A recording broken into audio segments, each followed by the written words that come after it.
to grab that Akali points up. I think you can also argue you're not sure the Shen is going bot lane because it could be Karma support alongside the Tristana with the Shen going top. A lot of flexibility in this Fnatic draft, and G2 are looking for that counter pick. What does Wonder take with his Kled band away that can impact this game from the top lane? It's Irelia, could still be flexed, but expect this to go into the hands of Wonder. I am excited for the Irelia. I do think that Akali can actually do quite well into the Irelia, so if Whippo does play it up towards the top side of the map, I think that there is an opportunity for Whippo to gain an advantage, but for now it looks like it will be the Shen.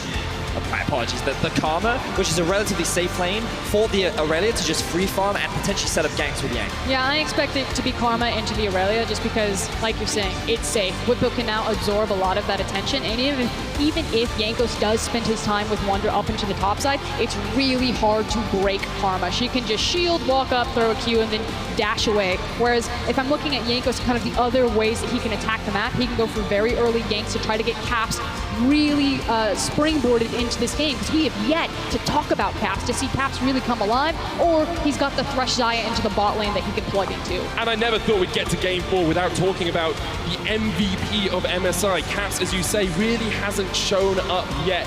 It hasn't been an awful performance from him, but he hasn't been making those game-changing plays that we see from him so often. With Fnatic on the brink of victory here, G2 have to find a way to fight back. It's 2-1, Fnatic looking for their 8th title, and G2 need to find something special if they're going to stop them in their tracks. This iteration of G2 is yet to lose a best of 5. They have been pushed to the brink multiple times. SKT did it first, Fnatic did it second, and now Fnatic have the ability to take it away from G2, but G2 never falter, they stand their ground. We go into Game 4, G2 all or nothing.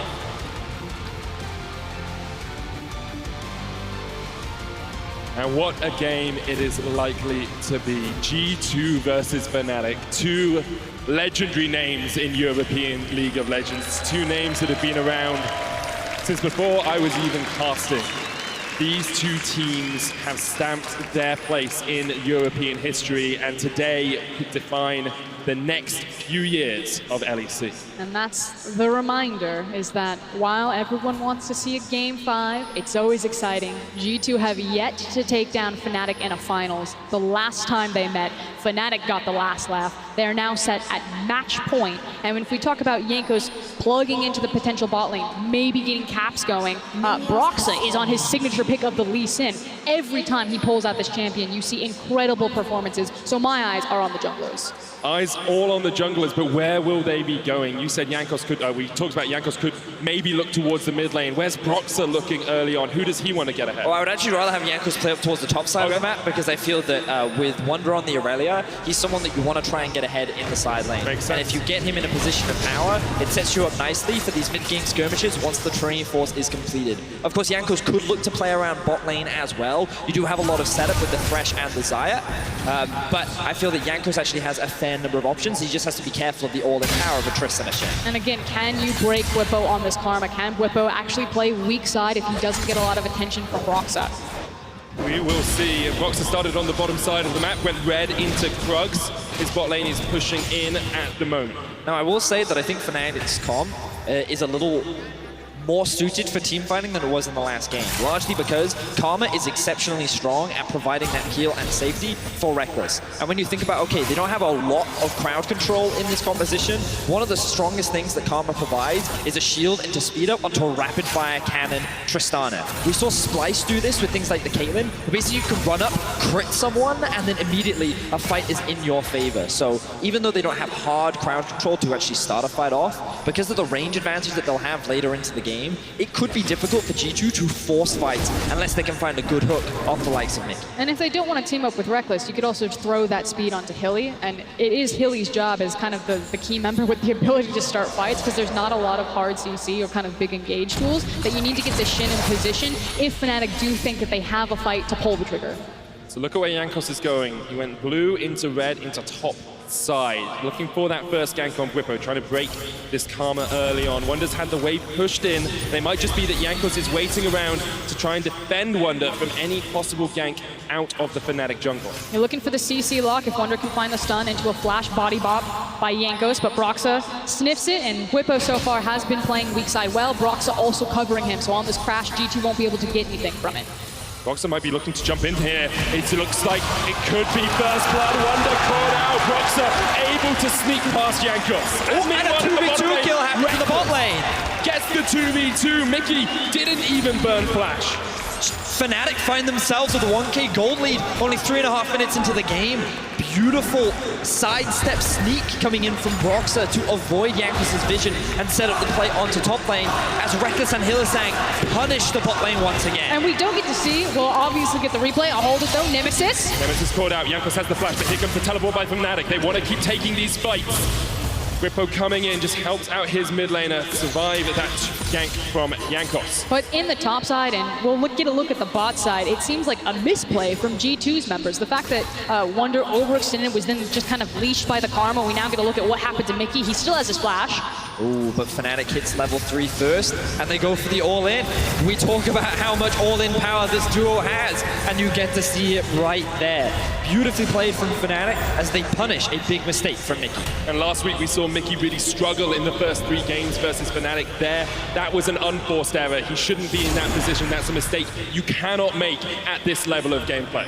And now G2 trying to answer back. They're looking for a gank in the mid lane.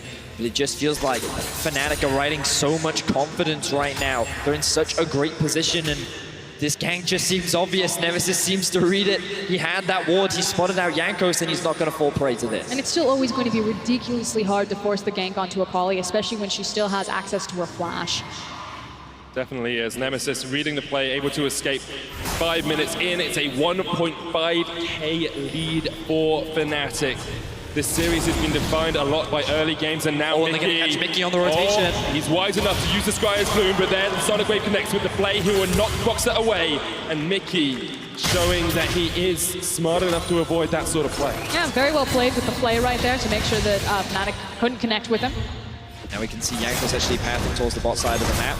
Broxa just hanging around, again, covering for his laners. We've been seeing this a lot from both junglers throughout the series. Whenever a lane is pushed underneath the tower, junglers are there to offer support. He's now pathing mid along with his support in order, again, to provide some support for mid lane. And it's all about making sure that these laners are getting through the early laning phase unscathed. Seems to be a lot of respect. Everyone's keeping track about where these supports are roaming. It was Mickey that was almost caught out when he started to rotate back. Wonder again leashed. But G2 are looking for the fight. Hit Vanguard's edge, doesn't land. The flash used, as you say. And in the top lane, G2 are ready for the fray. They catch the wave, and Bwipo really has no place to go. He uses the shield. Jankos tanking it up, and he will just body bop across. Caps might fall. One more tower shot would be enough, and he survives. And G2 execute the gank perfectly. But here comes Broxa. Flash away from Wonder. Broxa can't find his mark. And it looked like frame-perfect dive from G2 right there. Excellent tower juggling of the aggro. Jankos started it up. Everyone gets out unscathed. Bwipo doing what he can to get out of that situation, but because he burnt that flash earlier on, he wasn't able to do it. Broxa now setting up the wave to help out his top laner, but also Caps could use his teleport back down towards the mid lane. Now having a look back at what happened in the bot lane. Oh, they get the flash out from Reckless as he's playing in the 1 versus 2. A potential play that Jankos could look for later on. But for now, Fnatic still hold the early gold lead. And when we see G2 succeed, a lot of it, in a lot of games, it's Caps roaming early on, finding ganks like this, being able to get behind towers with Jankos. Here he's got a kill. He's not really having to play the matchup versus Nemesis, just clears the wave and then can look to come into these other lanes. And that's something that we need to keep our eyes on. How are G2 getting priority in the mid lane to unlock Caps to play the map instead of that matchup? So can he continue to get out into these side lanes, punish some of these missing flashes on the likes of Reckless and Bwipo? Oh. I'm so used to having 7 or 8 kills by this portion in the game, but it looks like this is going to be a slower one once again. Broxa starts up the Cloud Drake, not as impactful early on as something like an Ocean, but G2 don't seem to be reacting with the priority in bot lane. Reckless and Hylissang able to push that wave towards the tower. Nemesis gets the push in mid, and it means it's very safe for Broxa to do this objective. G2 also aware Nemesis is missing in the mid lane. There is the potential for a dive, so a lot of pings are coming out. Jankos is hanging around this lane as well. The thing that Fnatic have to respect is that Wonder has this teleport available, which means that if they were trying to force something on the bot side of the map, he can quickly join. Jankos stops, Broxer going in, but here comes Nemesis, the flash away onto the blast cone. Nemesis might still look for the chase, the perfect execution, and the perfect kill for Nemesis. He's on the board, 1 kill in this game. Now the bot lane of G2 looking to collapse. The lantern is thrown. Broxer on the wrong side of it, still only level 5, does have the flash. Gonna use the Sonic Wave on towards the tower, flashes away, and Caps isn't gonna chase. Nemesis hooked up by Mickey. Here comes Hylissang though, and Reckless is gonna jump forward, blade away. Perks with the Feather Storm will try and pull him back, but Nemesis flashes towards Wonder, who has joined the fight, and that is Wonder getting the kill, and already Reckless has fallen as well. G2 collapse in their own jungle and find 3 kills. And what starts off favorably for Fnatic ends in disaster. We talked about how Wonder had the TP advantage, and after Caps was not able to find the execution onto Broxer, they realized, okay, Reckless and Hylissang are committing to this play, so I can commit as well. Wonder finds the flank, they find the kills. G2 back in this game. Yeah, but now here's a crash. Wonder doesn't have access to flash, and Broxer is hanging around. I think that this is a little bit auspicious. Yeah, just a little bit obvious, you have to think. The flawless duet coming out here from Wonder, but Broxer is on the chase. Whipper's gonna land the root. Broxer just needs to land the Sonic Wave. Has the Dragon's Rage. Could look for the kick, but they're looking for the tower. Here comes Jankos. He's got the ult, and Broxer tries to kick him away. The barrel doesn't quite connect. Wonder running away from the bottom side of the fight as Whippo steps forward. The barrel knocks him back, and now Wonder's gonna jump in. The flawless duet stun is on the mark, and G2 find another kill in the top lane. And it feels like it is Wonder that is pulling G2 back into this game in tandem with Jankos. It was him that made the TP play to help collapse into that jungle, pick up all these kills, and now it's him and Jankos again teaming up and outplaying Fnatic on the top side of the map to pull this gold lead in their favor. Another Caps roam towards the bot side of the map. Here comes Mickey with the flash. No flash still on Reckless. We said it before, when Caps is unleashed, when he can get out of that mid lane, G2 come alive. He's 2-0-2 with the Proto belt already on this Silas. Which is why I want to kind of put focus back onto this bot lane. One of the reasons why winning the 2v2 bot side is so important is that both of these teams really rely on their supports in their jungle to roam into their lane, to get mid lane priority, to unlock them to roam around. And so, massive fight in the mid lane as Caps misses the abduct, and here comes the Stand United. Caps not in the best of shapes. The perfect execution doesn't hit, but the taunt does, and Caps is shut down. Fnatic say, we can catch you out in that mid lane. And it's also the fact that Fnatic had the push. You can see that Perks and Mickey were locked under their tower. They have the easy numbers advantage because you're dealing with Stand United, but there we go. The pushing bot lane got to mid lane, impacted the mid lane priority, and Nemesis now kills Caps with Hilly in tow. And if we could swap over to the gold, you can see where these disparities are starting to build up and why that was such an important kill for Fnatic. Caps had a pretty decent advantage over his lane counterpart, but after that kill, they've now equalized. Bot is actually slightly ahead in favor of Perks, whereas top is slightly ahead in favor of Whippo because of that Kleptomancy. So Fnatic and G2 staying very even in this early game. Wonder looking for an all-in. The Vanguard's edge did come out. Whippo had to flash. Wonder still has a flash of his own, but at the moment, Wonder's so strong. The pings did come down onto Broxer in the river, so Wonder chooses not to dive. They're not going to go for this. Instead, they might look for a dive onto bot lane. Reckless is miles away from this. He's doing the drugs. The dive shouldn't happen. G2 going to settle for 2 plates. Shouldn't be able to get a third here, although they are chipping away at it. And Reckless just accepting that he cannot stay around if Jankos is in the vicinity. And G2 really prioritizing their bot lane here. The fact that Jankos is maybe going to take this blast cone, but kind of shadowing over Perks and Mickey as opposed to doubling down with Wonder into the top side means that Fnatic did get that Herald. Look at teleports though. Up for Nemesis, up for Whippo. If G2 overcommit to the bot lane, Fnatic will have a numbers advantage, and I feel like Fnatic know this as Caps and Nemesis go in the 1v1. Caps steals away the ult. Mickey on his way up. The perfect execution stun will land. Oh, just dodged away there with the Twilight Shroud and the knock. But here goes Nemesis straight onto the backline. The Lantern's out. Caps trying to win the 1v1. He does! He takes him out! And now Mickey's there to help out his mid laner. Whippo gonna land the root. The damage coming out onto Mickey, but this is not an AP Karma. This is a tank Karma, so Whippo does not have the burst. Caps and Mickey walk away alive. Caps finally shows up in this series, and it is the most important time for him to do it. He finds the solo kill onto Nemesis. He gets the much-needed outplay, and now G2 sit with their first gold lead in Game 4. And this is now bleeding over into other lanes. The cast comes out. Looks like they're going to clear away, but it was is Wonder, who also got a plate up into the top side. Herald goes down. Fnatic are trying to make the trade. Yeah, Cap staying around, will have to walk away from this. The Herald comes out, going to be at least 4 plates, maybe a little bit more. Jankos is on his way to stop this. And I like the rotation that's made by Fnatic. They actually have Nemesis TP up to top, and they keep Whippo in mid. This gets them a lot of gold into this mid lane, but now they're looking for a fight. Mickey flashes in, the hook lands, the play lands. Jankos coming in from the side as well, and Whippo is done for. They greeted with the Herald, and G2 struck. Beautifully done from G2. They extend the kill score to 7, but the gold remains even. With Nemesis up in the top lane, Wonder has to be very careful about how he plays this 1 versus 1. The Gunblade is now completed for Nemesis, and given that Broxah should be forced back, G2 are using this opportunity to secure the Ocean Drake. Very tense, very close in Game 4 so far. But whereas Akali is feeling very strong because she has a completed item, again, we now finally have a game where it feels like Caps is part of the conversation on this Sylas. 4-1 and 2, it's going to give Jankos a lot more comfort to move into this jungle, and we're going to keep our eyes on what Sylas and what Akali do and how they impact these team fights or impact the map. And G2 with the slight gold lead, as you say, Vedius. It is incredibly tense between these 2 teams right now. And I really want us to keep track of how the gold is going for both of these teams, because if we have a look, Perks, even though the early 2v2 did not go in their favor, actually has a 600 gold lead over the lane counterpart because of the early plays that he was able to pick up off the back of Jankos. Mid lane now in favor of Caps once again up against Nemesis, but top still remains relatively even because Whippo has the Kleptomancy. So G2, even though the early laning phase looked bad initially, they've been able to claw back the gold lead, and now they remain even with Fnatic as we approach the mid game. Looking to open up some of these towers. No turrets yet to fall. In terms of items, Nemesis has completed his first. Reckless going for the Infinity Edge first on the Tristana.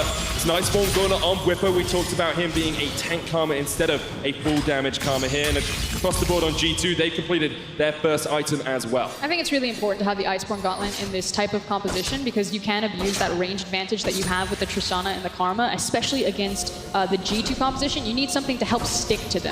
And I think that's where the utility of Iceborne really comes in. I also like the adaptation of Wonder. Rather than prioritizing the Trinity Force, he goes for the Ravenous Hydra because this gives him more wave kill, but also lifesteal, so he can make these kind of plays. He can survive through the poke that Whippo tries to throw down onto him, and he's able to come out on top in these trades. The thing is that it doesn't matter that Jankos takes 2 tower shots. It's just about forcing Whippo off the turret. Wonder will secure it. First tower of the game. Fnatic looking towards the bottom side, making a symmetrical play, but it looks like Jankos and Wonder are still pushing in. Notice, though, that we see Nemesis actually roam down to the bot side, which actually then gives the Sylas priority in mid. This then gives safety for Jankos on the top side to actually drop some vision in the heart of the jungle, and maybe even set up a dive on the Nemesis. Not on the way the ultimate. Nemesis stunned up, but the Stand United comes out, and maybe they're going to turn on to Jankos here. G2 5 men strong in the mid lane. It's only Broxah, Hylissang, and Nemesis for the moment. Reckless not there, has the TP, but they're going to defend the tower. Teleport coming in by Reckless as G2 back away, and Fnatic have been able to defend their mid lane turret. On a knife's edge, so many skill shots just barely missing, going wide right there. It felt like Fnatic were ready to send Broxah in to look for the fight. Wonder going in, Reckless will buffer the jump away. I love that because everyone TP'd to the mid lane, both side lane farms were lost. Bot lane farm all went into the tower, top lane farm all went into the tower as well. Fnatic were committed to keeping that mid tower alive, and G2 were willing to make the sacrifice. So good stuff from both teams. I think a key difference here, though, is that G2's mid lane tower is so much more fragile. As soon as Reckless gets a single shot onto it, it should just blow over. And then now you're looking at a much more open map. It feels like Fnatic should be mid tower if possible, and then use that pressure to rotate into top tower while respecting the dragon timer, which is why G2 are having to respond by having multiple members in mid lane, never leaving this unattended. But this anchor point can be something that Fnatic play around. And as we get towards, those mid lane towers falling, the map opening up a little bit, I want to talk about how these first 70 minutes will affect the rest of the game. Like, with these people in these positions, with these players as fed as they are, how do we expect the next 10 to 15 minutes to play out? Well, I think Frost summarized it quite nicely in how she talked about that both teams are going to be looking to secure the last few outer towers. The thing is, Fnatic dropped the ball in terms of their lane assignments as they sent both Reckless and Hylissang bot, which means that G2 had a numbers advantage mid and 2 people were bot, and they couldn't stop the minion wave from securing the objective, which means that G2 immediately gain a tower advantage, extend their gold lead even further, and are actually better set up for the Drake that will be spawning in the next mid. I mean, that just feels like a pretty big oopsie right there from Fnatic, like you said, on the lane assignment. We'll see if G2 are able to capitalize it in the setup for the Cloud Drake. It's not the most important one, but they could use it as a means to draw Fnatic's attention if G2 are feeling themselves for a fight. At the moment, it's Fnatic who are in the river getting that control. They clear out a control ward. Nemesis is pushing in the bottom lane. That's how it already fell by Fnatic earlier on. Looks like that Wonder may even be working towards a Wit End next, stacking up that magic resistance against the 2 AP-heavy solo laners that are coming out from Fnatic so that he can always have an advantage in the 1v1. I would love to see Wonder versus Nemesis in a side lane because I think Akali versus Aurelia can always be quite an exciting skill matchup, and depending on how it plays out, either one could come out ahead. But for now, both teams setting up around the Drake. You can see Wonder staying in the top lane. He is playing very similar to what Bwipo wanted to do last game, generate pressure, draw members, because Bwipo in the 1v1 can't hold him, especially at this point. So now that they see Brox atop, this should give them easy access to get prio mid, and then set up to secure the Drake. But it is fine for Fnatic to feel like they can commit more members to deal with Wonder here, because even if you lose priority over the Drake, again, it's a Cloud Drake. It's not the end of the world, which is why you'll see Brox are confident and comfortable to make that type of play if they are trading Wonder's life, Wonder's flash for Cloud. There was also a brief period of time before the Drake even spawned, so G2 couldn't actually start it, and I think that we saw Perks wanting to reset. Notice that he's completed the rapid fire now, whereas Reckless is actually sitting on 1,700 gold, which means that G2 just have more available gold to them, and they're just much stronger right now. So Fnatic should avoid a fight until they can reset. Well, G2 realize that they're going straight towards the Dragon. Fnatic say, okay, it's only a Cloud. We don't have to fight over this. They will back away, but Wonder torn it up. Hylissang flashing in. Now Wonder has a flash of his own, but look at how much damage he's already taken. Wait. Oh no, Reckless jumped away from him! What? Wonder escapes! A massive misplay from Reckless! I can't believe Wonder actually survived that fight. Now Jankos goes in. Jankos jumps straight in, and Perks can just open up the Spirit's Refuge, won't save Reckless for long. He pays for his mistake with his life, and now Wonder's trying to go to box on the top side of it. They kick away with the Dragon's Rage, but G2 see their opportunity to strike.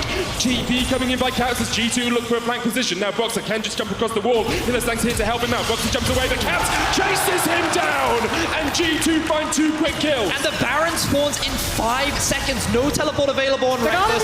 Brox is dead. G2 are going to convert this kill into a 20-minute Baron. Nemesis, Bwipo, and Hylissang, this is your time to shine. G2 back away because Nemesis, still alive, could have done immense work in that fight. And likewise, they don't have priority in the mid lane. You see that Nemesis now wanders over, pushes down that tower, and gives Fnatic a lot of space where they can start to clear out some of G2's control, place all of that vision around the Baron. So we should start to see things slow down a little bit here, but what a series of very unfortunate events. You can see on the minimap that he does not have priority over mid lane. So this is a bad path taken from Wonder, but then he jumps onto the Shen and onto Tristana, and it's just 2 ships passing on the night as they're able to walk past each other, and Wonder's able to jump away to safety. He almost kills Broxer as well as he lifesteals off the Raptors, and then this results in another pick going in favor of G2. But this is kind of the nature of G2's playstyle. It demands such a high level of mechanical excellence. The fact that Wonder gets out of that it crazily turns into these picks, that Caps is flashing over walls, and it almost transitions into a Baron. Everything needs to be online for G2 to be successful, and we're finally starting to see these players wake up. I don't know why they can't get up early for series, but in the back half, they tend to be more lively. Oh, it's just incredible to watch 2 organizations steeped with such history, but 10 players who have just looked incredible throughout the entire split. Both teams have made a huge amount of finals. Now, I just want to say the splits and finals don't count this, do count this split. Yep. The titles do not. G2 chasing down that 7 title record that Fnatic holds. Fnatic looking to do one better with 8. Now the fight might begin again as Mickey misses the death sentence from Whippo's knockback. Wonder kicked away, but Perks is on a killing spree, and now Reckless has to flash away. G2 find another pick, and that Baron is very much alive. I think it's very dangerous to just start the Baron, though. G2 have a lot of squishy members, so their focus should be on securing these tier 2 towers. I don't think Reckless and Hylissang have the strength to be able to stop this, and notice how they're zoning Brox and Nemesis away. I mean, you say they, but Wonder is an absolute monster this game. It's not necessarily reflected in his scoreline, but he is very difficult to work with, despite the fact that it was a reckless misplay that allowed him to escape. He jumps on top of people, pops their health bar, and then zones Fnatic away from that tower. And again, something that we talked about before we got even into the draft is think about what happens when Wonder's on a carry versus when Whippo is on a carry. And you can see that when Whippo has the advantageous matchup, he influences the map so much more. But when Wonder can get that winning matchup, the impact and the difference that his performance showcases is huge for G2. There was conversation yesterday that Deficio talked on the desk, Yamato also bringing it up, that Karma, while it worked really well for Fnatic against Schalke, it doesn't mean the same thing against a team like G2. I think you need to give Whippo some teeth to bite back in these matchups. You need to go blow for blow with G2 if you're going to be successful. G2 currently with a 4,000 gold lead, 23 minutes in.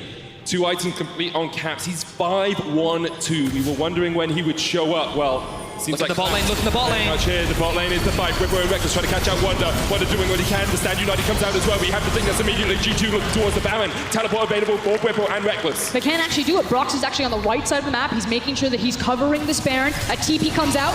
Oh, he interrupts it! He interrupts it, and now Nemesis goes into the Twilight Shroud. But he's got to put something magical out from this if he's going to escape. Perfect execution away, jumps back to the Shroud. But Perks and Caps are on the chase. Reckless pushing in the bottom lane. Nemesis will fall, but Reckless will get a tower out of it. I do like the decision here from Fnatic. Rather than TP in to try and save Nemesis, just use the time that G2 is spending on killing Nemesis to secure a bot tower. That TP has to come out now. What you're doing, Grub. You can't be doing Grub right now. You have to go for the Baron. Hylissang and Whippo trying to catch it out. Broxer is around as well. The hook comes out. Wonder about to come back up, but Hylissang's already been caught. Broxer and Whippo trying to run away from the bottom side of the fight as G2 have disengaged from the Baron. Hylissang will fall quickly, and Whippo will follow shortly after G2 fight. Here comes the TP! The TP is Reckless and Broxer run down towards the bottom side of the fight. Wonder on the chase, just needs to take out the jungler, and he can't quite do it. Broxer survives. Jankos doesn't have the ult, but does have the flash. Reckless trying to push him away, and Fnatic have kept their jungler alive. And they also eat up so much time for G2. The time that it took them to run across the map means that they can't turn on the Baron, so Fnatic managed to stall it out. Instead, it's just the Infernal for the prize. We can see that Fnatic had to invest 3 people into the bot lane in order to find that kill. But they had the map set up in a way that it would be very difficult for G2 to just rush the Baron down. Reckless was in the bot lane with the teleport to join the fray. You also had, even though Hylissang used his ultimate, there was more of enough opportunity for Fnatic to answer. But then the moment Nemesis dies, G2 is starting this to force Fnatic into a situation where they either fight them in the pit where they can then get the TP, or they find a fight beforehand, which is exactly what they find. Made the split-second decision, hit the hook, had to land it. It was a nice Mad Life moment, but it didn't mean the Baron for G2. Even with the teleport coming in by Wonder, Broxer just able to survive. Reckless with a good buster shot, and then Broxer jumping away. And I like the fact that Jankos held his flash. He did not greed for the kill. He decided, this is going to be way more useful later. Imagine in a team fight, if Reckless is in my sight, and I can flash, body slam, ulti. That is way more important than finding a kill onto a Lee Sin. Jankos in a perfect flank position. Perks getting damage down into Hylissang, but it's Reckless they've caught out. He tries to jump away, but Perks flashes forward, and the Stand United won't save you now. Teleport coming in by Whippo, but G2's eyes are set well and truly on the Baron. Ask for it, and you shall receive, Vedius. You said doesn't even need the flash. Jankos needs to find Reckless. He got right into that backline and denied the 80 carry. G2 looking to take us all the way to 5 games. The last time these 2 teams met in finals, it was a one-way sweep. And Caps is unstoppable. He has shown up. Claps is in the house. Caps has finally woken up. He's drunk his orange juice, and he is ready to play in the finals. G2 secure the Baron. 15-5 is the kills. G2 have full control. And Medic, as you said, G2 is looking to take us to another Game 5.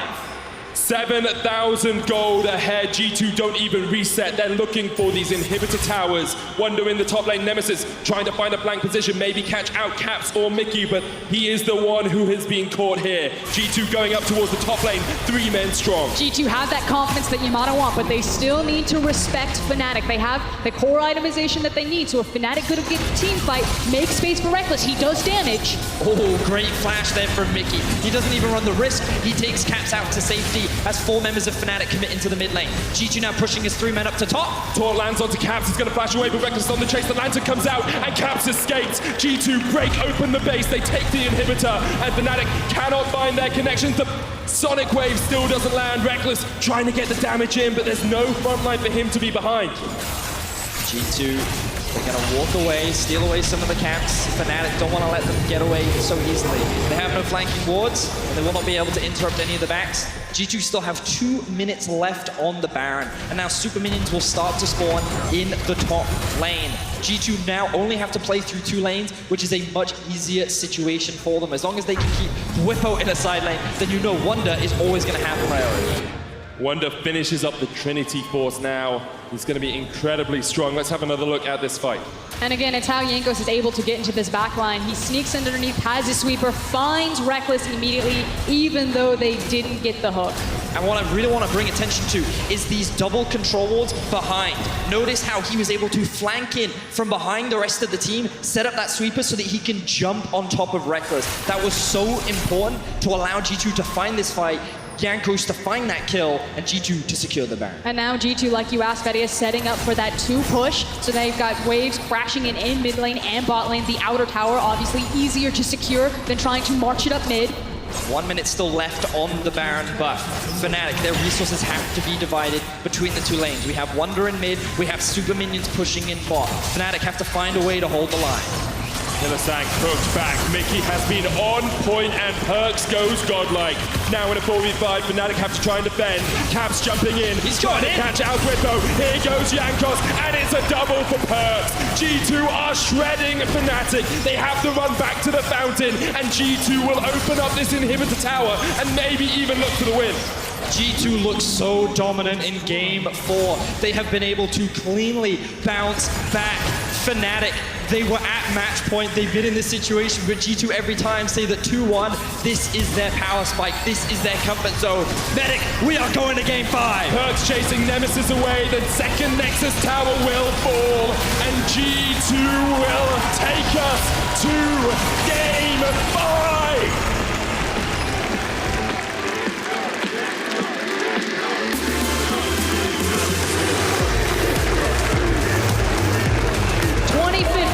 Fnatic versus Origin. That is constantly what's said to be the best European best of 5. Welcome to the future. 2019 summer, heading into Worlds, looking at a European hosted World, and we got game 5. That was the last time we got game 5 in a finals, and it feels like serendipity. It feels like symmetry. The 2 best teams in Europe once again fighting to an inch of their lives for that title. And before this, in chat, Jankos said 1-2 comfort zone. Yep. And we could even see in the early game, things were falling apart for G2. They ended up dying 2v2 in bot. A sneaky gank comes through from Roxa in the top lane, but it doesn't matter. Perks is still able to find advantages in the bot lane. He comes out with an 8-0-3 scoreline. Top lane, Wonder performs out of his mind in a very favorable matchup, but the most important thing is that Caps has woken up. The MSI MVP is finally ready to play, and now the big question is, can Fnatic stop the onslaught of a full-powered G2 Esports? And for me, it was about the trading of the sides of the map. Yeah, put on the back foot, but the advantage that Wonder got over him, like you're saying, was much larger than the advantage that Reckless and Hilly were trying to get over Cap. So brilliantly played from G2 on the bot side of the map to make sure that they minimize their losses and maximize their wins. Well, we are going all the way to game 5. We're going to hear more from the analyst desk to break down that game and take us into Silver Scrapes. Thank you very much, Medic. We will go into Silver Scrapes, but not just yet, because we have to break down how exactly G2 brought us there. We're gonna straight dive into the replays. There was a lot of action, but I would say it was more one-sided this time around than it has been the rest of the series, and it was pretty much all G2. But this is a dicey one. Yeah, even then, Fnatic did look good coming out of the gates here, and it's them going super deep with Broxa on his Lee Sin to try and get this kill down on towards Jankos, but they overstay inside of enemy territory. Look at the roam up coming from the bottom lane of G2. They're the first ones to respond, and they catch Fnatic horribly far in their jungle. And they get now with the Thresh, you know, someone who can make a pick on the side of G2. And this is a scary thing when you play against him. You feel like you're doing so many things right, everything is working for you, and then you end up just slightly overextending. And this replay is so important because it highlights how every game has been. Every single time the team that gets the first initial big play that gives them some kind of a gold lead, they just take it all the way home. It just snowballs. It's the biggest interest rate that you get from any bank. And who got a bunch of kills there? Caps got a bunch of kills in that one. Who did we call out before the game saying, come on, Caps, like we need to see more here. We need to see from you that you can actually step up. When your team really needs you, you can't always win bot lane. You're not always winning top in this series. Mid lane should be G2 favored. And in this game, finally on the Silas, it was heavily G2 favored. Finally, the best mid laner in EU showed up, and showed up so well here. And from this point, it was just pushing further and further and shutting down the side of Fnatic, just completely all over the map. Caps was unstoppable. I was saying earlier how Caps, he's had to turn it on. He came online, but I think Caps is more of a knob, and he's turning up to the max. Did you just call Caps a knob? He's a really good one. He was praising you. I'm not a native English speaker, you know exactly what I'm trying to say. Moving on. Caps is playing fantastic in this game. And this is so important now for the last game. I'm sorry, yes, indeed. A bit funny there, but you're right. That is so important for this last game. The fact that G2 has now found all their gears, but then we've said that before in the series. So how do we predict this next game? Well, that's kind of thing now, because we know it's hard for G2 to get advantage in all in top and bot lane if they are blue side as we expect. So that's why it's so important that Caps on this potential first pick Silas that we've seen a few times already can do what he did in this game, because they might actually need him more than ever. So let's take a look at the key picks we've seen over these 4 games and what we may expect coming into Game 5. Yeah, so the first one I have my eyes on is actually the Akali here for Nemesis in the mid lane. It's a pick that allows him to actually be unpunishable in the mid lane. Super safe pick, strong team fight output as well when you counter or when you take into account the scaling options with this champion. And what it's done for a lot of these games is just shut down G2's ability to play through Caps in the mid lane. I think, though, it's important to note that Nemesis in the later team fights, he has been struggling. Sometimes he jumps in, sometimes he dies, and he's giving G2 a lot of breathing room. I think this is the point where they're giving confidence to Caps. Caps keeps saying, I imagine, give me this matchup, I can do good, and he delivered big time last game. But they were using the Akali mid to just say, okay, now nothing's going to happen. Caps is not going to get any kills. It's fine if Nemesis doesn't either, because then you have other picks that can snowball into the late game, Jax being one of them. The reason we highlight it here is because twice now we've seen the Kled come in and then the Jax come in as an answer, and while the lane is okay, Jax, once he gets like 1 or 2 kills, becomes a monster, and he also destroys perks in these late game teamfights, and Whippo's playing it so well. So I think Jax is something, now when G2 most likely is on blue side, they need to make sure is not locked in from Fnatic. We also saw there the Thresh and the Xayah in the bottom lane, and the bottom lane was something we talked about heavily coming into the series. Is it still the most important factor in this last game? What we saw in the second game was just an ideal G2 draft. They didn't pick the Kled in the first 3 that allowed Fnatic to pick the Jax on 3rd. Instead, they went for Kai'Sa, Thresh, and the response was a Morgana. We saw a stalemate in bottom. Perkz and Mickey managed to get a CS advantage, and Perkz carried that game. I want to see an exact repeat of that. And I still think bot lane is the most important lane right now. Thresh is highlighted for multiple reasons. One, we know Mickey is a fantastic Thresh player. Lanson is amazing in scrappy games with a lot of fights happening. And it's a necessary pick for him, because if the counter pick from Hylissang is Morgana, then that's good for G2, because then Hylissang is not on engaged support. Andrew? I don't think we're going to see the Morgana as an answer again. We want to see Hylissang on something that can force the issue. The Leona we've talked about, the Pyke, another option that he can go towards. If he has the ability to punish the mistakes of G2's bot lane, they can go off. Talking about the bottom lane, finally, Deficio, you wanted to talk about Mickey X in specific in wins and losses for this team. Yeah, I think it's been so huge for Fnatic to shut him down with good counter picks from Hylissang, and we can see in losses how it's a big difference for him, especially if you look at the amount of deaths he's getting. It's almost doubled in these losses here. And that is something, if you are Fnatic, you look at that bot and say, this is the easiest lane for us to win right now. That's what we're picking towards. And I want to highlight why the Sylas is such genius and Thresh is such genius, because it denies all of these engaged supports. Picking Leon into the Thresh, that is a really, really tough one. Braum into Thresh, really, really tough one. Alistar and Pyke into Sylas, really, really tough one. So the big question mark is, are they going to pick Nautilus? Because that's the one. They have to pick Nautilus. Are you hearing me? Pick Nautilus, Hilisang. Now, before we get into your predictions, now that we know the side selection, I just want to take a step back and look at what we've seen from this season. It's red for Fnatic. Oh. But wait. I want to take a look at this series as a whole and just how long we've been waiting for a G2 and a Fnatic to show up and both be at their strongest. And this is just making this a fantastic best of 5 because it is very hard to tell who is going to win, and they are really living up to the expectation. Look, Shox, we felt a very similar thing last week, but yet it was different. Fnatic jumped out 2-0, and then G2 just slammed the door on their faces. This is not the same series. This is not G2 coming off a huge momentum streak into the end. It's two teams ready to go out in Game 5. Has that experience of Fnatic prepared them for this Game 5? I mean, they're hyped, 100%. They're back on red side. They know it's a huge advantage for them in the draft. They know they can match G2 completely. That's the key thing about this series. No one is just better than the other. That's why it's so fantastic to watch. I'm still going G2 for this one. I think they go back to Game 2 draft on blue side with the early Thresh, of course take Sylas, and then they can win. Look, I predicted Fnatic to win 3-2 at the start of the day, and now that they're back on red side, I know they can take this home because they have the option for counterpicks. In those games earlier in the series, they got counterpick in every single lane. They have the opportunity to do it again and to take it home. End of the profit, maybe. Yamato, you're Well, I was break the tie. I was completely off with my prediction. I went 3-0 G2 because I thought Fnatic ran out of fumes.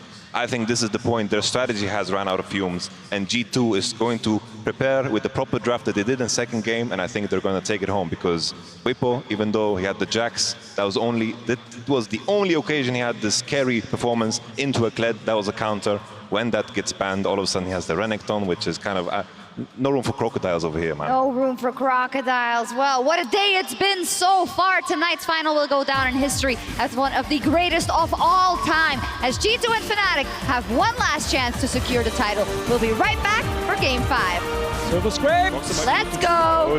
Roxa might be looking to jump in here. It looks like it could be first blood. Wonder caught out. Roxa able to sneak past Jankos. Perks with the Feather Storm will try and pull him back, but Nemesis flashes towards Wonder, who has joined the fight, and that is Wonder getting the kill, and already Reckless has fallen as well. G2 collapse in their own jungle. They will back away, but Wonder torn it up. Hillisang flashing in. Now Wonder has a flash of his own, but look at how much damage he's already taken. Oh no, Reckless jumped away from him! Perks getting damage down into Hillisang, but it's Reckless then caught out. He tries to jump away, but Perks flashes forward. Perks chasing Nemesis away, then second Nexus tower will fall, and G2 will take us to Game 5!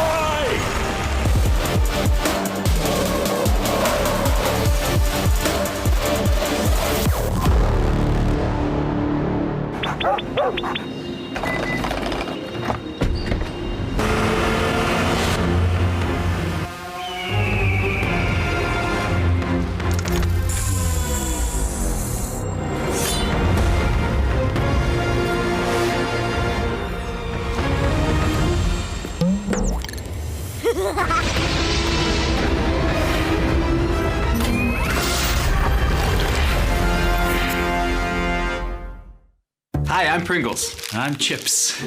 Wait, are we doing this Mac versus PC thing? Guess so. Then I am the Mac of the chips. Cool. Then I'm the PC. Perfect for gaming.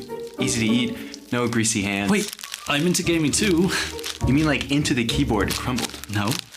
Or into the TeamSpeak rustling? No, I'm into that new frag LOL thing. Well then, GG, my friend. No, we're doing the clap first. Answering questions in Hello, Pedro. Oh, well, thank you very much. How are the children? It's time for our question of the day. What would be your dream Medivedi intro? What about fireworks? But what about a choir? Zipline? Or a choir? What about parachutes? But a choir!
Welcome back to the epic finale of the LEC Summer Split.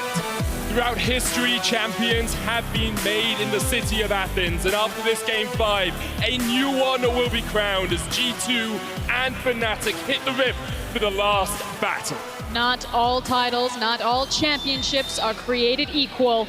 G2 have never slayed Fnatic in the final. Fnatic can now toss away all of those people who said G2 were the super team, everyone who ever doubted them, and reclaim their spot at the very top. And no one else could sum up this moment more than Perks in chat right now, as he says, is hype, innit? I feel like that embodies this series, as both teams right now are playing at their utmost limit. It is so much fun to watch, and it feels like that so much is determined in the early game. How the draft pivots, which players step up. There is so much on the line. First seed at Worlds, LEC Summer Split champion, and to be the best team in Europe. The stakes now out of the way. It's down to business, boys. And the difference is that G2 back on blue side, Fnatic red side. You heard it from the desk, you're gonna hear us echo it here. The counter pick is so important. And Vedius, back to your point, specifically so Bwipo can get some teeth in some of these matchups. Specifically so Hilly can find one of these playmakers. Whereas G2, they have finally cracked the Akali Sylas matchup. Caps finally feeling confident again that they can give this away or take it for themselves. Is it enough for G2? Can they rely on Caps to carry once again? The Aatrox, the first ban, Kiana mirrored by Fnatic, Twisted Fate taken away by G2. We've seen it all before, but will anything change? Well, for the time being, everything is staying the same. G2 gonna ban Rakan once more on the blue side. Expectations are that Fnatic will ban the Yuumi. Now the question is, do G2 first pick the Akali? Yes, they do. This time round, Caps will be the one to lock this one in. This time, Caps gets to flex his muscles, and after last game, you have to imagine that Caps is feeling good. So now what's going to be the response from G2? Are they going to grab the Sylas? There is one. There is the Gragas that pairs so well with it.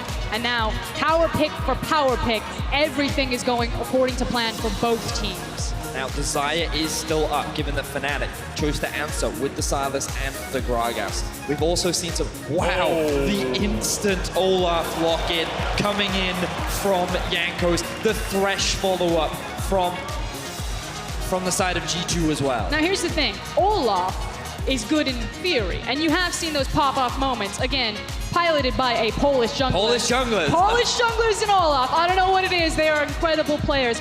But this thing is that you need to get the Olaf ahead. He's got one play pattern. In the late game, he needs to be able to run into your backline and to blow you up. If he doesn't have the gold lead, if he doesn't have the advantage, he doesn't get to really play the game. So all eyes are on Jankos. Can he make this count in the early game so he can have something to play in the late game? And he's only played this Olaf once this split. They lost when he played it. Has he got the practice in? Has he got the hours in? Are G2 comfortable enough on this pick to make it work? Fnatic will lock in the Xayah for Reckless as we expected. So we're seeing a lot of top lane bans right now. Fnatic don't want to give G2 that safe blind top laner in the form of the Kled. We are also seeing the Gangplank banned away. So in terms of options for Wunder, he's definitely running out because he has typically gone towards this Kled, but you know that when it comes to game 5, G2 always have something prepared. We've already seen the Olaf. Let's see what Wunder will bring out, given that Bwipo will guarantee the counter pick. Yeah, I'm curious what Bwipo's going to reach for. It's definitely not going to be the likes of the Karma, maybe that Jax, maybe that Renekton. I expect that one of them will probably be pinched here. We will see, with the Gangplank taken away by G2, Kled and Ezreal removed by Fnatic. G2 have one more ban in this series to try and hamper Fnatic on their way to the title. It's Jax. As expected, Bwipo has had such a strong performance on that top laner in the last 4 games. So now, what is going to be the explosive pick for Hilly? Is it Hilly on the Gragas? Is he going to go to the tried and true of the Braum? You know it's going to come down to team fight, so take a great team fighting support. Or do you play the map with Shin, hide your hand, and look for a flash? So I think one of the great things about the Shen for Fnatic is my mind would suggest that G2 would look for the Renekton pick right now. It's a safe blind top pick that does well into the vast majority of champions that are left available. However, Shen can be picked into it as an answer. We are currently seeing the Syndra hover. Bear in mind that the Akali can, of course, still go into the top lane. Wonder can still look to play this, or the Syndra goes into the bot lane. Perks on this champion is something that he's brought out in the final moments as we see some cheeky hovers come out from G2. Everything will be revealed as soon as this is locked in. Is this Perk Syndra? Is this Cap Syndra? It is Renekton in the end. Which means that means it's going to be Perks playing the Syndra in the bot lane. This is what they did against SKT when they were in Game 5 of the semifinals at MSI. Perks often brings out these mages when his back is against the wall. This is his bread and butter. This is what he made a name for himself on.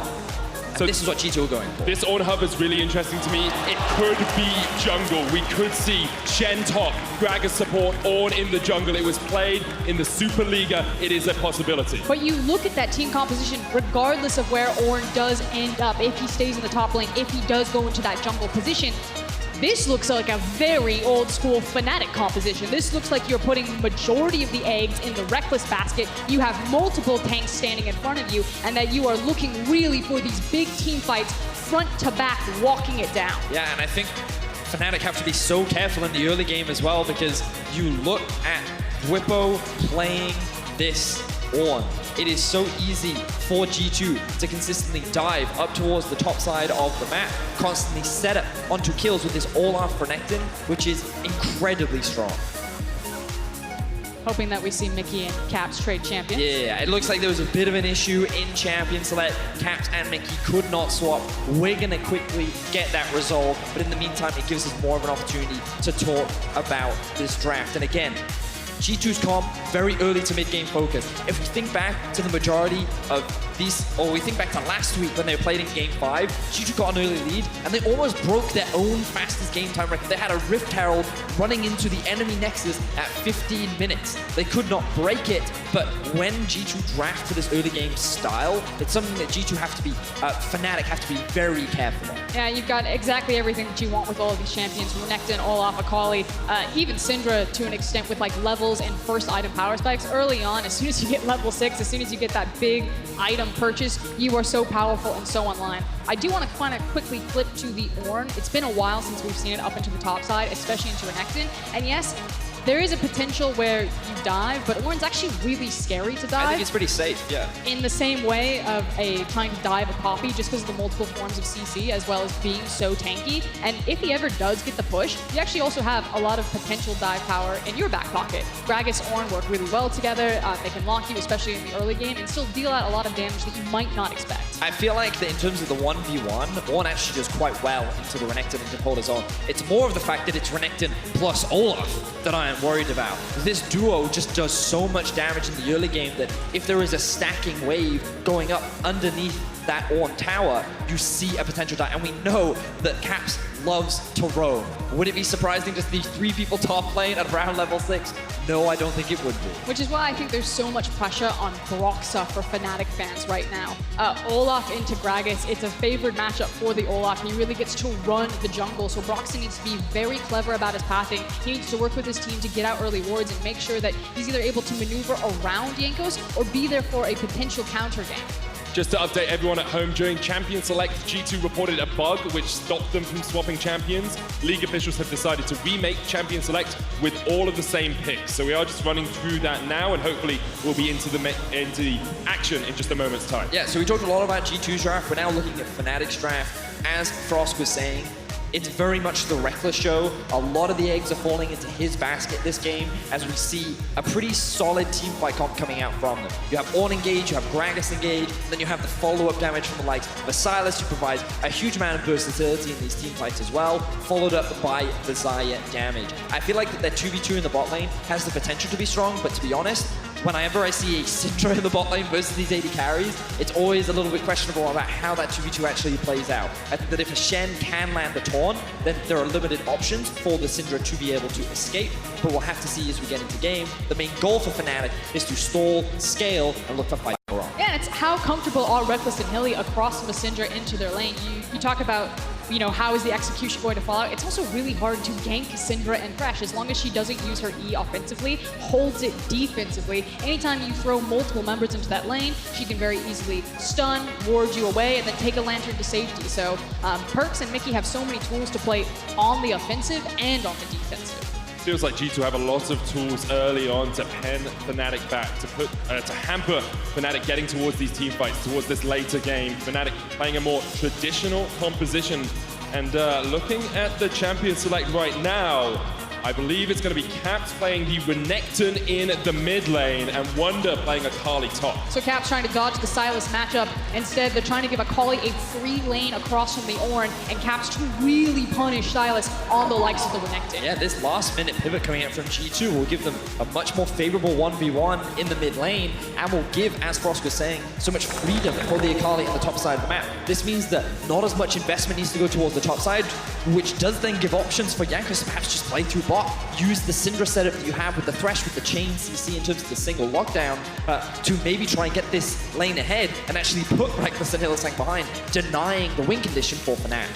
A final 5 years in the making, 12 weeks of the split, 10 games between these two teams, and we cannot find a difference. One game remains, Fnatic versus G2.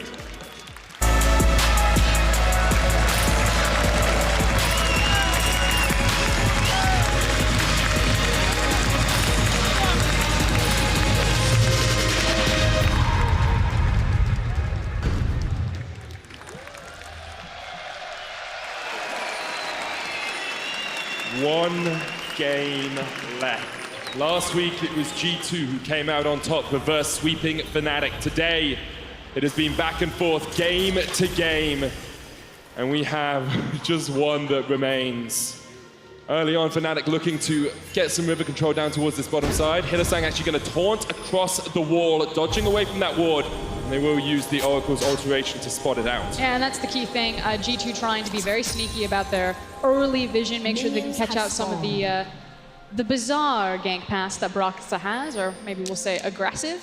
They catch the ward, they clear it out, so now there is a clear pathway for Broxah if he decides to visit this kill-oriented bot lane. Yeah, we can see that it looks like, given the fact that Broxah is actually starting on the top side, means that he's going to be looking to do his blue into Grom, into Wolves. He can then path down towards the bot side and then make his way towards the red. But because it's Olaf, you actually have a lot of options. That would be the safe clear if he wanted to go for it. But because he also has a Renekton on his side, he could even look for an invade. He does have that option available to him, but primarily it will look to put him on the bot side of the map. And as you said, Frost, to look to play through this Syndra Thresh lane.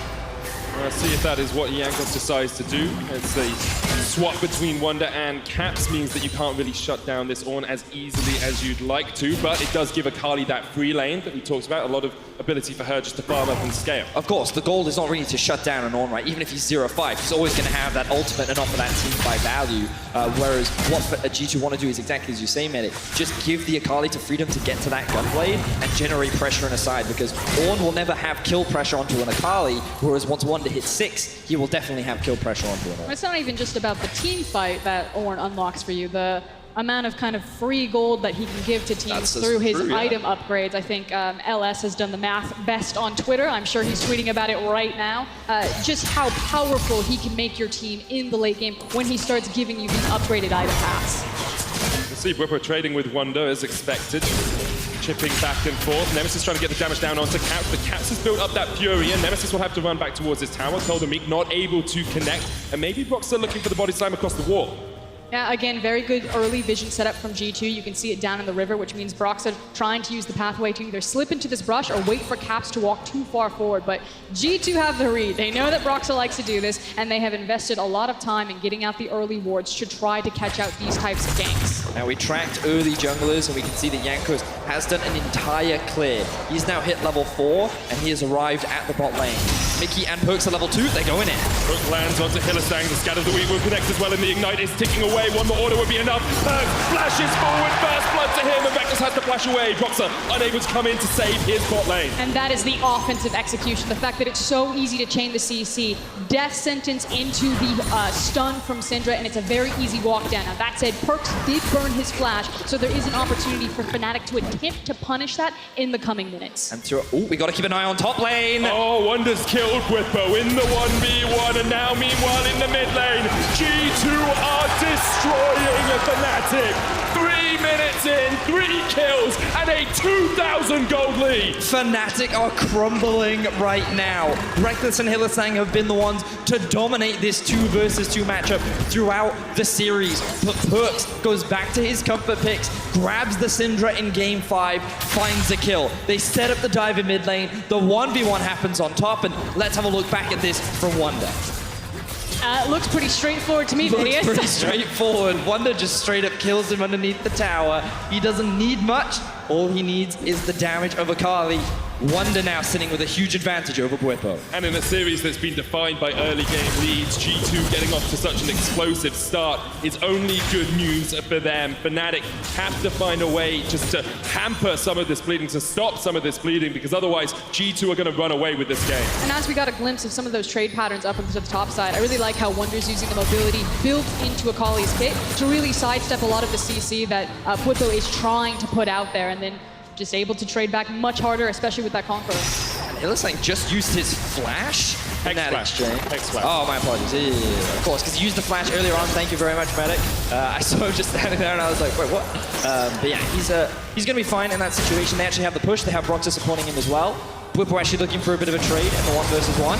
Hylissang caught out Mickey, flashes underneath the tower, lands the hook onto Broxah, but Fnatic will get their first kill. Now the teleport's coming in from G2, they're not willing to give this one without a fight. Reckless caught out, Jankos and Perkz will take him down, and now Caps slices and dices up Broxah. Broxah no flash, Hylissang will escape to the top side, but Caps will fall. Hylissang uses the blast cone to get back towards the mid lane. Meanwhile in the top lane, you can see Wonder and Bwipo are trading. It looks like Bwipo will survive for the moment, but Wonder has his ultimate if Bwipo stays underneath that tower. Oh, hold on, Caps. Maybe caught here. Here's Hilly behind him. Caps the level down. Nemesis looking to steal away that up. Hylissang coming into the tour, but Caps slices and dices and tries to get back onto Hylissang. Teleport coming in here as we see G2 looking for a bit more of the fight. Bwipo kills Wonder underneath the tower. And there is action all over the map. First things first, I want to give credit to Bwipo right there. He really bet and just dared Wonder to look for the dive there, constantly positioning himself between the tower to make the stun easy to land. And as I talk about a dive, here's G2. Jankos stacks it up with the undertow. The damage coming out from Reckless. Reckless gets that. It's an awful dive from G2. And Reckless happily accepts the kill. The hook doesn't even connect. And Reckless gets on the board. Now this is what we wanted from a game 5 between Fnatic and G2. G2 start off by dominating, but Fnatic answer back.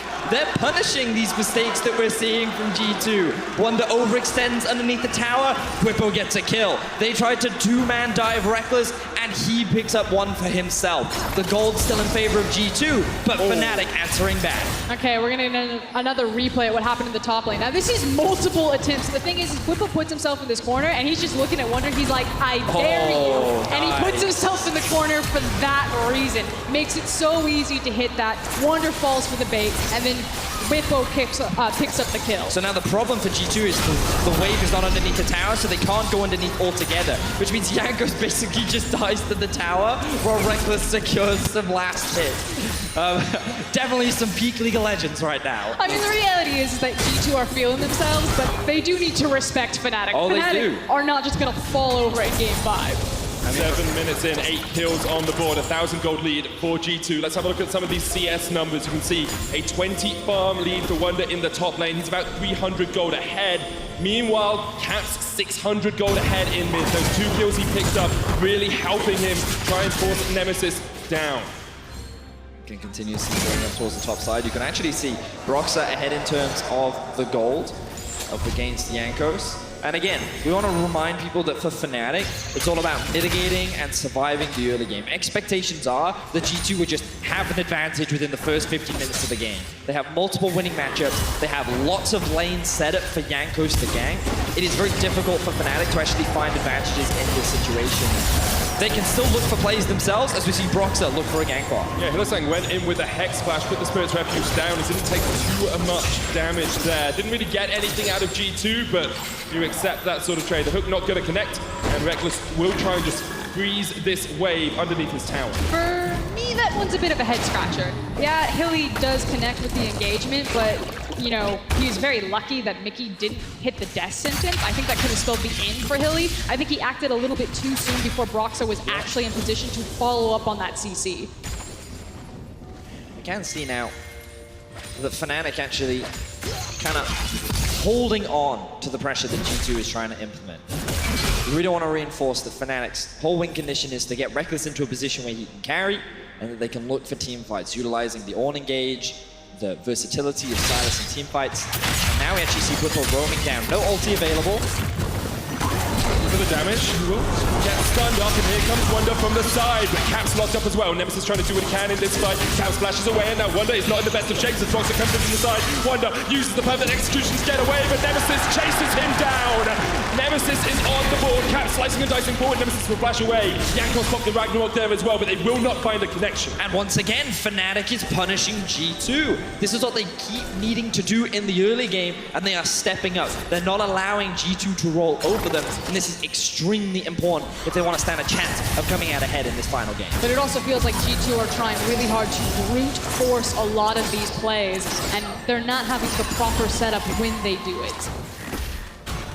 It does feel like that in that mid lane play, they just went for a 2 versus 2. They think that because Ornn is there without his ultimate that they can come out victorious, but then Broxer joins the fight. It turns into a 2 versus 3. Caps is forced to flash out early because Nemesis steals away the Akali ult, and now that execution damage is available. So Fnatic demonstrating that they can go toe-to-toe. They're closing the gold gap ever so rapidly. And we haven't really seen much of a gank from Jankos over the last few minutes. On this Olaf, he needs to keep up the pressure. They need to keep up the dives. And if G2 keep throwing away these kills, then Fnatic will come into the mid-game a lot more comfortable than they initially were. Yeah, Jankos hanging around to protect his overextended bot lane right there. Unfortunately, it's only a Cloud Drake. If it was something more valuable like a Mount or Infernal, I'll hold it. Hilly. Going in, he's going to use the flame back. The unleashed power onto Hillesang gets him so low. He dodges away from the Dark Spear, but you cannot dodge the death sentence. And that is another kill to G2. Meanwhile, in top lane, Wonder is trading with Rippo. Reckless caught out, pops the Feather Storm, but Jankos is here, and he will smite Reckless where he stands. In the top lane, Rippo and Broxer took down Wonder in a 2v1. And round 2, the dive eventually works for G2 on the bot side of map that time around. Back to the Dragon. I may have to hold it though, because we're still fighting. Here comes Hilly, round 2, 1v2 Caps. Dominus stolen away as the Stand United comes in. Caps trying to win the 1v2, but there's not really much you can do. Another shutdown comes out for Fnatic. There's 1,000 gold between these two teams, but the action is unrelenting. Blood continues to be shed as Fnatic find 2 kills to answer the G2's 2 of their own. G2 will pick up some planks, but Nemesis may be able to do the same as he's pushing in mid. They're going to disengage, they're going to look to reset for now, but as we jump into the replay, we see Wonder sitting in the top, continuing to trade against Whippo. He's very far up in the lane, even knowing that Jankos is bot. The ping comes out from Fnatic. They know that the jungler is bot side and Wonder is overextended, so they can afford to make this play. No flash available on Wonder, no ultimate available. They find themselves a kill. Fnatic do lose 2 in the bottom lane in the trade, but they are keeping toe-to-toe with G2. They expect to be behind at the end of the early game. G2 have an early mid comp. Fnatic looking more for the later portions of the matchup, and if they can stay within touching distance, they could be incredibly strong. But look at Perks right now. 3-0-2 on the Syndra. He's level 8, and levels and items mean so much for Syndra, especially in an early game when she can have kill pressure and kill threat on anyone. And Perks has that. He is very strong right now. Oh, Hook doesn't quite connect there from Mickey. Hillesang dodging away. The Scatter of the Week will hit. Mickey's going to pop the Hex Flash. Let's see if Perks or Mickey... sorry, Hillesang popped the Hex Flash. Let's see if Perks or Mickey overextended, but in the bottom lane at the moment, it seems like all's fair in love awards. Broxer and Nemesis looking to come down. Jankos is waiting down the corner. Bugs. You can see Nemesis fighting as well. Ripper has the teleport. Caps going in. As Broxer and Nemesis force him away for the moment, but Hillesang's so low. Teleport coming in here, hit from Fnatic. It's going to be Ripper joining the fight. You can see Reckless trying to do what he can. Ripper comes in and Mickey's so low, but the counter downforce coming in, hit from G2. And now Fnatic are collapsing in the fight. Ripper caught out 3 kills to G2, and Fnatic can do nothing about it. Fnatic falter in the early skirmish. They do get an answer back onto Mickey, but it is only table scraps as G2 walk away with 3 kills. The defining factor in that fight was that Jankos was there first, but Brox is not done. Broxer looking for the kill here, doesn't have the ultimate, but Reckless is on his way as well. Wonder coming in from the side, still has the flash and the stun, will connect onto Broxer. Wonder takes the kill. The Dragon goes down to kill G2 as well, and maybe they'll look for the dive here. Reckless needs to back away.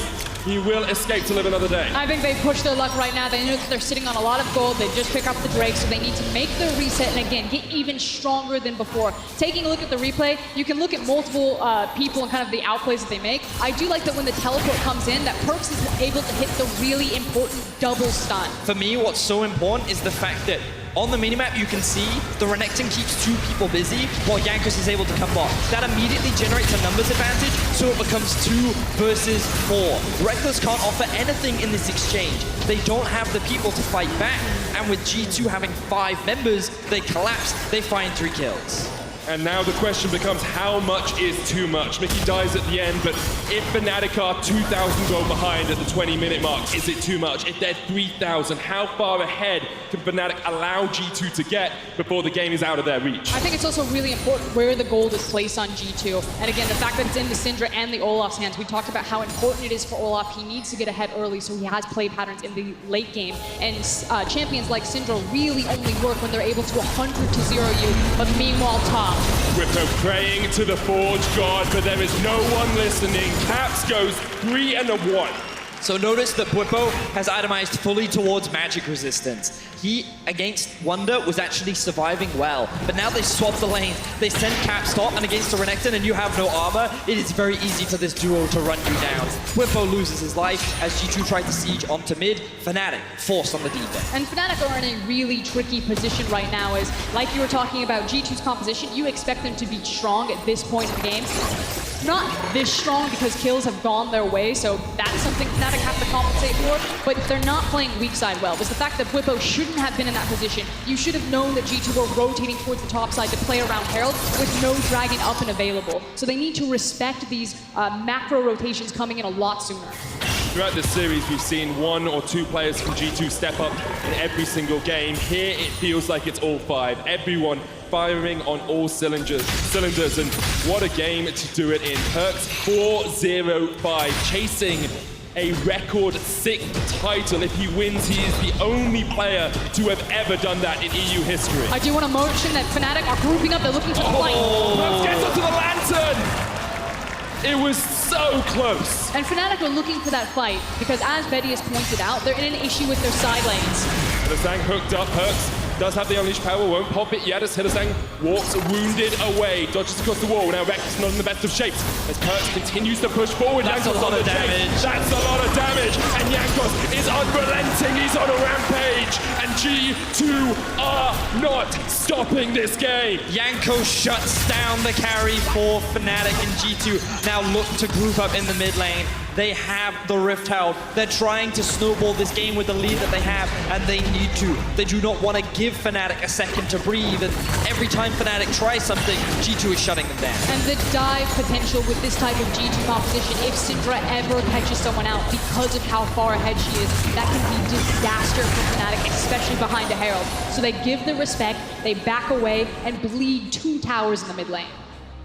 Notice how Perkz is sitting at 4-0-6, been involved in 10 of the 13 kills that G2 has found. And it feels like that even though he has become one of the best AD carries in Europe, he is still a mid laner at heart. This is what they needed to take down SKT. This is what they've needed to potentially take down Fnatic in the final game of this best of 5. Because it feels like the theme of G2 is not just beating you at your own game, but changing the game completely. And that's really what Perkz is doing by bringing the Syndra down here.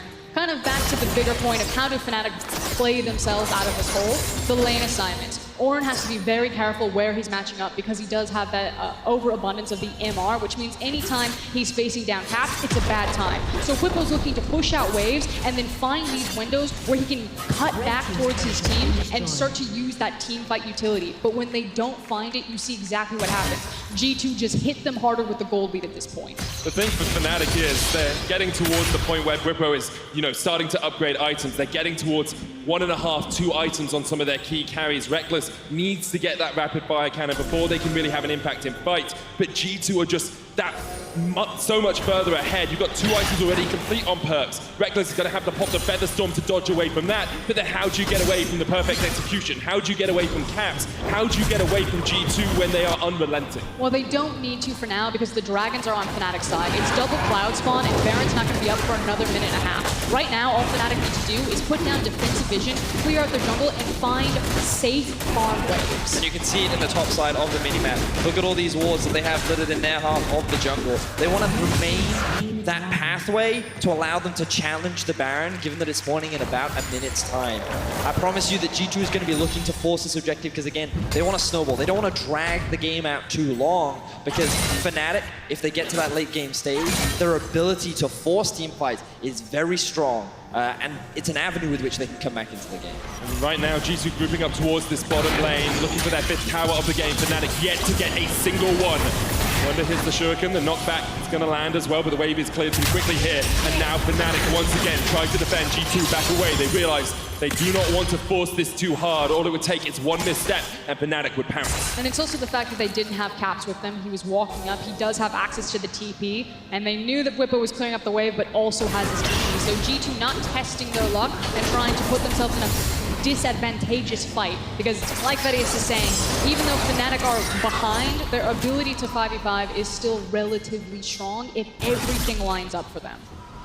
Caps now hunting down Whippo. Oh, he's in the shot. He's now found the crocodile. Really doesn't have that much armor. Caps takes a lot of damage though. The teleport coming out as Hylissang uses the stand united. Now Mickey looks for the hook, doesn't quite connect. Hits the minion. Caps going back in. Counter TP coming out. And now the fight's going to erupt on the top lane because the teleport is behind G2. It's Wonder. He's going in. But look at the damage coming out from Nemesis. The lantern comes out. The death sentence is quite hitting Reckless is fighting during the fight. G2 pushing forward in the top lane. But Fnatic are fighting back. Whippo jumping in. Hylissang there as well. Look at the damage. It's Fnatic. They find the fight. G2 overstep and Fnatic strike. And this is the team fighting that G2 had to be careful of. The stars align, Fnatic find the 5v5, and Nemesis and Reckless come up clutch. The Baron is now alive. Fnatic can look to take this one away from G2. A series of moments, a single team fight in front of the Baron. G2 are doing everything they can. Rox is almost dead. Caps and Mickey trying to do it. Hylissang on the front line. Rox flashes away, and maybe that means they can't quite do the Baron yet. Nemesis Wonder's on his way up. Hylissang misses the taunt. Caps is on the backside of this. He doesn't have the ult. Here comes Wonder. The Baron is too much for Fnatic right now. They cannot do it. Mickey lands the hook. It's only onto Hylissang. Wonder coming in with a Hextech gunblade. Caps fighting off towards the top side. He takes down Nemesis. And now Rox is not in best of shape. Wonder jumping over the back line. Another hook hits. And G2 somehow in a 3v5 take down 3. And Fnatic are going to limp away. Reckless and Whippo dismayed, devastated as G2 now turn towards the Baron. How do they keep getting away with this? G2 pull a magnet or a rabbit out of a hat right now. They are now on the Baron, and it is Whippo and Reckless left to defend. Whippo is the last stand. His ultimate is coming up, and Reckless is behind him. Reckless choosing to go back to mid lane. Will Whippo even attempt the steal? You've got to go for it. You've got to go for it right here. Here comes the Call of Forge God. But there's 2,000 HP left on the Baron. G2 wait it out, and G2 secure it. 22 minutes in. They are 8,000 gold ahead, and they are knocking on the door of the title. So we can see Fnatic found themselves the perfect team fight, but Mickey and Caps hold the line. Broxer makes a huge mistake by face-checking the brush, and he gets chunked out. Without him threatening the Baron, Fnatic realize they've got to disengage. They've got to turn and fight. They've got to kill these members, but there's a split second of indecision. Nemesis goes on to Caps, thinking he can get this 1v1. Caps has the ultimate available. He's waiting for cooldowns. He shuts down Nemesis, and that's when the carnage begins for G2. He then walks into the face of Broxer. He takes him out, while the 3 members of G2 on the other side are securing kills onto the other members of Fnatic. Fnatic collapse in what could have been the game-changing fight. And you may not like it, but G2's ability to force the split-second decision, it's not that macro genius that you're used to seeing from the LCK, but it is an LEC and G2 special because they will consistently make the better choice in those tiny moments. That's where they push Fnatic. That was the difference there.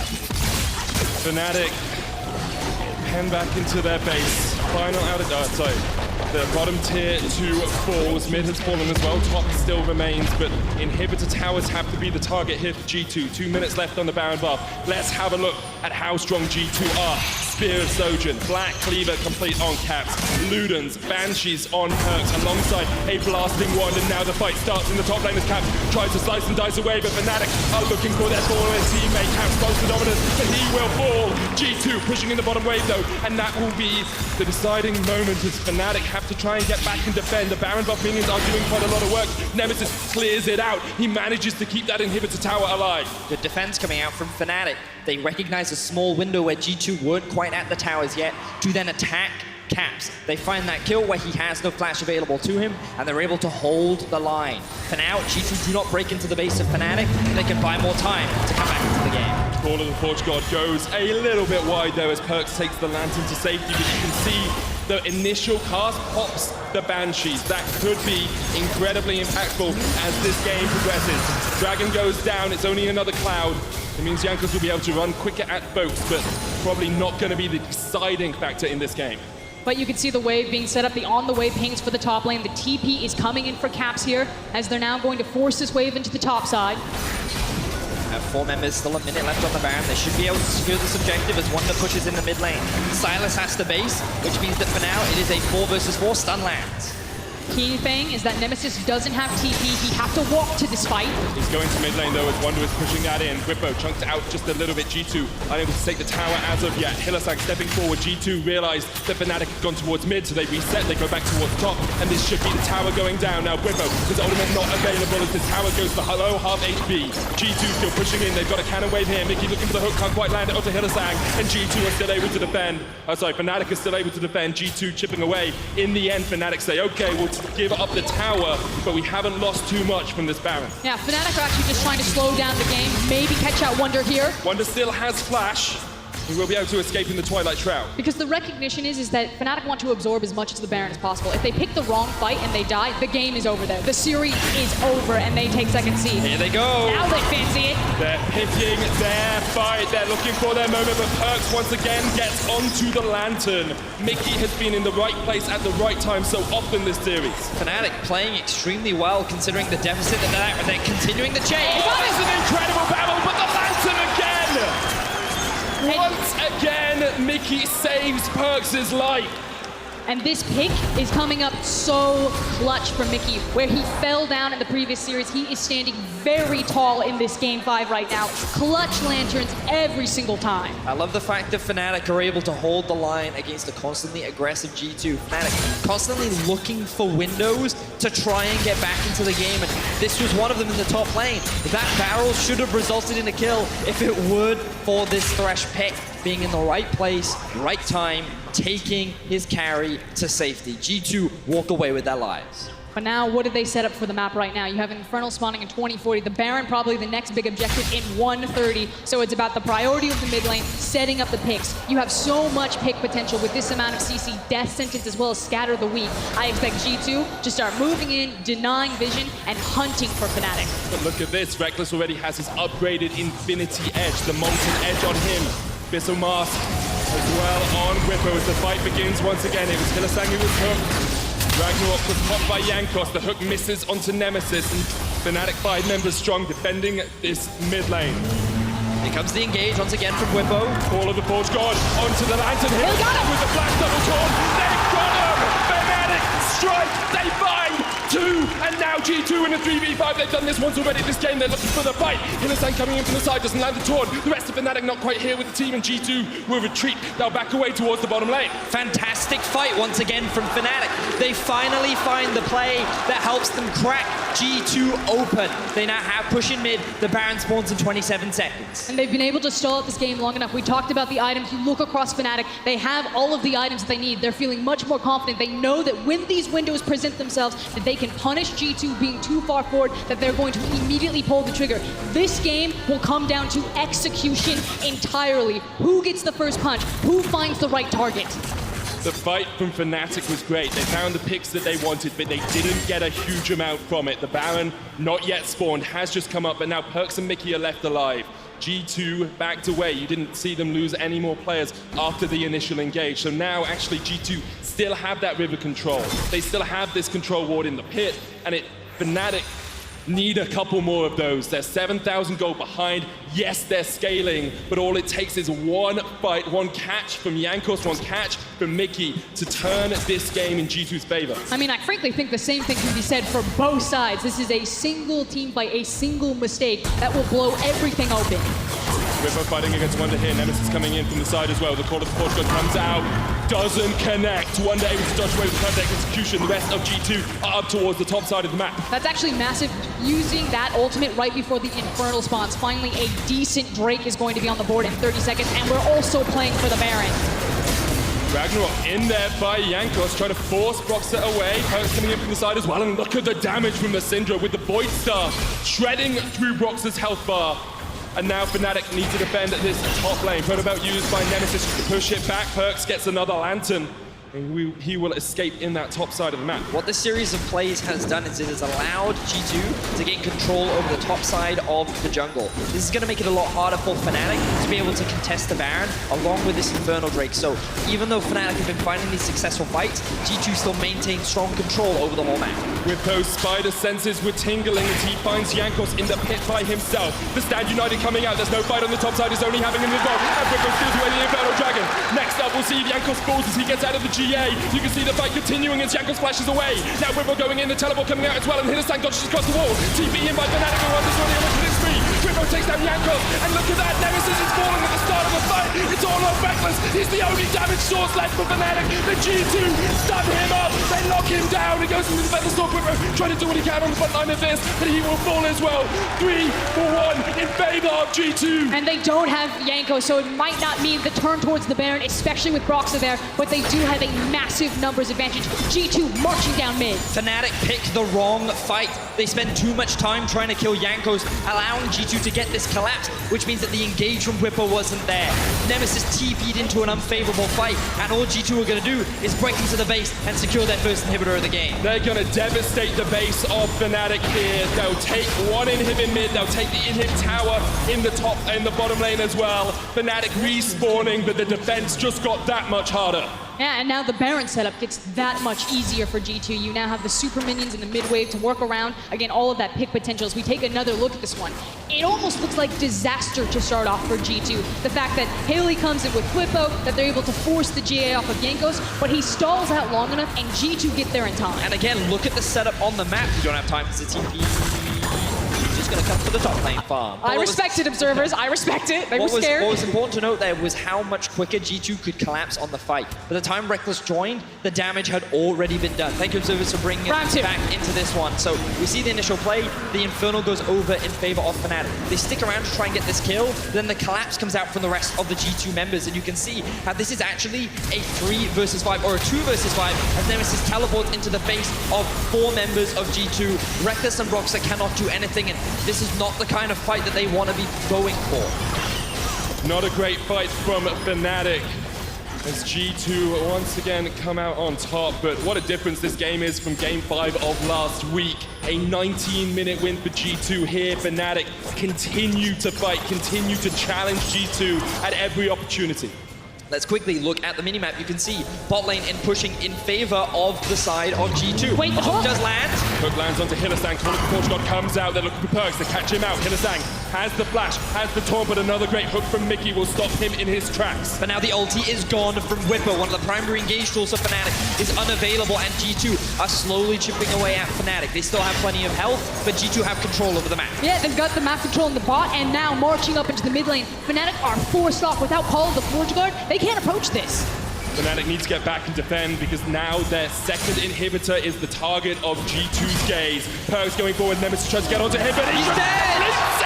The unleashed power The force of Perks straight onto the face of Nemesis. And now G2 with 2 inhibitors taken are gonna back away. They accept the kill, they'll take the inhib, and they'll look straight towards the Baron. But that showcases exactly G2's mentality about this game. They play this one very close to the chest. They take the single kill, they ping the Baron. They do not overforce this time around. This is game 5 with everything on the line. They fall back to Baron. All the pressure now falls onto Broxer. Doesn't even look to risk a steal. Perks is hanging outside the pit. He's performing zone control. Fnatic will not take the gamble. This will be Baron for G2 Esports. 33 minutes, 33 kills. A 9,000 gold lead for G2 in game 5 of the LEC finals here in Athens. Fnatic have fought every step of the way, but G2 continue to push them back. And at this point in the game, from G2's perspective, you just get your mid lane pushing, you wait for your super creeps in both mid and bot to do the work for you, and then you can 5-man stack in that top lane wave. And we'll see if Fnatic can find another moment of just another miraculous moment. Let's just take a moment to appreciate this game 5. We saw the 2 distinct styles of G2 and Fnatic. G2, the early game powerhouse, they came in with their unique picks, their unique strengths. Fnatic went back to what they were so famous for in 2018, their team fighting. And while they fell behind in the early game, they found so many successful fights. They look for another one, the engage falls short. They're now, once again, on the back foot as G2 look to engage, look to end the final, look to crown themselves as the Summer Split champion. And again, Whippo uses the ultimate. There's no follow-up. It's a huge cooldown missing. G2 are waiting for their moment. It is one last push.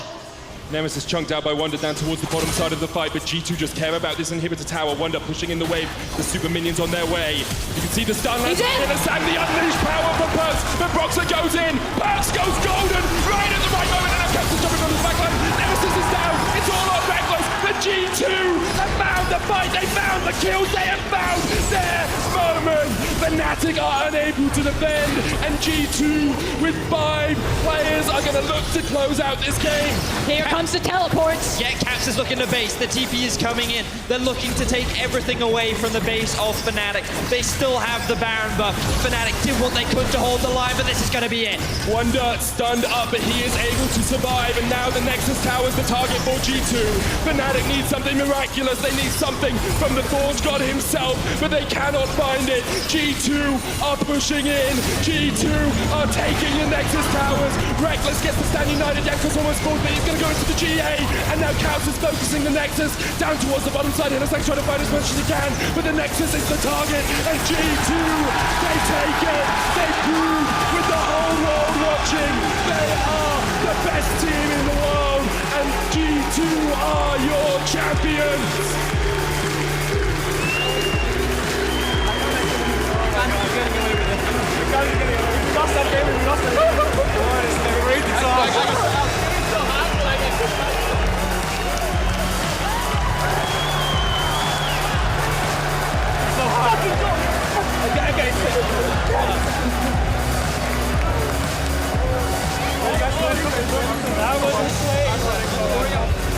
It was all in the Reckless basket. You saw that Fnatic composition, and then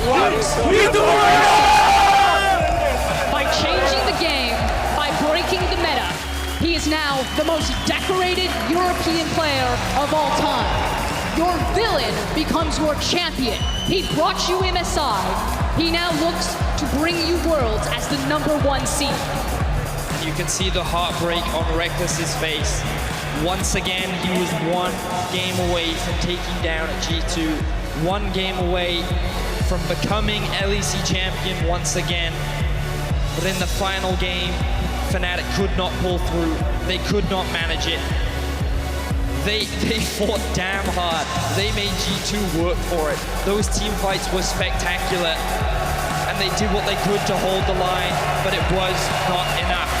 G2 claimed the title of Summer Split champion. But if you're a European fan, you feel damn good about this best of 5.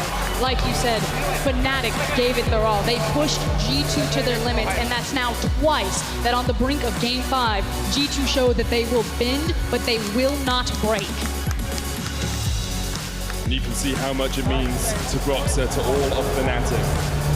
They fought their hardest, the hardest we've probably seen a final in a good 4 years. But G2 once again show us why they are Spin Split champions, why they are MSI champions, why they are Summer champions, and why they are striding along.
going to Worlds is the #1 goal. I've been here before. I've won like 2 gauntlets in the past with C9. They've won against us in the playoffs. People think that they're just going to beat us again.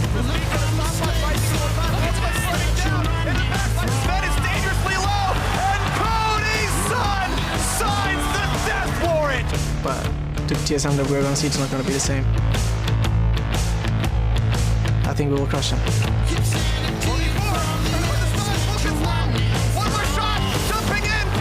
Finds a sick play. Sven pops off. Penta kill.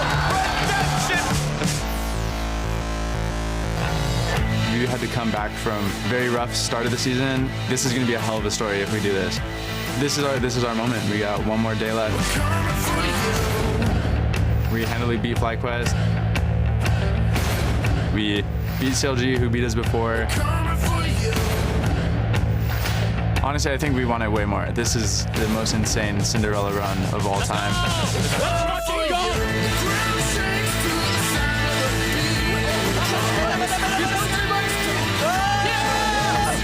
I know there's been a lot of hardship. It's really sad to see because I know how good we can be. I want to prove that we are actually a good team.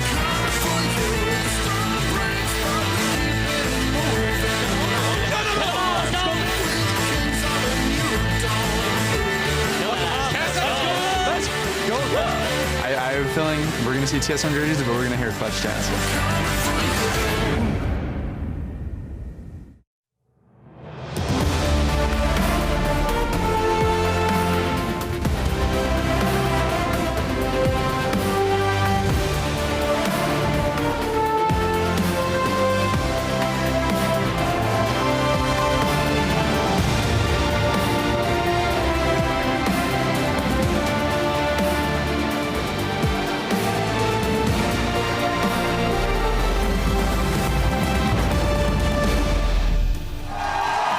Ladies and gentlemen, welcome to the North American Regional Qualifier Finals. First and foremost, congratulations to G2 for winning the LEC Championship after an amazing weekend in Athens, where it did go to a full 5 games.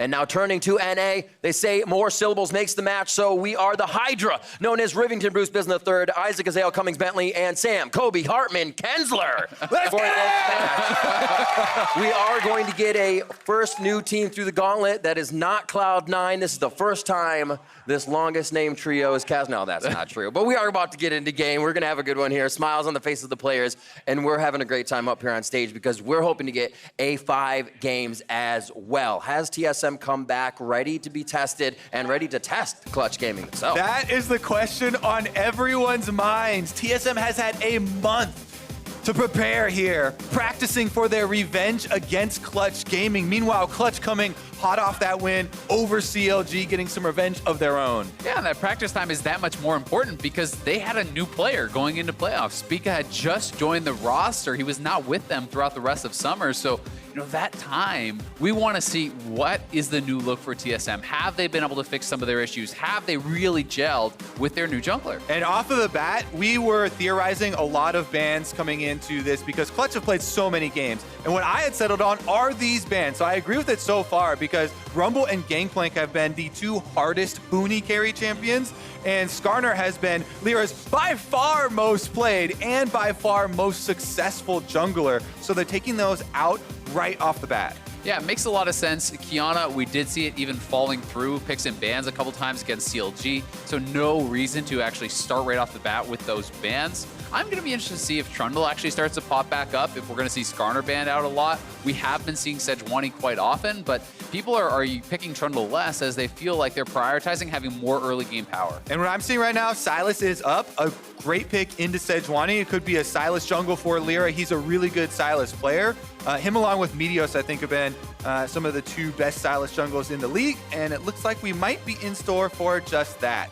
It is great to get that back for Lyra. We know him from the beginning of his time in the LCS to be very aggressive, has kind of pulled back to that, as we said, most played Skarner, where he can temper that aggression and get to level 6, but still on the Sylas, he can make an impact. Oh, Sonatom Kench, we're going to get it. There it is, locked in very quick. As soon as I saw the hover, I knew it was going to happen. And I knew the crowd was going to react in this exact way as well. Look at that opening lineup here from TSM. There is Sejuani plus a Sona Tahm Kench bottom lane. That is a lot of defense. Yeah, that is a lot of defense. They are definitely looking to play a more slow game in the early stages, though their solo lanes are still yet to be locked in.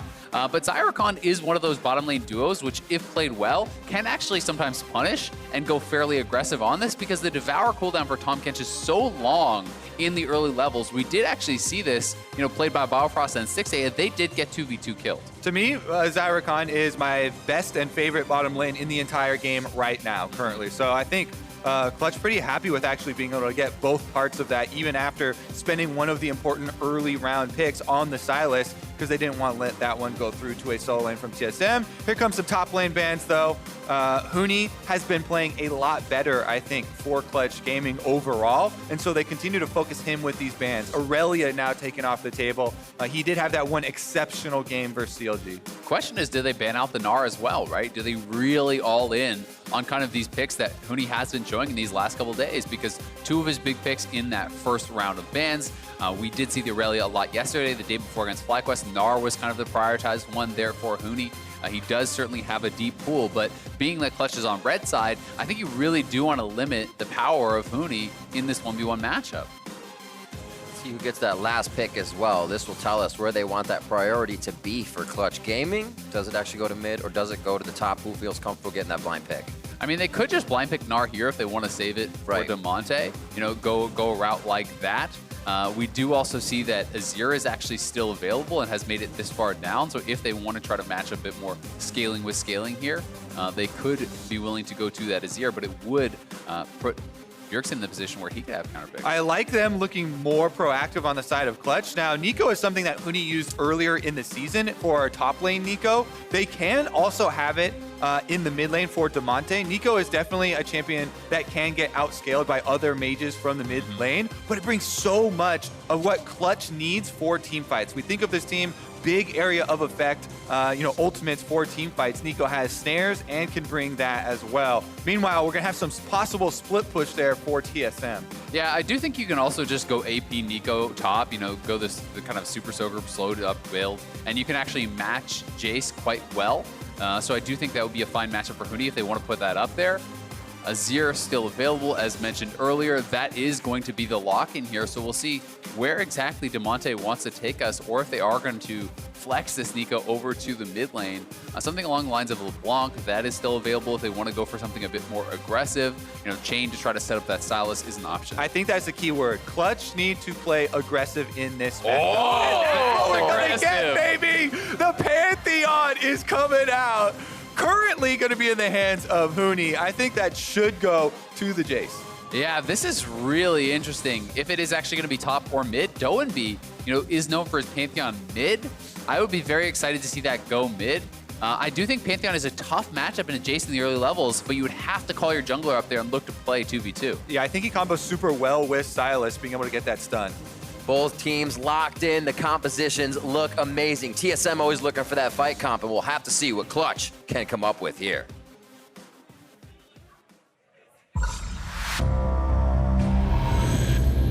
Every click. Every frame. Every press. Every sound. I'm playing aggressive. I'll take mid. Every advantage. When the difference between winning and losing is measured in milliseconds. Everything. Everything. Everything. Everything counts. The Alienware Legendary Battle Station.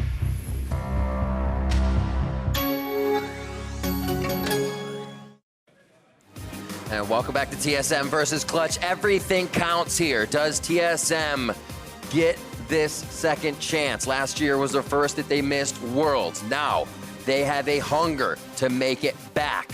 Clutch Gaming looking to bring the Dignitas name back, but them themselves going for the first time, and how huge would that be? So big. If Clutch can make it to Worlds, then they get to play more games as Clutch. Immediately, first thing, zoning in, junglers spam pinging the Ocean Drake spawn. That's going to be first one, and that is always so big. I think even more so when you were playing, with this Sona-style team. But we can see Clutch grouped up as 5, heading down towards that bottom side, looking to use their very strong level 1 here for a potential invade. Yeah, I mean, you can level up Pantheon's good old point-and-click stun. Nico can as well get the snare. See the walk in here. Vulcan going to stay inside the Dragon Pit. Yeah, Huni was spotted by that tower, though. You can see the question mark ping come out. So they will be able to get some early vision here, but certainly shouldn't be able to get more than that. Yeah, and because they've already been seen, we probably won't get much action. And we do have a quick sideline report with Avli and TSM's coach. Thanks, guys. I am here with Coach Peter. Now, it's been a while since we've last seen TSM, so kind of give me the update. What's the state of the team like compared to the last time you took on Clutch? We definitely feels better right now because we've been practicing really hard doing the break time, and I think we're ready to go. And speaking of practice, in an interview released this morning from Travis Gafford, Demonte had said that you guys had some scheduled scrim time against Clutch Gaming, but then after beating them the first time, you had canceled the rest of the day. So were they not worth your time? I don't want to say, but the first time we scrimmed them, we shit on them really hard, so we just decided to scrim our Academy team. Well, is that going to happen today? Not sure, but we'll see. Not sure, we'll see. Well, best of luck to you, and back to you guys. Well, hopefully everybody washed their hands before coming back to play that. Oh my goodness! Because this invade is resulting in Lyra being able to clear out the red side jungle here, I wanted to go over the play a little bit more. And it was actually a really well orchestrated level 1. Clutch were trying to get 3 people, all trying to get someone who was waiting into this Tribush, but nobody was there. So they continue to invade, and you can see these wards that they have here for Lyra, clearing out the full red quadrant of TSM's jungle. And Spica should just go up to that top side, knowing that this has already been done here, so he doesn't waste any time. Yeah, part of the follow of that, though, was Huni started his W. So that means that you're not going to be able to contest the push whatsoever at level 1. You know, Jace does not have to worry about any spears being thrown out, anything along those lines. So we are seeing Broken Blade trading pretty aggressively here. And this is the old Pantheon. We get a flashback here. Yeah, a lot of shouts from the audience because on live, people haven't been able to play it in a long time due to the rework, but it's a very straightforward champion. Trying to get harassment there. The Q spears, as Ales was talking about, are just targeted back in the old version. And he's also really good at setting up for possible ganks. But if he's left alone versus Jace, due to, split jungle camps, then it's going to be hard and he'll get whittled down. One of the things I'm honestly really surprised about is in range matchups, old Pantheon, you almost always want to go Electrocute or Airy for the laning phase. He's actually gone Conqueror, which is pretty hard to stack in these melee versus ranged matchups. So very surprising to see that. And we have Broken Blade on the other side actually going for the Airy score. So he certainly should have that poke advantage. But this is a Nico roam up to the top side. Messing with Broken Blade's head just a little bit. They are kind of pinging that mid is gone, and Bjergsen will have noted that for the rest of TSM. See Broken Blade backing off there.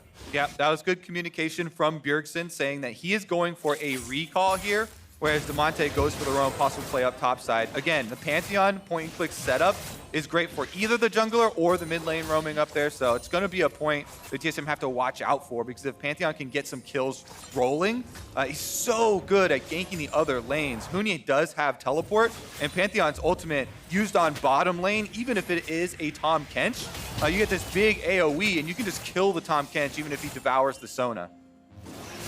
See what Clutch Gaming's focus is as we continue this early laning phase. No junglers really getting in each other's hair just yet. We do see Scuttle control on the bottom side of the map, going over to Clutch, and it is Spica able to grab that top side. Another quick back here by Demonte as he picks up a few more items, getting harassed out here by Bjergsen. And due to the champion select, Clutch should have a lot of pressure through the bottom half of the map, just inherently here. Vulcan and Cody Sun pushing in Smoothie and Sven, getting some damage on the turret plate, as well as trying to deny CS there, even to the Tahm Kench. Meanwhile, lane swap, just kidding, we've got a jungler's swap as Spica is behind Huni. Just cruising up. So Huni has a bit of a trouble here for himself. Lyra could possibly get some help. Teleport coming up to the top side already. Broken Blade's going to need to retreat out of this one. And just Demonte doesn't want it. That's going to be the clone going forward. Yeah, I did have to flash that route, so it is at least a flash traded for that TP from Demonte. But this does mean more free time for Bjergsen on that Azir to actually shove up mid lane here. And it will be quite a few minions lost for Demonte on that roam. Yeah, it is definitely going to be some minions lost, and Bjergsen goes for an invade. See if we get some deep vision down here for them. That control ward doesn't get cleared out too often. You can see the game plan from Clutch, though. They are throwing a lot of resources up towards the Pantheon because those will be returned when he gets that level 6 and gets the ult elsewhere. You can see he's actually ahead in CS over the Jace.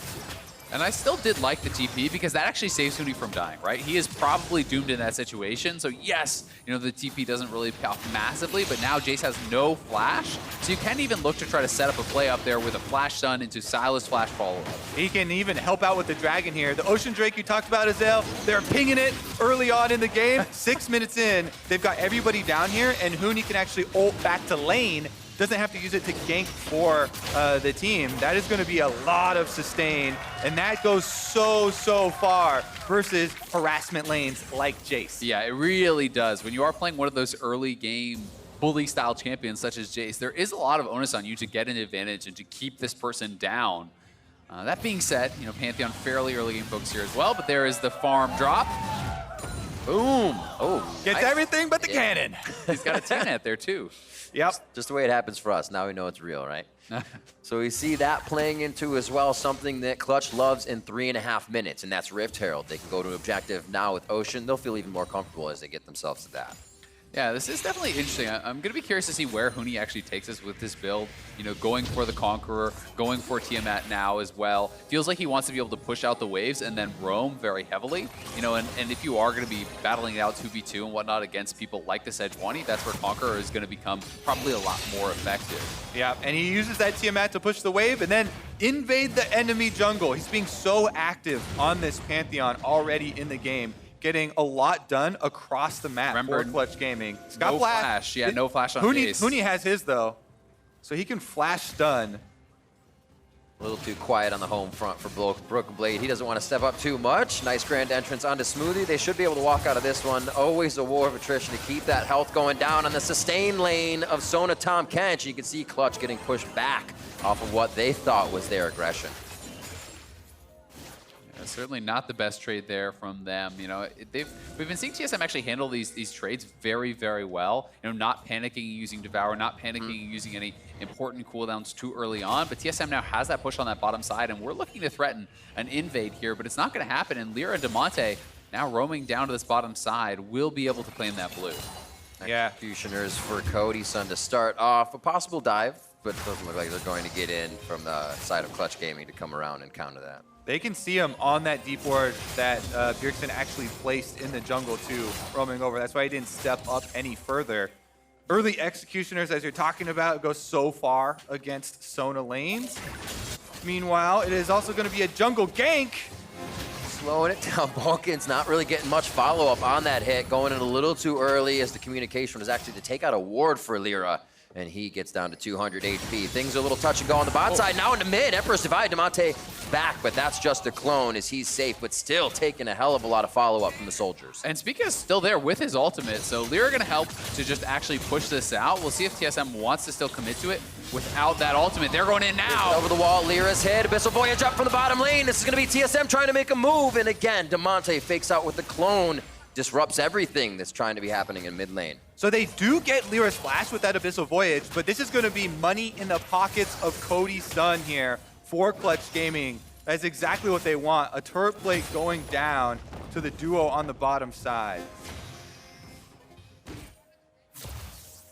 Everybody feeling like that first level 6 didn't come up big, so we're probably going to get a little bit of a lull before they get themselves back into an engage. Sitting on a ward, though, would definitely be quite tempting. A quick look on the Cody Sun is Vulcan.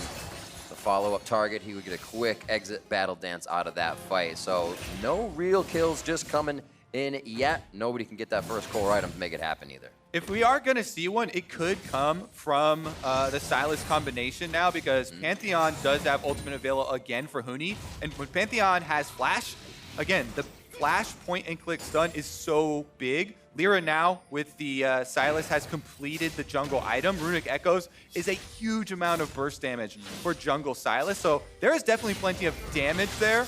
As well as CC to try and pull off a kill.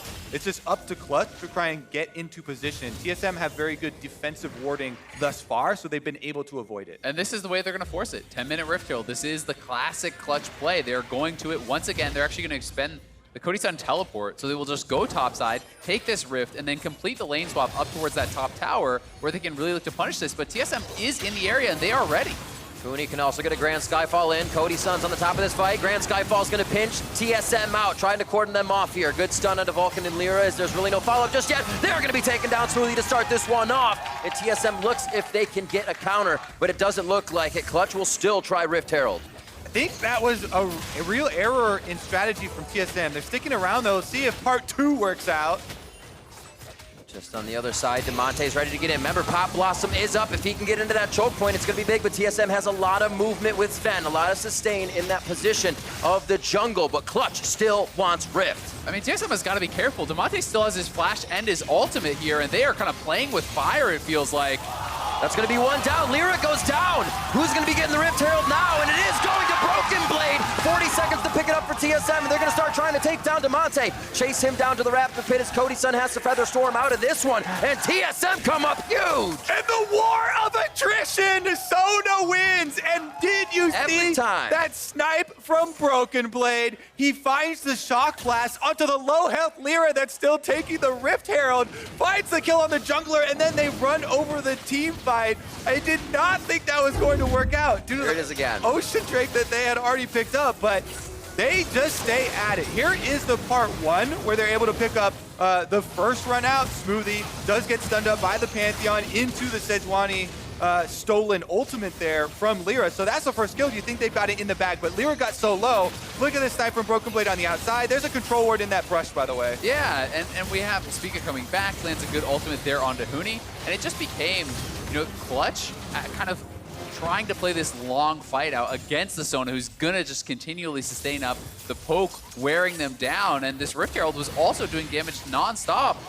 Spurgeon flashing in, trying to get him, but not really having even close to enough damage. And that was with the Ocean Drake, so I thought Clutch had it in the bag. They had the extra person down, but TSM kept at it, and now they've been able to Ocean Drake of their own with everybody now on the bottom See side. what Cody Sun did here. Yeah, so this is back up again to the top side. Cody Sun just laying a trap out of that brush. Nice little route onto Broken Blade, but just straight up goes down. I mean, Cody Sun was at like 40% health when he actually went for that play.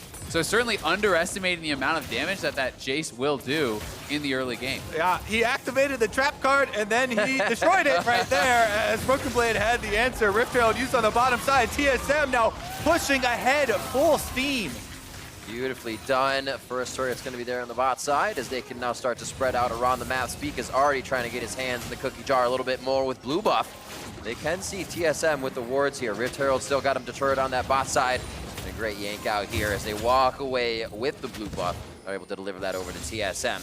Erickson pruning the top side, and they're not losing too much pressure as it's now TSM's game. We had no kills to start off. Now we're at 4-1. I mean, TSM was honestly looking so good off the back of that Rift Herald fight. Clutch just didn't have an effective turn, right? They still had the flash ultimate from Demonte. I felt like they should have allowed TSM to funnel into them, then look for the engage. But, that all goes wrong. They get a kill on the top side. Now that has turned into first turret on the bottom side. The Sona Tahm Kench comp is going to be kind of catapulted into the mid game where they're going to be so powerful. Exactly. That's one of the biggest things. They've got an Azir scaling along with the team fight of the Sona that will come to fruition later in the game. All those 3 kills went to Broken Blade on the Jace. Broken Blade is the early game force for TSM. Those 3 kills funded a tremendous amount of lethality. So while Clutch had been doing a very good job in the early game, throwing a lot of resources to Huni, trying focusing that lane, getting him around the map. Now it is a very difficult problem to deal with because Broken Blade has so much damage behind those shock blasts. Taking stock of CS looks pretty good around the map. Got to combine the bottom sides for Sven and Smoothie. And then Sona and Tahm Kench lane. Something you get out of that as well in the best of series is you might start pulling that Sona or Tahm Kench ban out of Clutch Gaming. Being able to show things like this in the first game and really give them trouble at one of their favorite objectives throughout the lane really makes the other team start to think a bit different and pick some bans. Yeah, it certainly does. And also, credit to TSM for kind of being prepared for that Rift Herald play, right? Absolutely. The start of the fight certainly didn't go well for them, but this is what Clutch has done every single game throughout playoffs, really, has been their go-to play, and they've been so good at executing on it. But one of the things we talked about is TSM has essentially had a month to prepare for this. They have watched all these other best of fives. They watched, Clutch playing in that third place match. They watched Clutch play against FlyQuest and then CLG, right? So they have played three against best Clutch. of threes, yeah, but just since then, Right, to be able to actually prepare and study. Oh boy, not looking good right now, and that's going to be Vulcan going down immediately in a fiery storm. We'll see if they can get some more back. Papasu going in! A three-man lock-up from Demonte coming up huge. Smoothie's trying to answer back. Remember that Sven Sustain is going to be there with Bjergsen and Broken Blade coming in from the side. Cody Sun has to kind of branch off to the right, and that is not looking good for Huni as he goes down being the straggler. Demonte now the caboose on this train as it tries to go exit on this trail. I don't think it's going to happen. He's going to get hit up at least the kills for Sven, and Bjergsen says, I'm going to slide right in for that one as he picks up another one for himself at 1-0-4. Yeah, and Broken Blade will take that opportunity to push on Lyra here. Gonna get some damage on the turret. With the respawn of Vulcan, they might try and attack him. He has the quickness. They could try to go for a quick kill, possibly seeing Smoothie would deter that to the skies, get some damage on Vulcan as he gives him a quick hammer off to say no, thank you. And TSM now are just in full control. It's honestly really hard to play against Sona Tom Kench from behind because they will group and they will force you to engage into them where they are strongest. So Clutch really now has a very difficult job, but they're actually just going to try to engage here right now. Here comes over the wall, Grand Skyfall going in now onto Sven. He could go down very fast. He almost stays alive for a second, but the next target's going to be Spica as he is the trailing member. All of TSM gets themselves to a pretty safe spot without losing too much of the map, but they have to stay here, as I believe that Drake is coming up soon. Yeah, getting that kill right before the Dragon spawn, pretty big as it should now be. A Clutch Dragon grabbing the mountain here gives them another avenue to kind of attack TSM as the Baron becomes much more assailable. Those turrets become much more assailable, but TSM will at least trade back that turret. Yeah, I think that is a good counterattack from Clutch to kind of stop the bleeding, but if you gave so much money to this Azir, Sona, Tom Kench, core team fight from TSM, it is going to be very hard for Clutch to make play after play like that to bring this game back in order for them. Because if you look at the team comps coming into this game, they had very different timelines that they wanted to operate on. And we have jumped way ahead to TSM's version of that timeline. We've got double completed Sightstone items now for the Eye of Frost, as well as Smoothies for the Tom Kench. So TSM will be able to get an explosion of vision through the jungle, and it's going to be hard for Clutch to mount more of those surprise plays. Yeah, they're feeling it. You can see 3 sweepers around the map. Huni, Lyra, and Vulcan still holding on to that, so they're trying to deny whatever is coming in and encroaching onto their side of the map. Cresting up over, up to 20 minutes now. We're at 18, 7-3, and TSM is looking at a 2,500 to 3,000 gold lead right now as it fluctuates back and forth. Mid lane seems to be the control, make the next move, and find a way to get to one of these second-tier turrets without pushing themselves too far into some Clutch engaged territory. One of the things, they're going to have to be very careful about is how often Jace is playing side lane. If you do something like send Nico out to answer the Jace, then you can bring in the Pantheon for that 2v1 and potentially shut that down. So what Clutch is going to want to do here is really control the side lane push, shove out these waves, force someone from TSM to answer that so that TSM is split up and not really as this kind of core 5 that they want to be together for their fights. And TSM's response to that should be, recognizing this danger, having Smoothie with the Tom Kench and Abyssal Voyage, in placement to answer. Level 1 Abyssal Voyage is very short now, so it makes it much more difficult than in the past. So they have to keep track of all these teleport cooldowns to make sure they don't give Clutch an opening, to get that money back. Because if you win, get that pick off and you get the Baron, you can still snowball ahead and win this game. We need to prune top now. It doesn't seem like TSM really wants anything of that forward motion. Maybe get a little bit of a bait around the Baron if they can get some tags onto Clutch members. But not knowing where Demonte is, not knowing where Huni is going to drop in, kind of puts a stopper on any engages you're going to want to do on just a few members. Just taking a look at the items completed here for Broken Blade now, Dustblade as well as Ghostblade, there is not a single piece of armor to be found on the Clutch Gaming team because they're dealing with Sona, with the Azir, and they're going to have to kind of itemize more health or just pure offense. So any shock blast that this Jace is able to hit, really across the board, has the potential to just push you out of the fight. Bit of a risk, right? You play a little poke game, you play a good fight team with Sona and Tom Kench, but if you start losing that poke game, the game goes very awry quickly and everything's in your face from Clutch. They're about to dive every turret you have. If you do it well, it's the flip side. TSM's always in the lead, and that's what we're seeing here. Yeah, and with that top tower taken down, you can see earlier I talked about an explosion of vision. It has taken place around the Baron. You know, I have Frosty, I have the Aspect as well as Control Wards, all from TSM focusing on the Baron area, you know, trying to get this advantage so that Clutch have to get into a bad position trying to face check. Zale's talking about they have no armor. They have no defenses of any kind. Nobody can face check anything on this team. So if TSM just establishes vision, then they force Clutch Gaming into a very risky scenario, and you start to get a bit paranoid.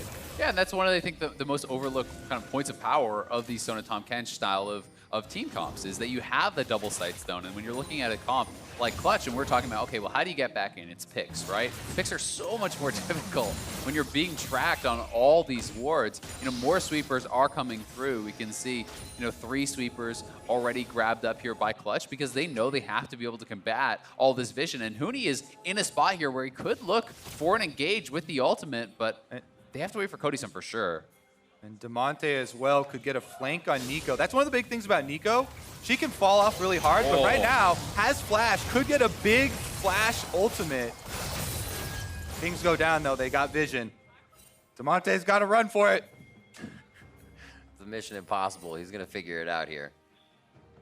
They're chasing him, but away from the Baron. So Clutch are trying to go to Baron to draw that away from Damonte, so he doesn't have to bail out of the bottom half of the map game plan here. Damonte has no TP though, so if there was to be an engage up on that top side, he actually can't get there. So, you know, he's gonna reset. TSM is starting the Dragon. We'll have to see if Clutch is aware of this. It does not look like they are, as we see the reset coming through here from Lyra, so it will just be an easy Dragon for TSM. Yeah, it's an awesome split that they have. Sona, Tom Kench still up towards Baron if they do have to Abyssal Voyage down from anything or to aggress on that Dragon fight. They would have been fine. So a great split, kind of figuring out where Clutch was, but also covering all their bases as they took the current objective. So we got 5 minutes on that next Drake. It's going to be another Mountain third of the game. And we do have Baron up on the map right now. TSM's vision has been covering that as Clutch is slowly starting to build their vision wall back up, slowly going over the top side of the map, but it could be cleared out fast, and that's only vision they're using as info right now. It's not stuff they can use to engage or make a fight happen. Things are slow going for Clutch, 22 minutes in. Yeah, they're trying to figure out a way to get this Nico into a good flank position, because that's going to be the only way they get a good win in the team fight. If you ult multiple people, Cody-san gets very close to the brush, does have his ultimate available for defense if needed. Yeah, and TSM looks like they just are okay not actually answering the split push right now. They're group 5 top. They're actually just going to push this and try to force Clutch to come to them. Teleport comes in. This is a possible flank we're talking about. Oh, there's the Pantheon ultimate. Gonna be Nico right behind him, Damonte and Vulcan. Lyra now gathering in that little river channel. And first divide goes through, and they're gonna dive right onto Bjerg. Oh, Damonte! Damonte's in there, and he's gonna be getting a few. That's Sven going down as well as Bjergsen. Turning on to Smoothie, they're trying to get some kills as Broken Blade fires in from the outside. But no go for him. It's like he's hitting a brick wall at this point. And Cody-san comes up huge. Losing Vulcan at the end of the fight due to Spica, and what a back and forth, the 3 for 2 in favor of Clutch. That was the dream scenario for Clutch. They got this TSM squad fully circled in. You could see the flank coming in from 2 areas here. Huni ults down, Sejuani ultimate not going to be there. So then Vulcan will flash over the Azir wall to knock up Bjergsen. That's the Devour, and then Damonte got in for the big ultimate. But on the bottom side, Broken Blade was able to solo out Lyra. This Jace just completely eliminates the enemy jungler and allows them, for TSM, to at least get 2 kills on the back side of it, and it only ends up being 1 extra kill for the side of Clutch Gaming, with them getting that big flank on the Nico, using the flash ultimate there as well. Yeah, I mean, that was a 4-man Nico ultimate. You know, the fact that Broken Blade was split from that, was able to win out on his side of the fight, was so critical for TSM, because if he is caught with the rest of the team, that is Baron for Clutch there, and that is the game. You know, just flipping on its head. But Broken Blade, so much of the gold is in his pocket, so he plays out these fights well. even if Bjergsen or Sven goes down, he can still carry the fight. Yeah, that's a 5-kill Jace with full lethality. All 3 items online now. Doing 40% of Vulcan's health there with the Shock Blast. TSM always gets so aggressive after a moment like that, knowing it should not have happened. Props to Clutch for being able to find the exact moment when all TSM groups together for that turret, but I don't think TSM is going to make that mistake too many more times in the game. So now it gets harder. Demonte has to have different angles. Already here from the bot side, here comes Grand Skyfall. Demonte in from the left, but they're just going to try to separate TSM here. Crescendo comes back from Sven. That's going to be the answer from Spica now with his ultimate, and Clutch is not liking this engage as it gets turned around. And now they are headed for the base. Spica almost getting a bit more damage forward, and Vulcan uses that entrance to exit. And TSM don't have to stop there. They can go straight to Baron. They didn't kill anyone, but they got huge chunks of health off of the side of Clutch Gaming, who only have the 1 Ocean Drake to rely on to try and heal back up. And even with that, teleports start to come out. They have to contest. Huni, Guardian Angel is up. Eyes onto Cody's son as well. He still has Featherstorm as Baron has a lot of HP for this one to be tempted by both teams. TSM is definitely given a big chance here to Clutch Gaming as they already have a 2,500 gold lead, but Clutch could easily get themselves back into the game on this one. Spica going low. Demonte now into the stasis. Pop Blossom hits nothing. That might trigger TSM to want to go into the fight. Yes, Broken Blade is just coming in from the right side, and that allows Clutch to see that they need to back off and find a bit of a better defensive position.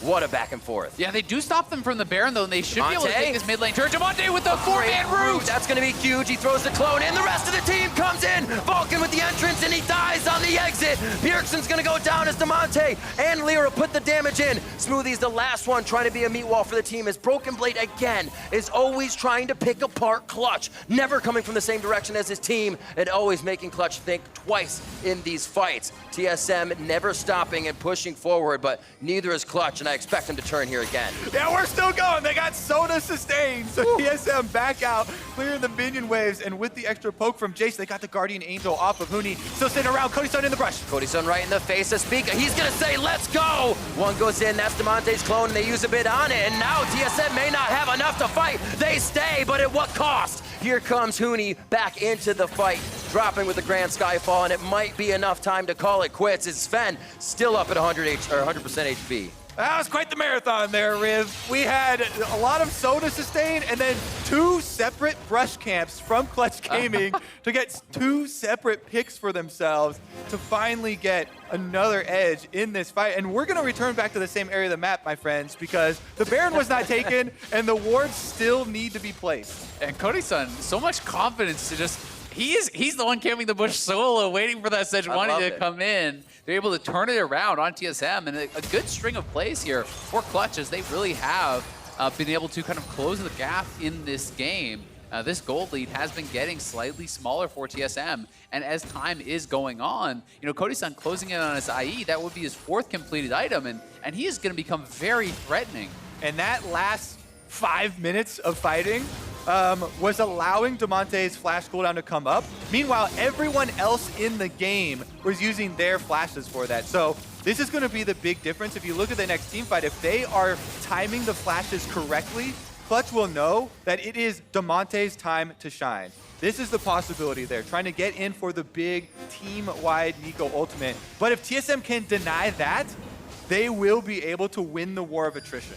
So Clutch here, it looks like they're thinking about sending Lyra down to just try to solo out the Dragon while the rest of them defend any potential Baron play, but not feeling fully confident to go for it. And you know, TSM does have such good pokes. They have to be on point with these engages, but that is Demonte on the top side. Broken Blade walks right into Demonte and the rest of the team. He's going to go down immediately. That's a huge shutdown in gold as well. Going over to Cody's son. Grand Sky falls in. Sven is down. That's a double kill for the marksman. And now Bjergsen tries to answer back. TSM never done, never out. Sundisk in mid as they will try to protect more of their map. Even though Huni goes down in it, I like that play to get the kill, to get the bounty off of this Jace. That was the 6-kill Jace that they traded Huni's life for. And they're able to gain control of Summoner's Rift now. Name of the game for Clutch has been camp in a brush. Someone will walk over, you will get the pick, and now it has earned them an objective. And credit to them, utilizing this triple sweeper setup here has been so effective. It is at TSM, trying with these double sight stones to sport out all these flanks. But they're constantly sweeping them out, constantly buying pink wards to actually clear out all this vision, be able to attack from multiple sides. And this was Broken Blade base checking the Nico here and just getting lit up immediately. Then the Pantheon ult comes through as they want to try to chase through and kill Speak off so they could go to the Baron. Yeah, meanwhile, really good engage from Vulcan there. He was so clean on the recon, sidestepping the Sona ultimate in order to get his lockup, which kept them in place, for the Huni ultimate to be in range with Pantheon. So everybody on Clutch kind of trying to do their part to set this up. And we're back at it again. Very, very close to even in gold now, as TSM still hold the lead, but Clutch continue to find these plays by getting these pockets of vision control. And I want to highlight Cody Sun now. Look at those items completed. He's 7-1 at this point. He's been picking up so many of the kills in these team fights. That is an incredibly powerful 4-item setup there that he has for himself. And Cody Sun has been monstrous in these late game team fights for Clutch. So if you lose track of him for one moment, a couple autos, you can shred through someone like Sven or Bjergsen. Definitely a dangerous bottom lane. Noting him, noting Vulcan as well. Such kind of a pop-out year for him. Only 2016 was like CLG Black, CLG Academy, and now into the LCS and a spot at Worlds possibly. Absolutely crazy, crazy run for him as a support. 11-10 here. 31.5 minutes coming up on the clock. It's getting quite pressured around this map with that Baron still up, and neither team ever able to get the better of it. It's going to be interesting to watch the next engage here because we have a lot of key team fight items now available. The cooldown on Huni's Guardian Angel is back up, but Lyra also has a stopwatch on the side of Clutch. So both of those engagers have revive or stasis possibilities they can try and initiate on TSM and then buy time for the team. But TSM side also has 2 stone plates on their 2 tankiest members in the Sejuani as well as the Tom 10. Yeah, it feels like Clutch have made the decision to send Nico bot, trying to get that gold for the Zhonyas. He doesn't need that much more gold, so they're trying to have this 4-man squad hold on, donate a little bit more gold here to Damonte, and if he could get that Zhonyas for the team fight, it would be huge for Clutch. Quite a few items coming out here we haven't seen in a while. Edge of Night in, Abyss Voyage to the top. Huni flashing over the wall, not the worst ability for him to lose. Bjergsen still wants it, he says they can clean it up. That's gonna be a Guardian Angel down for Huni as well as Huni. Bot lane's hit up by Damonte, so Clutch is trying to work off the ball here, but TSM now have full eyes on Baron. Yeah, Huni was trying to sneak through, but there were too many wards, and TSM saw him. They'll burn down the Baron, while Damonte's trying to burn down bottom lane. This is a race, and Lyra could go for the steal. Lyra over the wall. Who's the greatest jungler of all? I don't even think he's going to attempt it. It's going over to Sven as this support takes it in the marksman position. That's Vulcan almost going down. Another shot could take him out, but he's going to limp away. No! Broken Blade finding the shot. Eagle Eye Shock Blast as he's going to still move forward. Form changing, giving him the movement speed, looking for it to the skies, but he didn't quite have the cooldown just yet on Cody Sun, but he does get that flash, and they are on to the middle turrets. Yeah, no reason for them to stop. They have the Ocean Dragon, they have the Sona. They can just keep going here. Multiple members are down for Clutch, so TSM want to try to take this inhibitor right away, but they have to be careful that they don't lose their bottom inhibitor to minions. Instead, they're actually looking to potentially just try to end this. I mean, Jace's team being in, they're going for the killing blow. Oh, there is 10 seconds left on Vulcan. He's about to get back up, and we might go for it. TSM, remember this previous game, that 3-1 score, it's nothing that they want to happen again. And almost trying to put the finishing touches here on game 1, and they're going to go ahead and back off after taking an hit. I mean, that was honestly a terrible call from TSM. TPing to Jace back in, he could have saved the bottom inhibitor. They would have got the mid inhib anyway. Got a little bit too excited there, I think, feeling like they maybe could end the game. Yeah, I mean, Broken Blade was literally in the base with Baron buff there, and the inhibitor is still alive, but they opt for the attempt on the Nexus turrets, and that is going to be 1 inhibitor apiece now. Bottom lane will be flooded here for Clutch Gaming. TSM still wearing the Baron buff, so they want to take on the strong lane. I think this is the correct choice because they will have supers going down mid lane. They can easily deal with Clutch Gaming supers. I think it's too far ahead of the rest of the team here. And they can just push back on the strong lane for Clutch. That's kind of nullifying the first few minutes of those super minions. Lyra, no ultimate and waiting on his ultimate, so actually quite a bit of deficit in power there for the side of Clutch Gaming. TSM moving up strong, and they have all their members now on the bot side. Yeah, TSM just needs to play this patiently. They have supers already here in the mid lane, so it's up to Clutch to actually respond to that. They're going to send Huni over, who can rejoin the fight with that ultimate. But TSM have this window, but there's a potential Nico flank. He's going to flash over the wall. Grand Skyfall just behind. This could be huge. Oh, Sven flashed into him. He's going to get the roof with the crescendo. That can absolutely change the fight. Clutch was expecting him, but the follow-up from the rest of the team, they didn't need Demonte. They wiped TSM out of the bottom lane. They got flanked again, Azael, again with the Sona double Sightstone team. Demonte finds the perfect pocket over the wall, and Sven flashes right into him. Demonte read him like a book. He did not flash over the wall, looking for that big 5-man ultimate. He said, Sven is gonna come to me, and into his waiting arms, he jumps. TSM need to look both ways before they cross the river here, because they keep on getting flanked or walking in the brushes, and Clutch Gaming are gonna take the dragon after. And it's amazing from Clutch, Kobe even talking about the vision, but look at the scores for TSM's side. They have absurd vision scores as we watch this again compared to Clutch, but somehow Clutch finds a way in every damn time. Yeah, and this was just so intelligent from Demonte, waiting for Sven. Smoothie flashes over for the Devourer to save him, but Demonte still has his flash to follow and actually clean that up. And these engages are just so good from Clutch, finding multiple angles, not using the Pantheon as the only one to dive in there. They're always having the Nico in position to go with him. I like that you're pointing this out because the timing is so critical to this. They have a lot of these tools, but it's hard to actually execute that in-game. And the timings that they are getting them off with multiple people engaging at the precise second is actually quite impressive for Clutch, gaining a lot of these teamfight victories. Yeah, I mean, especially when the other team has a Tom Kench, right? If you mistime this at all, Pantheon lands in, just gets Sejuani ulted, instantly dies, and the team fight is over. So everything has to happen at once.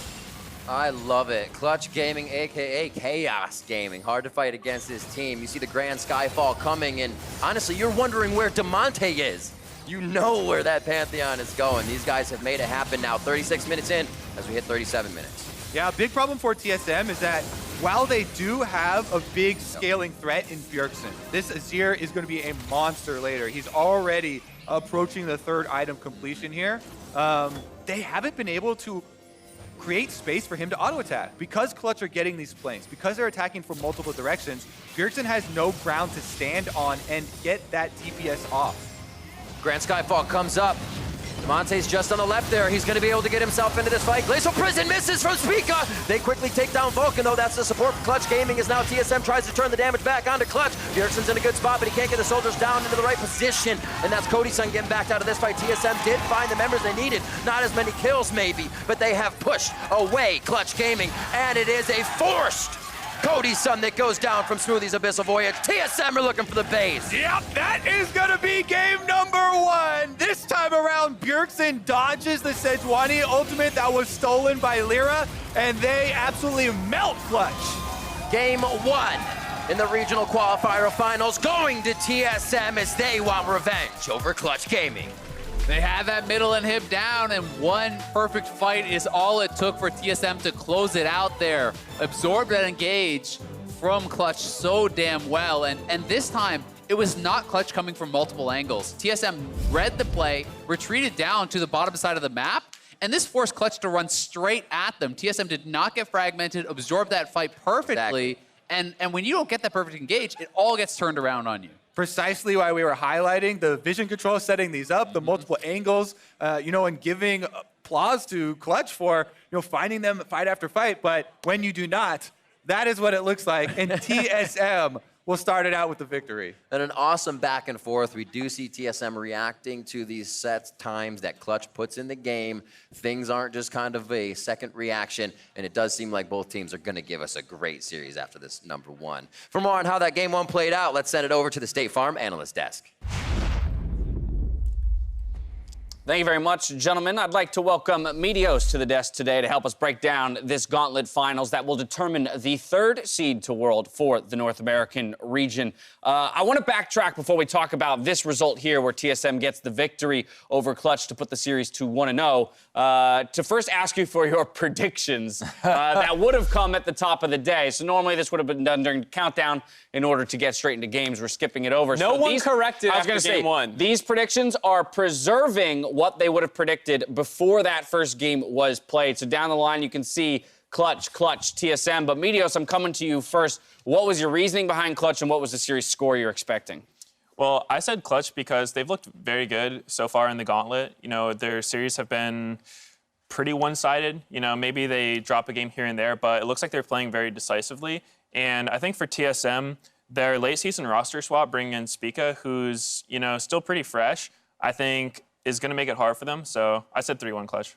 What about for you, Crumbs? I felt like Clutch had so much momentum here. They're really riding this wave of they're about to make a new story, Cloud9 being the only other team to win the gauntlet. If they could do this here, go from the very bottom of it, take down TSM, go to Worlds, they really understand what it means to them, whereas for TSM, they just made that late game swap and suddenly, okay, would this team be able to do get to the third place spot, considering that they only were here because of their work in spring? It felt to me that Clutch was the winner. Series score? I said 3-0. You said 3-0, and obviously we'll I appreciate me owning up to that. Yes, thank you for owning up to that. The only person on the desk with the TSM prediction would be Mark there at the end. So, sir, what do you got to say for yourself? I did it because I'm a curse for Clutch, and so I'm not allowed to predict them. Yeah. So in actuality, I would have said Clutch, but I'm not allowed to. One of those big wink predictions. All right, well, there you have it. The first game did go the way of TSM, and that's now where I want to start to dive into this matchup. I think, again, pre-series expectations, as we talked about them yesterday, were that Clutch has a very defined style, and the question was, what would TSM have done in the previous month with a number of games to be able to research and strategize around in terms of their opponent Clutch? What would they have done in that month to come in prepared for today? I mean, they prepared a few strategies that they had been working on in the regular season, which was one of them, the Sona Tom Kench. I think you found they played it twice in the regular season, twice with the Tarek as well. So just like yesterday, all TSM has to do here, they don't have to be better than Clutch, just come up with 3 strategies like this to beat them 3 times, and they've already done it once. Yeah, this is, I think, what you would expect the most likely thing to be, maybe an Ezreal instead, but overall, this is what TSM's bread and butter seems to be, team fighting jungler, scaling mid lane mage, some sort of playmaker for Broken Blade in the top lane, and then this kind of reactive bot lane. So like, this is the picturesque TSM team comp. By the same token, you look at the Clutch draft, and a couple question marks jump up, because, you know, for so long, we've been talking about their expanding pools and the different things at their disposal. Pantheon top is not one of the things that I previously thought was at their disposal. I honestly think they might have thought it was the reworked Pantheon because I can't see any other reason why you would want this old Pantheon into that matchup in this kind of game. Last pick, too, they saw everything. Like, you know what? Pantheon. Tom Kench is here to save whoever's trying to get dropped on. Pantheon he's this early game bully. And then they put him into Jace, who's very strong laner, and then they split the map bottom side, so Pantheon's not even going to get any attention. So I feel like that was kind of weird. Right, definitely could have seen more of a case if you were going to put some attention to the top side and really look to snowball him against that Jace. Not what happened. But I do want to take a look at a few clips of gameplay. In particular, I want to take a look at the Rift Herald, because all postseason long, Clutch, Rift Herald, 10 minutes, it's going to happen. So TSM, this is your first opportunity to show us what you've got in store for Clutch as they make that attempt. They recognize it, but TSM has the Scuttle Crab here as well, so they have vision and they kind of know what Clutch Gaming is up to, so they can play this pretty well. And they had actually already successfully picked off one member of TSM, so they felt fine restarting this up, but then they flubbed their second turn attempt to pick a larger team fight, and that's when they start getting a little greedy, that they don't start backing off and respecting that fact. Right, I think that it was a pretty big mistake of them to actually keep Rift Herald where it was. So they started it, they did a turn, which pulled the Rift Herald, toward that pixel bush. And then when TSM's sitting right there in their own pink ward. Right, it's a really awkward spot to fight. You're pretty much giving TSM the best setup they could ask for. So I think if they just pulled the Rift Herald more up toward top side, if they didn't make Lyra tank the entire thing, it still could have went well for them, but they just got a little, probably, too comfortable after they got that first blood. Yeah, and I think that's what's interesting about that play is Clutch sort of executed and then sort of didn't. So I still want to see more out of TSM. The fact that they initially got picked off that first time shows that, you know, it wasn't like they were 100% ready to go for Clutch Gaming. TSM was there, though, and they were, to some degree, ready to strategize around that or contest for the Rift Herald. This, though, more the story of the game for Clutch was the Nico for Demonte and everything he was doing to keep his squad in it. They needed to get so creative to find a way to take down the Sonatam Kenshin. A lot of it was Demonte utilizing his clone to find an angle away from control ward, sneak in, and find those big plays. And a lot of them were onto the Sona, but unfortunately, Sona got so fed from the early game fumbles that she wouldn't actually get popped that quickly. Right, even though Clutch didn't win this game, I was just still extremely impressed with the way Demonte played Nico because, you know, normally when you see AP Nico, it's with the Glacial build, and you just kind of shoot out your ghosts and then initiate that way. But Demonte had some really clever positioning and creative flanks to hide in. He was almost always catching TSM off guard, whether it was, you know, just finding an E route like the one time above mid, or these massive ultis. I think he played the champion very well. And it does speak to the fact that, like, Clutch Gaming is not a team where you stop the Rift Herald play and suddenly they keel over and die. Right. They did lose this game still, so maybe it is true, but they at least picked a number of fights with a disadvantaged comp at that point in the game and were able to win them. TSM, though, I felt like just built a little bit too much of a lead, and, you know, Clutch never converted that into a Baron or The anything. comp was just so brutal. Yeah, it was such a good fall late game behind comp. to this, there's no way for you to find a solid angle to win. This is what they Good tried. look for Demonte, but here will come the final fight. Clutch overreaching a little bit, just looking for their way in. TSM rightly kites it back, utilizing that Sona healing potential and elongating the fight. The Erickson got to get his lethal tempo off and just sit there soldiering away the entire fight, which is not how you usually beat a Zero. Yeah, one thing that I think is a little weird from Clutch's draft is that, you know, TSM showed Sejuani, Sona, Tom in the first 3. So that's very low damage. You need some big damage dealers in your 4-5. So they banned Corki, and normally you would ban Azir with that. You know, Azir, Corki are the two like high DPS mid laners. But they just kind of gave away the Azir to TSM. And I feel like if TSM didn't have Azir there, their next best champion would be much less DPS, much less range, and it probably would have been a lot harder for them to play that comp. Coming to you, Crumbs, only Crumbs. Clutch to blue side here just before we head to break. What do you want to see change up in draft? I want to see you ban out the Sona, just get rid of it altogether and take Spica out of his comfort zone. Put him on the champion that can feed. This matters so much when you're playing best of fives against a rookie. You need to allow him to make mistakes and you capitalize him. Sejuani, way too tanky. You can't pick him up. Let him play Jarvan. Let him play other picks. You kill him, you tilt him, you win the game. All right, blue side, they definitely open up some ban potential there, so we'll see if they take any of Crumbs' advice. Moving into game 2. TSM, though, they returned with a vengeance here and take game 1. We'll see if they carry that momentum when we return for game 2.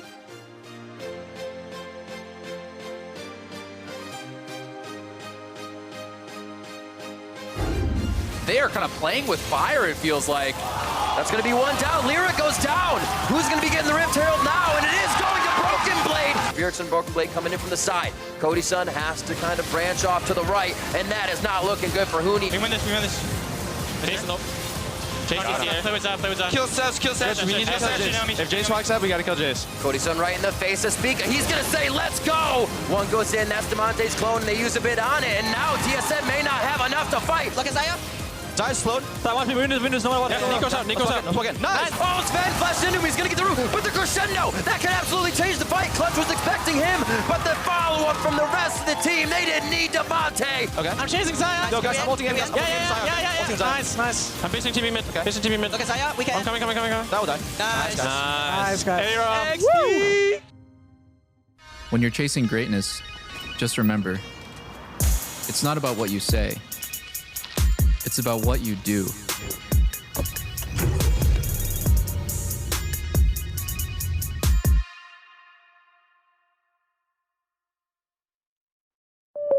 Congrats, Kim. You got your own car with your own insurance. No more driving that old hand-me-down. Did you trade it in? My parents handed it down to my little brother. You ready? Yeah. Surprise! No. Not beige Betty. You guys can't do this to me. Seriously? That car is like a rite of passage. How do you expect me to drive this? Just turn the key and yeah, it's just Some of this. it's automatic, dual cup holders. Go with the one that's here to help life go right. State Farm.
Hello and welcome back to Clutch versus TSM. As we get ready for game 2, let us know what you think about the LCS and these guys.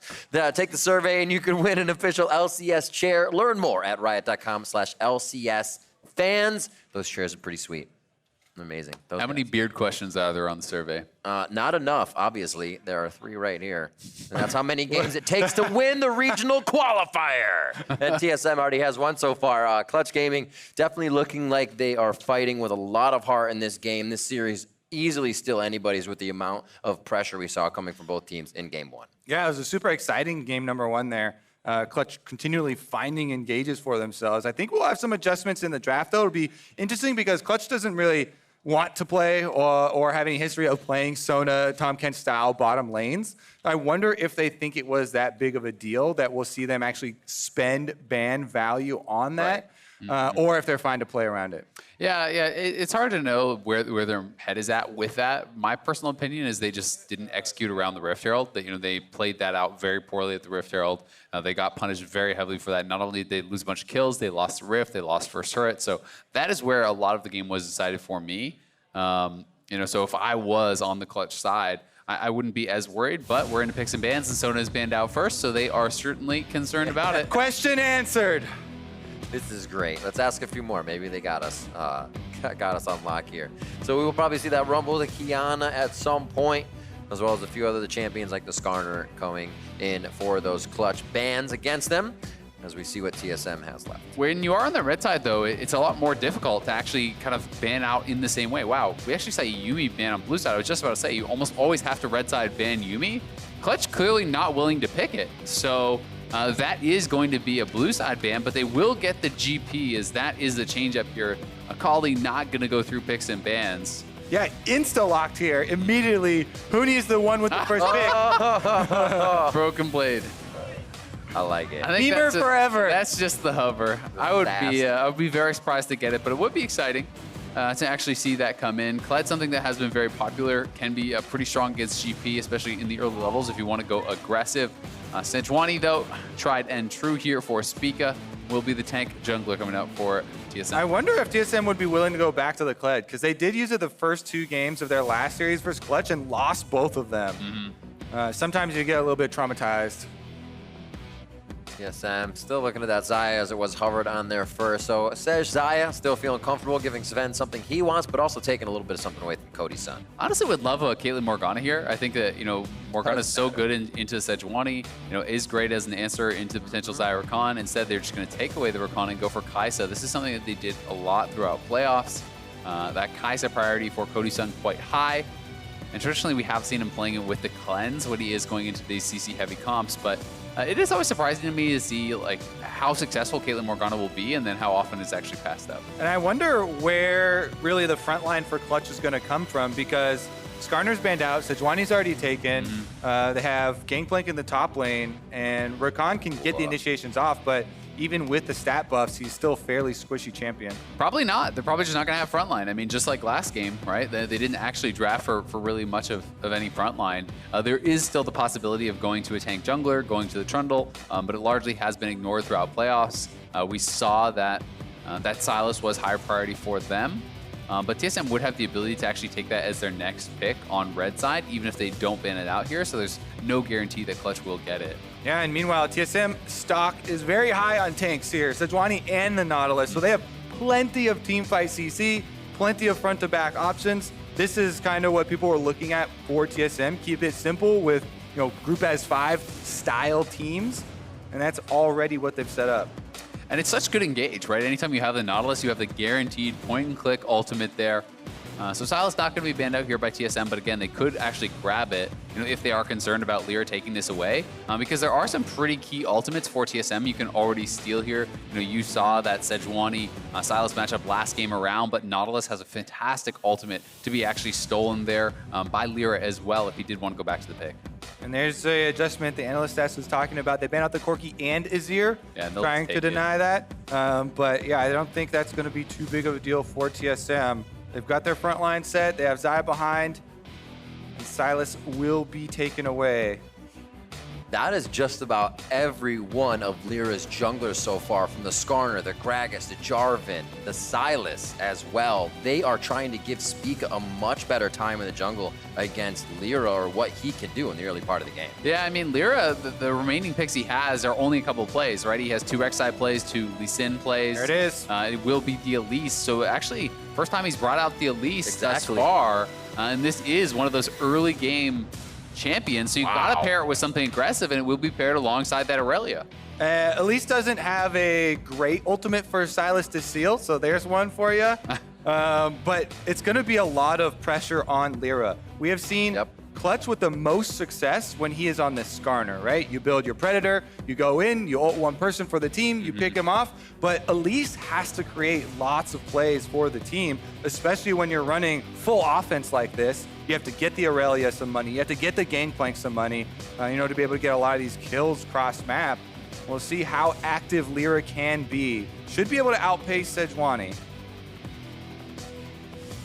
What the comps are. Left side, we said Demonte and the rest of the team want to fight. We see his Aurelia sometimes get him into a little bit of trouble. It's not the exact same power as his Kiana, but he can make the impact plays. The one thing I do love about when Clutch switches up to the Kaisa Cody's son is we see him doing exactly what Huni was doing last game. Cody's son's usually the first one in the fight with Killer Instinct and everybody following up, so it really changes the dynamic, and I'm sure TSM knows that's going to happen because it already looks like within the first game, they've done their homework to figure out how Clutch is going to play this regional qualifier final out. And Clutch certainly has the ability to play heavily towards bottom side. GP ultimate drop down there, post 6, bring down the Elise, bring down the Aurelia, try to make something happen on that side of the map.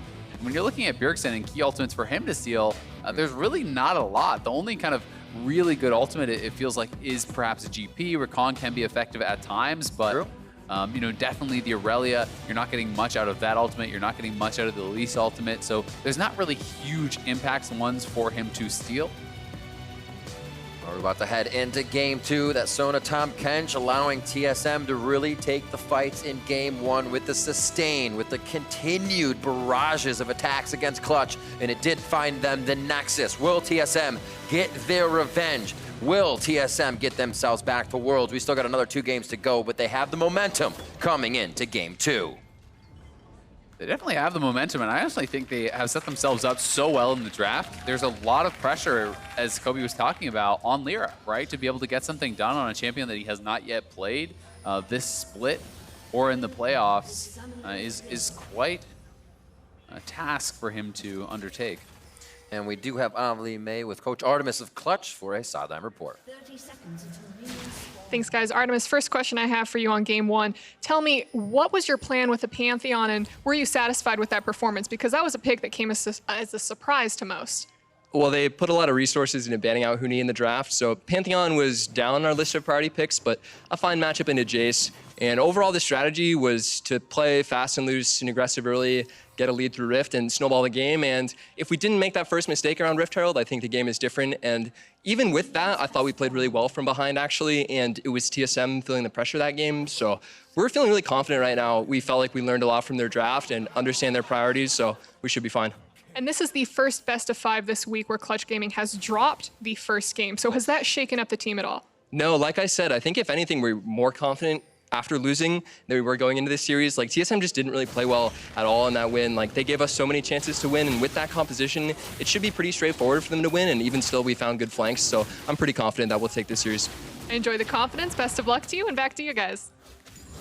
And hopefully confidence doesn't come back to bite them. That's exactly what Demonte said last time, is we were too confident coming into that when we were up against Team Liquid. But here, being behind may reset that mentality a little bit in a different form of confidence. Yeah, sometimes it can be difficult if you get more confident after losing.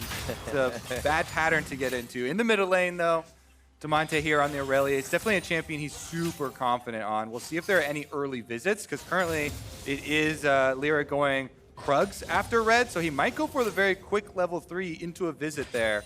Attack Bjergsen at kind of the heart of TSM. Yeah, you can see he actually took a path that he wrapped it back down around. So in case there was any ward at the Raptors, he would have avoided that. He actually goes a little bit of a longer route there. But there's no ward, so it doesn't end up paying any dividends. sense. And he's actually not going for just the fast level 3 for that or double buffs, because you can get level 3 off of just 3 camps if you include Krugs as one of your camps, but he still does Wolves. So he's doing a bit longer of a clear here for Elise, which means Spica is the first one out to the gank path. Level 3's mid, he gets him, but it's going to be under the turret, has to be careful. No stun there for the flawless duet onto Bjergsen, but Spica is seen, so now Lyra has an idea of where he is. Yeah, and he can just return here and help Bjergsen actually push this in. Bjergsen will get a preferential reset. This is going to be pretty nice for them. They're actually bringing Smoothie up as well, as there's a potential 3-man dive here coming in. They got this push, and Damonte's probably dead to rights. TSM behind the turret, gonna dodge that one out. Anchor toss against the wall. Ignite goes down, just an auto attack to come in. Damonte back and forth. Oh my God, but he's gonna walk into the auto, he has to. Giving it to the support, a very smart play, as the result had to be his death. And now they're gonna take it to kill.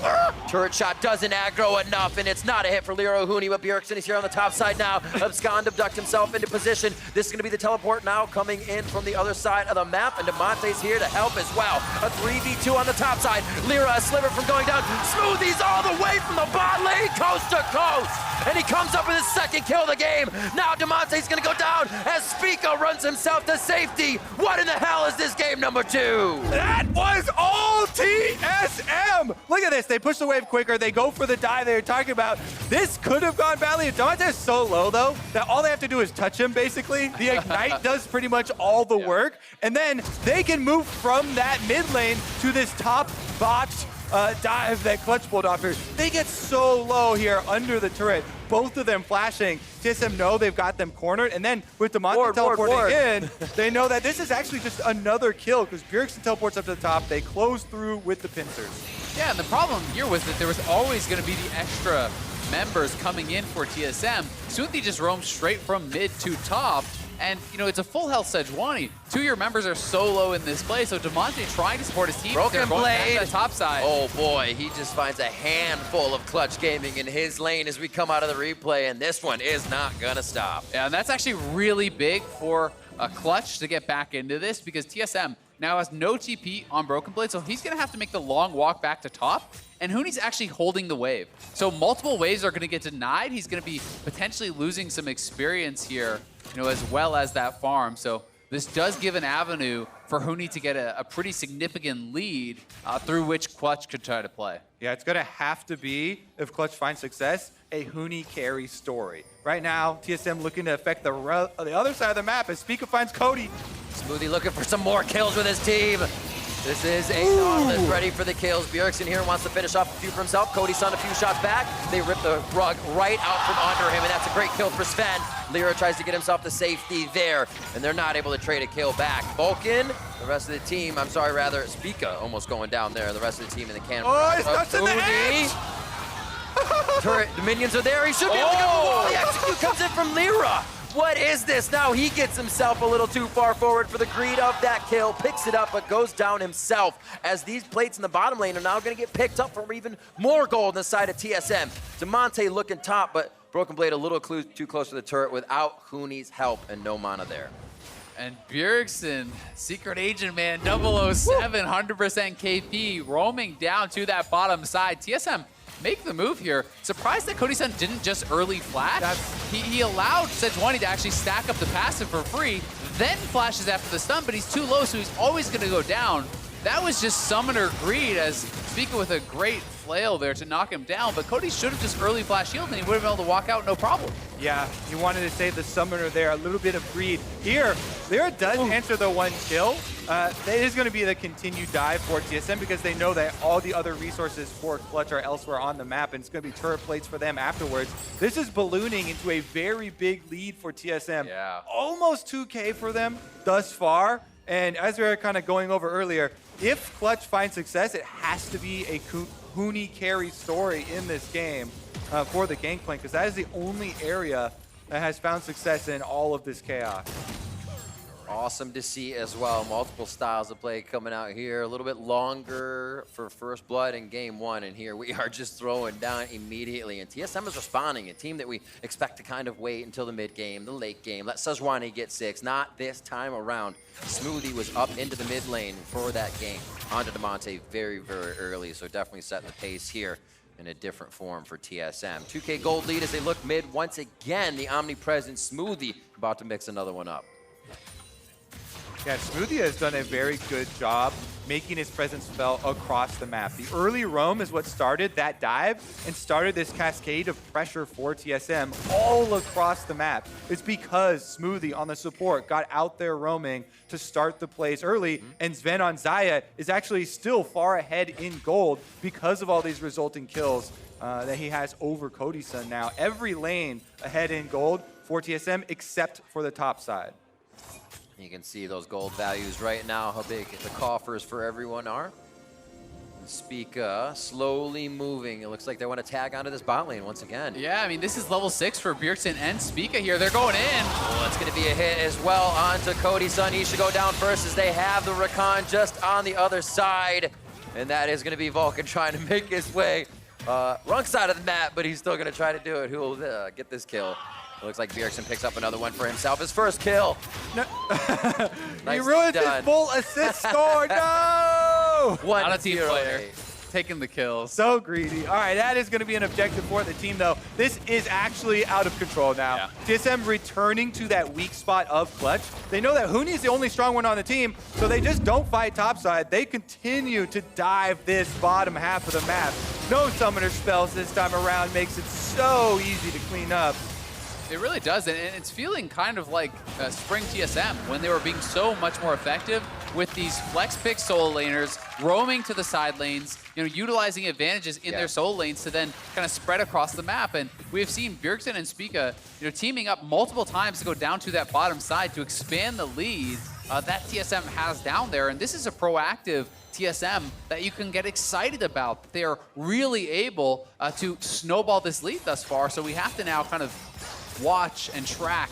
Are they going to be able to continue to grow this lead? Are they going to be able to stay proactive throughout these next 5-10 minutes? Exactly. We need to track them, and Clutch needs to track them as well if they want to get back in this game. Smoothie with those mobility boots on Nautilus is very difficult. He keeps on moving up the river. As you see here, they've got control wards everywhere. The Cloud Drake even enhances this.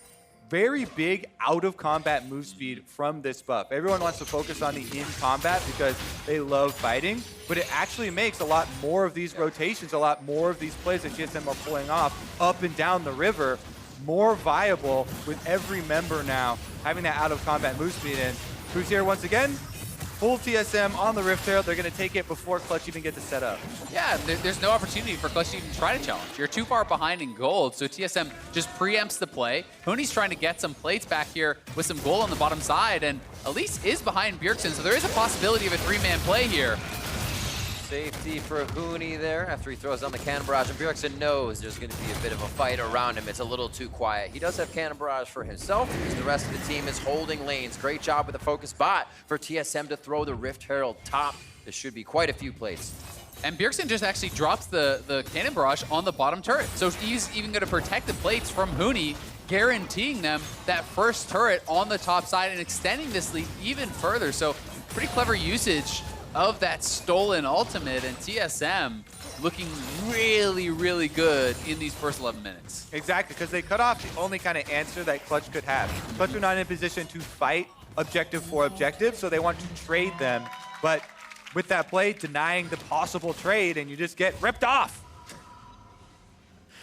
Well, we'll see how much they can get their hands into the pockets of Clutch a little bit more. Bjergsen back to mid, 78-93. All this roaming has taken them away from the CS a little bit, but they've been able to fill that KDA quite nicely and get about a 4,000 gold lead to start things off here. Much bigger than game one, and like we said, they use that momentum. Bjergsen now going to be face-checking Lyra. Shouldn't be too much of a result here. That was going to be a back, so it takes him a second to realize get that Kingslayer health back before he's off to safety. Yeah, there's no chance that Elise wins that 1v1 ever. Elise's damage all front-loaded there. You cocoon, you get your big combo off, turn into Spider, get your execute, and you just get him to half health. But then Silas is all backloaded because he's got Kingslayer heal.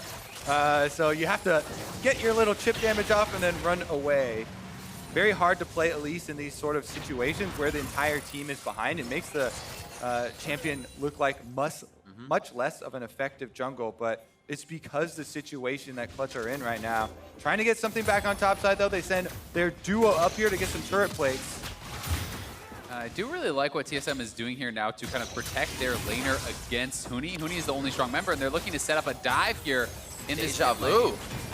The Demonte, same as the level 1. Yeah, I mean, Demonte just getting pushed out again, but you know, they've been able to actually take the time to get all these wards down here, you know, on the bottom side that are going to allow Broken Blade to feel comfortable farming it out against Huni and trying to equalize somewhat, you know, to not allow that to snowball out of control, because really that's the only way Clutch can actually do anything in this game. And if Huni is warded out, if he is actually held down, well, everywhere else on the map, TSM is stronger. We heard Artemis saying the idea of that first game was to get Rift Herald, continue to push on, and it seems like if any of the things fall apart in their schedule of what needs to happen each game, it definitely has a hindrance on them coming back. Now, as Artemis said, and we saw, game 1 was not just Clutch falling over after they missed that first Rift Herald, but it does become harder, and I think TSM is starting to smell blood that much more each time they get those advantages, and we're now seeing a TSM that is really pressuring down once they realize they have an advantage. Yeah, I mean, even if we focus on the early jungle paths, Sejuani ganks before Elise. And that starts the roam up from Smoothie, then they continue it with the dive. It's a very good job of TSM kind of taking control early, whereas Clutch were supposed to be the ones to get on the attack. Here we go, though. They've got defensive control wards now throughout everywhere in their own jungle, so they should be able to see the onslaught coming. The problem now is that they're so far behind in gold, they don't really have the items to fight them off. So even if you have the information, executing that play is so much more difficult. And with an Infernal spawning, that is ideal for TSM to continue to snowball this. They have easy control of all neutrals in the game. Quick pick up here for TSM. Going to be fantastic damage to add to these fights. They feel great going against Clutch Gaming. Yeah, and we see that Clutch, again, just trying to trade objectives, you know, taking that top lane turret with the Aurelia split push, trying to get some gold desperately in the hands of Demonte, who is, you know, very, very far behind as far as his progression. Really wants to get that Triforce to be able to have any sort of relevance, and then we'll see at what point Clutch actually tries to start looking for plays. You know, with double Triforce now in, and perhaps they can try to look for something around that, but they are, you know, woefully kind of behind TSM as far as item progression.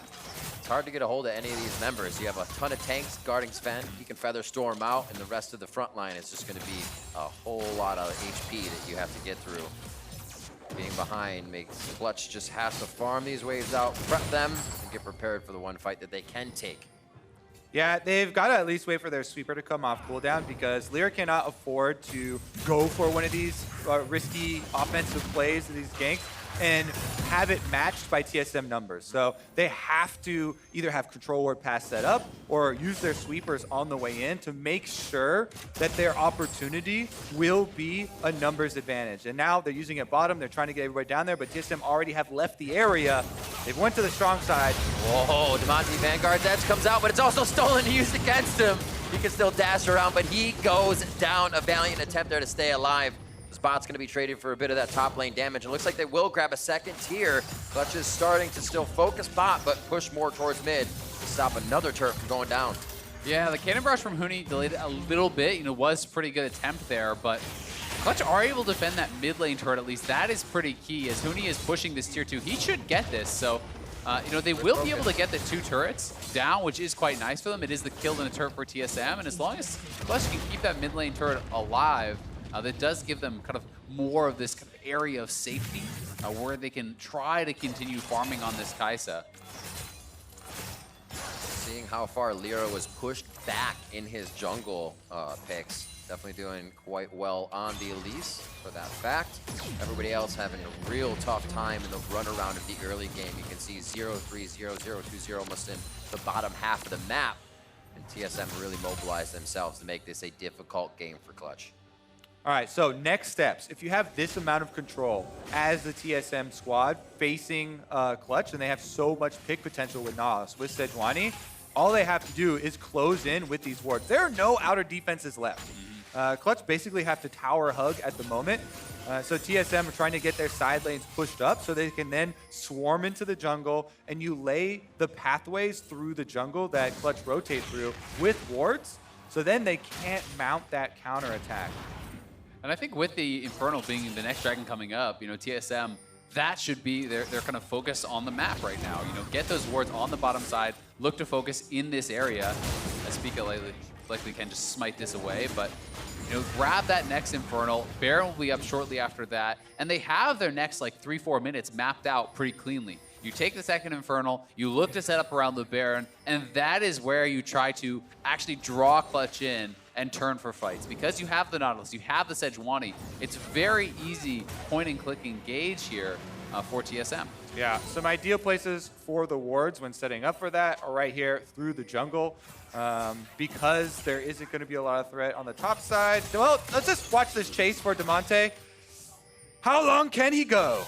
What is the rest of the team doing? Vanguard's edge is there. Going to be no stun here from Sven. And in, out. Tries to get that flawless duet charge on, but he cannot. But they're getting the ultimates out as well. Hopefully this fight can happen in favor of Clutch Gaming with those going down is what they're thinking. But quickly losing Damonte and no real pressure on the map is not what they need right now. Yeah, definitely not. And I actually like the choice to use Nautilus Ultimate there because it prevents Sven from having to use his own. I think that is going to be kind of the more important one, protecting your AD, who's so strong at this point in the game. Already has the Essence Reaver, already has that IE completed. You know, and he is just so far ahead of Cody Sun right now. You know, it is 2,600 gold. And Lyra's feeling optimistic. They're all in. He's got the Mage Eyes by. I love seeing that. If you're going to make a comeback, then you got to make a big comeback. Stack that Mage Eyes up. It doesn't even have one page in there, Kobe. There's no stacks. That's why you got to write the story right now. The final chapters here in this regional final series. Oh my word. He is definitely throwing all of his eggs in one basket. We'll see how it works. Pushed all the way down to Elise, but he's still going to try to make it happen. TSM have a fantastic lead right now, looking at about 4,000 gold. Yeah. 4 turrets to 3. Now they're going to be on to the Infernal Drake. Second one to their name, all objectives so far in the game over to TSM as they fully control game 2. Easily spited away there by Spica, and now it's time. They can move their vision up to the top half because they've taken the Infernal Dragon up. So basically it's very leisurely walk now for TSM. They can get the full reset off, move all their vision over to the soon to arrive Baron. And even though Clutch are trying to get the early vision down, it's very difficult for them if TSM come in force, grouped up, to actually fight them off and defend that vision. One thing to place your vision, but to be able to defend it requires so much more, and they just don't have the completed items. Yeah, they're just hoping that this is going to buy them a little bit of time here, a little bit of time there. Maybe Huni can make a play in a side lane, buy them that couple extra minutes. But, when you're in the lead and you just keep rolling Infernal Dragons, it feels so doomed for the other team, right? Another Infernal is going to come up in 4 minutes. So even if TSM are slow to the Baron and unable to take it, during that time, they have such an easy window to get another advantage. And Clutch at some point is going to have to make the call that they can't give it up. Yeah, and like I was talking about, Vision undefended here. So they just spent a bunch of control wards. They just spent a bunch of time getting Vision over Baron, but they all leave the area. They can't defend it, so that Vision doesn't do anything except alert them. TSM are taking the Baron. They can't do anything about it. That sucker is gone. Uncontested, unheard of for a regional qualifier. Definitely not something you want your opponent doing. All of Clutch Gaming coordinated towards the bottom side of the map, with that being up at 21 minutes. I'm gonna be honest, I think this game is over. I think this game is completely over. Like, Clutch have almost no way to come back in it. TSM have such strong engage, such an enormous lead, double Infernal, Baron. The game is completely in their hands, and now I just want to see, can you close out this game cleanly? Because that is something we should expect of a team at this level with this sort of advantage. This is the kind of advantage that you can just win the game on your first Baron. See where they take it. Already have those minions coming down mid. Broken Blade is bringing up the rear on the bot side of the map. Damonte is doing what he can to keep the top wave out of Clutch's base. But TSM is making quick work of any wards and whatnot through here. Gets the dredge line on him. And it looks like they're going to be able to get the rest of these kills. And a little bit of a dance there. Flashes up. They're both going to flash for him. TSM's feeling real good right now here in game 2. I mean, and why not? They are crushing Clutch right now. Clutch took them down 3-1, knocking them out of playoffs. having this great run through the gauntlet, back-to-back series wins, feeling so confident, and TSM are just smacking them down. Yeah, I mean, reverse sweeps never happen. How likely is that to ever occur? You got some angry TSM fans now. Honestly, though, Baron buff for TSM. You're talking about clean win. They picked off the Aurelia. They're taking down the inhibitor turret on top side, and they should be able to end it with this Baron buff. And Huni looks like he's losing that HP war on the top left of your screen as he fights Broken Blade on the bottom side of the map. They are going to be able to get that top inhibitor, and bottom second tier is almost down as well. TSM is making very quick work of everything on the map, including the Clutch Gaming members. Yeah, and I mean, Bjergsen had already been pushing up mid lane. It's not even like they need 5 men strong. They're going for Broken Blade. Broken Blade, a little bit duller after that play, and it looks like they will try to get into more onto Huni and to Vulcan. Possibly a re-engage here if he gets the grand entrance back. Oh, they're right onto Huni over the wall. They still have a few flashes left. And of course, TSM is going to use those at this point. Huni gets out alive. Flawless duet, stopping up Bjergsen. But that's just a charge that Demonte was able to use. He's kind of left out to dry right now until his abilities come back. Lyra just off on the side here. And they're really just playing a game of cat and mouse. But TSM is one big cat right now. And Clutch has to let these structures go. Yeah, as soon as TSM was able to group back up there, they get Sven back with the team. There's no way you can really contest that anymore as Clutch. Sven is so incredibly strong, so they will reset, but they still have 50 seconds on this Baron buff here, and Broken Blade is back up, so they could look to try to get another inhibitor tower if they want. Clutch, though, good pick, does buy them some time and keeps them alive in the team for now. Yeah, 40 seconds left on the Baron buff. I don't think TSM will be able to get up to the base in that time. Only one more minion wave going to spawn after that they could possibly use. So they are going to get a reset. Plenty of gold to spend here for TSM. They can get right back out onto the map for another Infernal. All 3 of them will be collected. You can only have 3 of the same type, so maximum fire damage here for TSM. I like that. Does a third Infernal have an accent? Okay. Whenever I talk about dragon stats that are useless, I channel some Trevor Quickshot Henry. Was that your quick shot right there? Now we have to know how many they've taken over the course of 8-year period. Yeah, exactly. 12-4, coming up on 25 minutes. There have been a few kills that Clutch is able to find, but it's not before the Lyra got that Magi, so he still has no pages there. And it's only 1 to Vulcan after that, and Huni. Huni's been doing a bit of work on the side lanes, but now he's kind of restricted to never crossing the river. It just gets too dangerous until Clutch can start to leave their base safely. Yeah, I mean, Huni has a huge lead, right? But it does. It's not enough that it really matters, and Gangplank isn't really that sort of champion where you can just impose your will and dive someone 1v1 and kill them off. It's much more of a slow burn and assisting your team from the side lanes with your ultimate. Yeah, I mean, it's funny because you're like, theoretically, like, it can be a 1v5 champion if you have other bodies at least to throw in front of him. If you have tanky members, you can be like, hey, go sacrifice yourself. I'll get a big barrel chain. Get in there, bud. Yeah, I'll crit people, but they don't have, you know, a lot of meat to throw in front of the Gangplank to actually buy time for Huni to do damage. Everybody's so squishy here, so it has to be surprise factors if they're going to pull out any sort of crazy comeback. Lyra as well with the sorcery potion, feeling a few of these fights could be the last. That's quite a bit of money as those went up a long time ago in cash to be thrown into a few recipe items before you had your cores. Yeah, I mean, I think it makes sense at this point. You're so desperately behind, right? You need as much oomph as you can get in that one team fight to just pray you can get an instant kill right at the start and snowball a fight like that. You know, I mean, if you can get a pick somehow on Sven, I don't really know realistically how you're going to be able to do that unless he messes up. But, you know, if you can take someone like that out of the fight immediately, then you have a chance. So that is the hope for Clutch, and they're going to need an incredible engage from Vulcan alongside great follow-up from the rest of the team to stand any chance at doing that. But it feels like TSM just wants to play it slow, wants to play it safe. They're going to wait for the next Baron, and I don't think they're going to, you know, make any risks happen right now.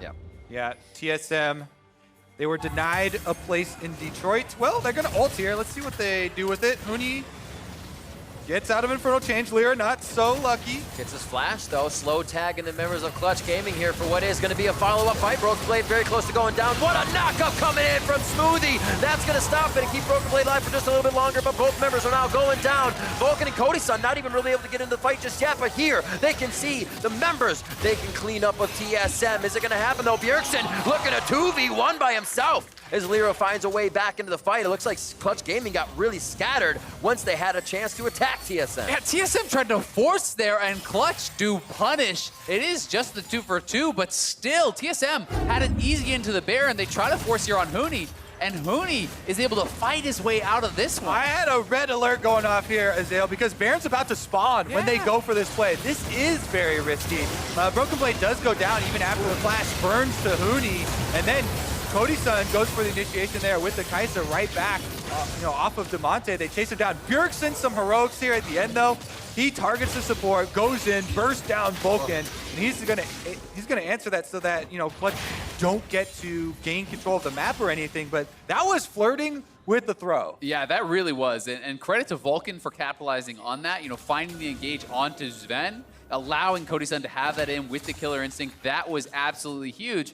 But I mean, TSM is funneling down into the cannon barrage, the GP ultimate, trying to take him down. And that's not a play you need to make. You can force Clutch to come to you at that Baron where you have all the vision already. You were just saying, don't think they're going to do anything too risky and instantly throw themselves into a full fight. All right, they still have a crazy gold lead with 3 Infernals stacked up, so TSM should be able to still burn this Baron down. Let's see if this goes to plan. Smoothie. Looking for where Lyra is. He's all the way in the back. Baron's down to 5,000 HP, but they're still going to try to get the kill onto Smoothie. They are successful. Clutch Gaming now feeling good about taking position on the Baron, but they are going to be getting that damage reduction. Huni's the one in the front. So low, though. Monte and Huni tanking. Bjergsen from the back. Vanguard's edge misses. And now they're going to be trying to get back in the fight. Lyra goes down. No smite there. And Spica can get back in to help the team if they get back on the Baron, but it's all about the fight right now. Everybody's joining in that pathway in the jungle, but now instantly stepping out. It was just for a high five from both teams to say, great job at Baron. My heart is definitely pumping here. My word. Clutch opting to get in and leash the Baron there, keep aggro, because Huni was looking for barrel chains over the wall. They're gonna leash it once again. TSM return to the Baron. Scryer's Bloom. Can they get this kill? 8,400 onto Baron. Bjergsen just on the right side. Doesn't have an ultimate to steal, and he's going to go into Huni first as Huni tries to fight back with red buff on. Huni and Bjergsen the 1v1, and that's going to be a shutdown for the big man in the top lane. Now Vulcan, a few shots from going away. Does he get the heal? Does he get the help? And he keeps himself alive. A sliver for Clutch, and that's all they needed to take down TSM. Cody-san wipes him off the map. TSM go right back for it. Clutch is so low, though. This is very, very risky here. It should be fine. Lyra is available, and Smoothie's the only one on TSM. So it's honestly a miracle if, that's a lot of damage. Lyra steals it. Cody-san can tank it right now on the Kai'Sa. Lyra has arrived. They should have it. Wow. This one finally calms down. Clutch Gaming. This is where game 1 went awry when TSM had the Sona. No sustain this time, and the long fight goes in favor of Clutch. I mean, why are they forcing so hard? I just don't understand it. Wait, set up your vision, look for the correct plays. Sven doesn't have flash or ultimate, and he's just abandoned in the pit with the Baron hitting him. Yeah, and Huni out there, because Sven is in the pit, he gets some 1v1 time with Bjergsen, takes down one of the biggest threats. Broken Blade finally gets the answer there, but it is Clutch that are gonna walk away with it. And Huni's like, you know what? I was the only one with money on my team, and now he's been able to do his duty. We'll see what Clutch can actually fight back into this game. Baron buff, they've almost evened up the gold. They've got right back into it. Infernal Dragon's still in TSM's pocket, so that extra multiplier is there.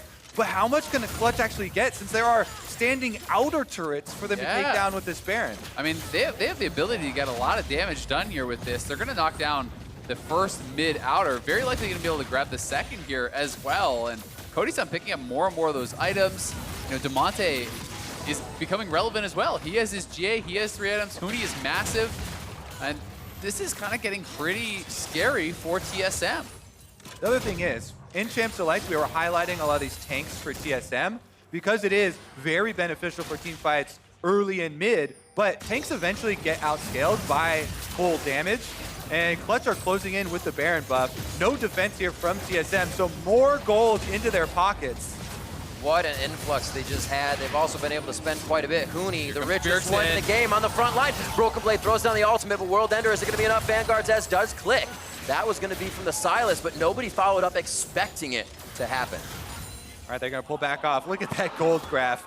7.3K was the lead by TSM. It's going to be a Cloud Dragon picked up meanwhile for Clutch Gaming. And the lead was so much bigger than that. When you count in the 3 Infernals, that's at least a good 5K extra in stats. Like, they have an insane lead, but they are getting pushed out. Sven has the ultimate and retreat. They're going to lose this inhibitor. Pushing forward, Demonte has the Guardian Angel. He likes to stay on the front line here. Bjergsen from the outside. It's 36 seconds for Hijack, so Silas can steal one, but not the same person. There's still the cooldown. That's the quickness for now Bjergsen if he can get into the fight, but TSM has to get in. They lose the mid inhibitor, as we just said, and what a turnaround for this game number 2. I mean, TSM needs to recompose themselves. They need to slow down, realize, hey, okay, we just did an enormous throw, but we still have triple Infernal. We still have a very strong hold in this game. This is very winnable for TSM still, despite the horrible last couple minutes. So we need to see some mental strength here out of this squad to be able to group back up and still win this game that should have been theirs. FLICKR decides to sell out the Magi's. I like that choice because he hasn't actually gotten too many kills since he bought it anyways. Mercurial Scimitar now in the hands of Cody's son as he gets a very big finished item there to keep himself safe, and Vulcan can focus on more of the fight. I mean, Cody was like 4,500 gold behind. He is catching up, right? You know, yeah, he is still down a little bit of gold because his items are cheaper, but he's on 4 completed items. He's looking good. Exactly. We're approaching the point in the game where you start to run out of item slots for some of these players because a lot of them are being occupied by control wards. You see Clutch members, 4 of them, picking up the double stacks. Vision's so important for these engages. Since they have all this damage stacked up, if they catch someone out in these great engages by Vulcan with the Rakan, he catches one person. That one person has been bursted. Actually, is just about to lose the quickness, so he throws it down. Bjergsen will walk away and look for a new Hijack once he gets the chance.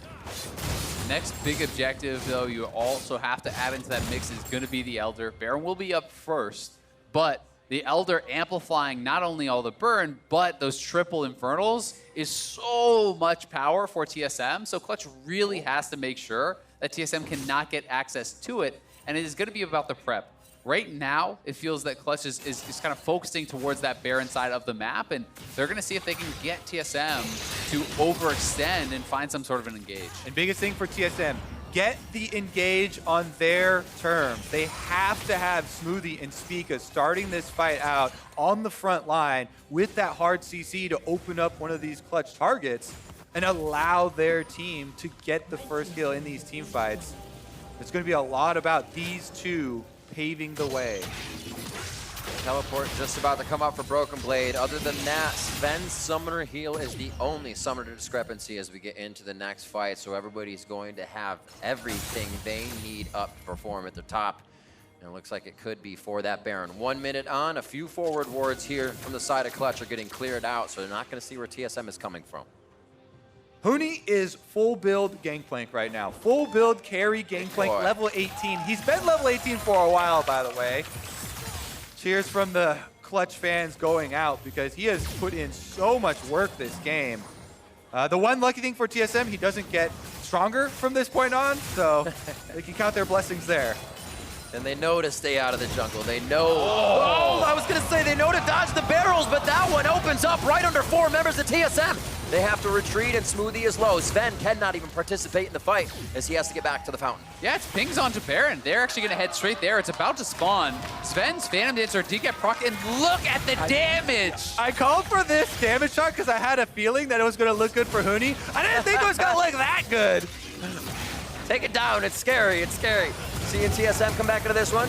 Cannon Barrage goes down. That's going to be from Bjergsen. So Clutch has to watch out. They're able to drop Smoothie right away, but TSM is now trying to attack back onto Huni, and they will be able to get him. Demonte comes up huge there as he tries to get the kill before the Acathian Rain takes down Broken Blade. Stasis now from the Guardian Angel to come up for Demonte. What can he do before he goes down? And it's going to be up to Sven now to do the damage along with Bjergsen picking up 2 more kills. They are starting to wipe Clutch off of the Rift, and that's a double for Bjergsen. TSM get the ace after all of that. They are able to stand tall in the mid lane, and they have Summoner's Rift all to themselves. It is over 30 seconds on every member of Clutch Gaming for the Death Timers, and they are trying to backdoor one minion. Yeah, the one Spica minion. sees the tank. That's it. I think they can just end it here as long as Spica just my holds God. the aggro. That hero minion, TSM's #1 player. Protect the minion. Wait, which one was it? I didn't see which one you encircled there.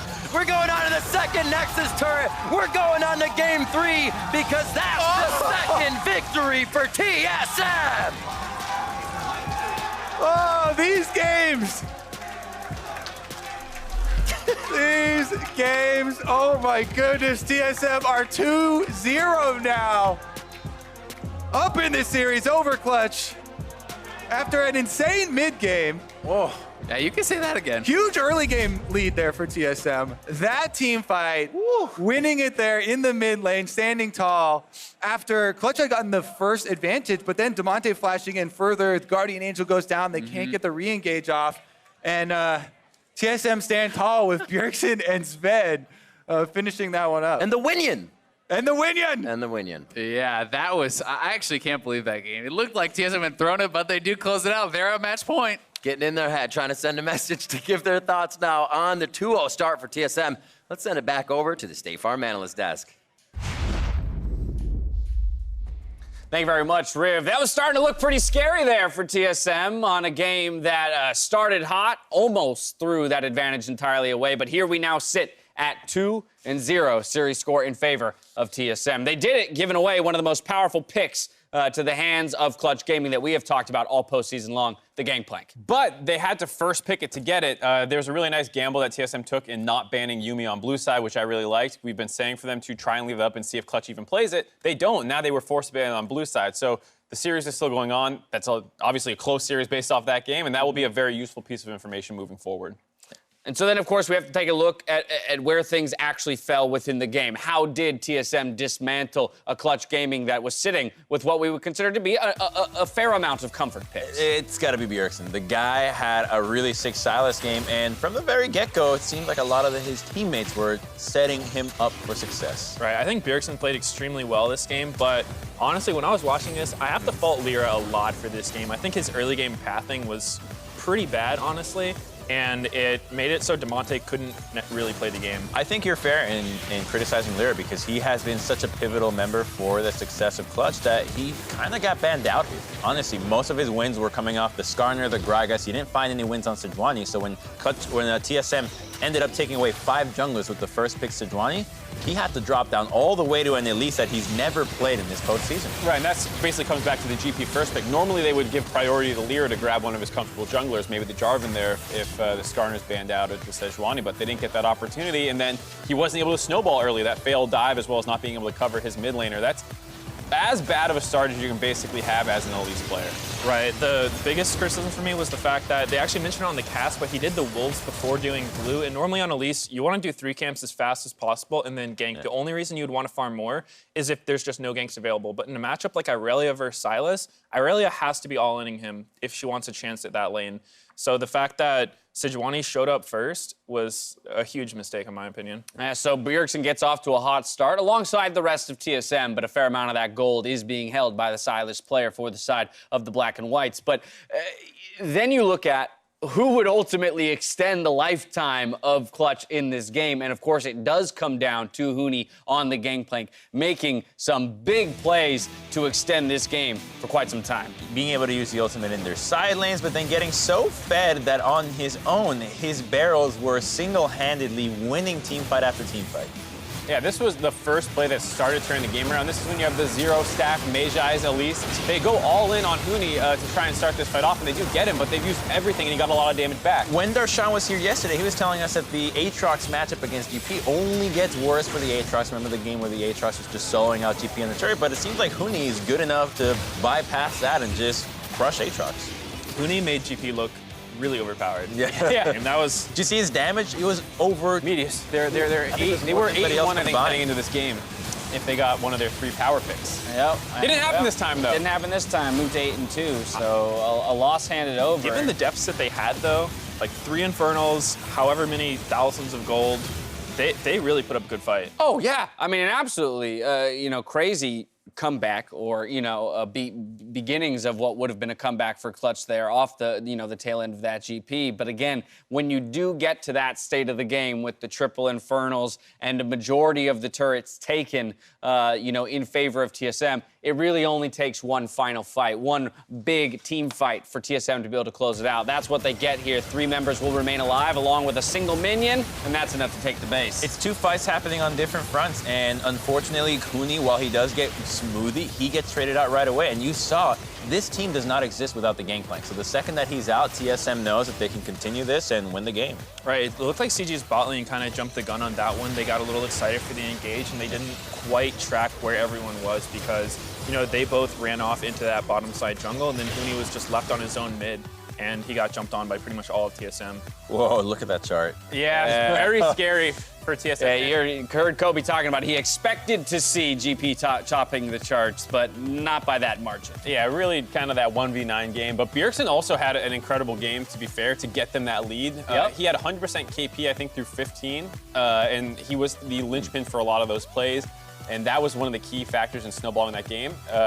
Him, Broken Blade, Sven even playing well, not having a lot of the uncharacteristic mistakes he's been making in late game team situations, wasn't ever caught out of position or anything like that. Tough position for Clutch to be in here, down 0-2, and to have lost a very hard-fought game like that. But if anything, the uplifting side of that is, hey, you were in what many were saying was an unwinnable position not 20 minutes into this game, and you made it very close. And so it's clear that you can be competitive against this TSM roster, but your margin for error is now shrinking rapidly as you have to win 3 games in a row. TSM goes back to blue side here for the 3rd game with side selection. And so a lot of what we talked about in terms of champion select, TSM seems to have landed on a bit of a formula here. Remove options from Lyra. They're willing to sacrifice some of those, kind of pivotal 3 that we had talked about before in favor of limiting Lyra and his playmaking abilities. Yeah, this is really good for TSM. Having blue side, you ban the Rumble, you can get away with banning Skarner as well. And now that you know that Clutch has to ban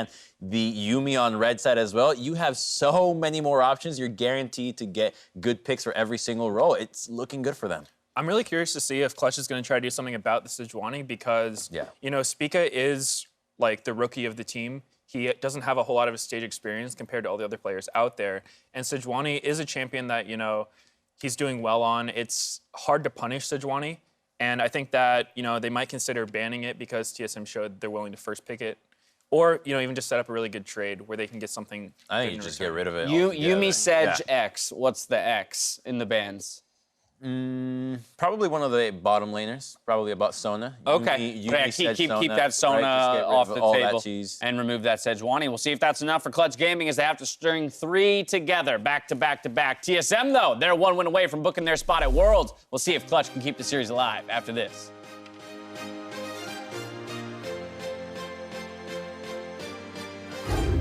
Lyra, a sliver from going down. Smoothies all the way from the bot lane, coast to coast. And he comes up with his 2nd kill of the game. Now Demonte's gonna go down as Bjergsen here wants to finish off a few for himself. Cody's on a few shots back. They rip the rug right out from under him, and that's a great kill for Sven. I can go though. Yeah, he will have it. Kaiser. Oh, no, Kaiser's dead. We're dead, Jim, I think. Nice. Them already have left the area. They went to the strong side. Whoa, Demonte Vanguard's edge comes out, but it's also stolen and used against him. They're trolling so hard. Look here, Dino flash ult. Let's go, Cody. We can do better, I think. Salori. They're in tank. Let's go. Demonte, what can he do before he goes down? And it's going to be up to Sven now to do the damage along with Bjergsen picking up 2 more kills. They are starting to wipe Clutch off of the rip.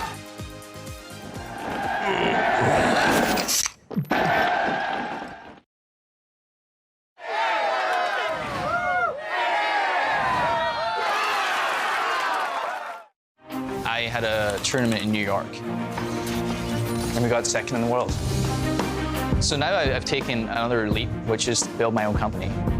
My goal was to help other people who want to turn streaming into a career. The biggest thing you have to realize is it's a team game. When you're chasing greatness, just remember, it's not about what you say, it's about what you do.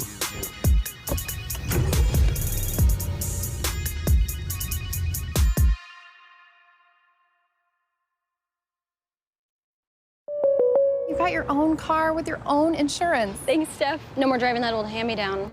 Surprise! No, I'm not gonna get a date in this. We had a lot of great dates in this car. Ugh, no, ew.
Hello, thank you for joining us here at the LCS Studios. Clutch have their backs against the wall as TSM are 1 win away from punching their tickets to Worlds. Something we all know TSM want to get back to year after year since 2012. It was almost the expectation that TSM would be a team representing Worlds for NA. Yeah, exactly. You know, they weren't able to kind of reach those high highs that they wanted last year. You know, this year had been more of a struggle, and getting to Worlds here again, I do think, you know, is some vindication for TSM that they are building towards something, that they are moving in the right direction. Yeah, it's crazy. Both of these teams have had such arduous journeys through 2019. They have both had big ups and downs, all culminating in this series and a spot at Worlds. The rewards for this series are huge. And thus far, even though it's 2-0 TSM, the games have gone back and forth. So I'm very excited to see what corrections may be made here in game number 3. I mean, honestly, for me, Clutch just needs to clean up their early game, right? Like, they have been executing very poorly. When you look at game 1 around the Rift Herald, game 2, the massive early advantages that they actually gave up, falling that far behind, they're able to fight back in the games from a deficit, but they're putting themselves so far behind that it becomes incredibly difficult to actually win the game. Ezreal locked in for the side of Clutch, and we do know that Clutch tries to put a few things on their plate, but it seems like they don't have a B or a C shored up if A plan does not work, and we've been kind of seeing that fall apart. They have to recuperate, build the plane while they're flying halfway through, and it's almost getting to the landing zone, honestly. And I'm getting a little bit worried for Lyra. Again, they haven't quite yet prioritized a jungle pick for him. Last time around, there were maybe like 6-7 jungle bans thrown out. This time around, Skarner's banned out. TSM immediately grabbed the Sejuani for Spica as well, which he has looked very comfortable on. They get, again, the Sylas plus Aatrox for top side, so they've got their front line set. Yeah, I'm not sure why they felt they needed to instantly pick, you know, Ezreal TK, which hasn't really been high priority here. When it's the first pick Sejuani, why not protect Lyra a little bit in the draft and at least grab him the Sylas? You know, that is what is kind of confusing to me, but Clutch will draft a very self-sufficient bottom lane on the, you know, for their duo down there. It's going to be very safe, and they're able to grab themselves Kiana, and then they just need a jungler who can help to focus around that lane and kind of ignore the bottom side. Kind of fitting here. Clutch with a must-win game and going back to the Kiana. They were the first ones to play it in the LCS. One of the first teams to play it in all of competitive League of Legends upon release. And Damonte, definitely an experienced Kiana player. He will need jungle attention. So you mentioned the Ezreal Tahm Kench being a self-sufficient bottom lane. We expect almost 80%, 90% of jungle attention to be played on the mid and top part of the map here for Clutch Gaming. But TSM should also see that coming. I'm expecting Clutch to ban out Xayah here. You know, Xayah Rakan still is available. Would be really surprising to see that just kind of given over to TSM. So that is going to get taken away. Probably a Jarvan ban for TSM. And then the question is, again, do you go back to the Elise? What is the answer going to be here for, oh, wow, they're actually going to leave the Jarvan up. So I think that is going to be for sure what we see coming out here from Lyra. A bit more of a comfortable play from him, but perhaps TSM is thinking, all right, if you're going AD mid and perhaps an AD top, you would want to have an AP jungler. So denying that with the Gragas and the Elise getting taken out doesn't really leave you a lot of options. I wouldn't expect them to go to Eve or anything. You also just want a cooler ult steal. Honestly, both of those are true. Jarvan does get locked in, though. So one thing about Jarvan Kiana, though, it's kind of scary when Jarvan comes in with the Cataclysm. So you still have a lot to worry about as far as that mid-jungle duo. Sven's Kalista, well, they locked that in. This is something that he has played for such a long time. Origin Sven definitely had a tear on Kalista. We'll see if we can bring it through here with Smoothie. Not going to lock it in. It will be another early, you know, lane power focused champion, though, and they'll lock it in with the Lucian. Wouldn't be surprised to see Braum. You know, Smoothie could go Pyke here if they want a more aggressive option here, but definitely would not be surprised to just see the Braum pick coming through. And yeah, I mean, you have such good setup. Okay, so they're going to go for a bit more of an aggressive engage style option here. They want to have a secondary form of engage. They utilized that well with the Nautilus in last game, so this is going to be kind of the plug and play there.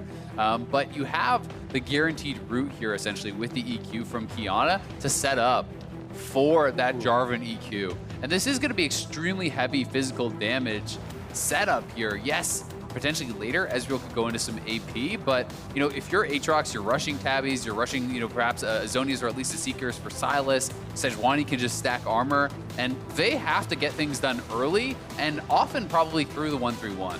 For sure, this is one of those games in solo queue. You see that matchup, you're spamming cloth armor pings at the beginning of the match because there is huge value on that. And they've got champions that can build it very effectively here on the side of TSM.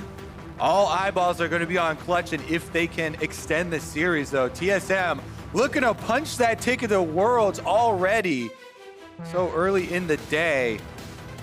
Pretty crazy stuff. You have to think Bjergsen's been there, Sven's been there in a third, fourth place match with Origin previously. A lot of skill on this team with most everybody except for Broken Blade and Spica, who joined the team most recently in Broken Blade this year. So there's a lot to be learned from this team and also gained if they do get to the international stage. It certainly is. And, you know, such a surprising first couple of games, you have to say, talking to all the players, all the teams, the coaches in the interviews, everyone looking at the gauntlet was saying CLG versus Clutch. That's the decider. And TSM here, a month of hard practice, certainly paying dividends thus far in the series, looking to close it out, looking to reestablish themselves as one of North America's best teams and go to Worlds. Trying to prove that 2018 Worlds miss was a fluke for TSM here, 2-0 against Clutch as the final boss in the NA Regional Qualifier Finals. Here we are in Game 3, as we said, Clutch backs against the wall. We are on the Rift, and TSM is heading out of their base.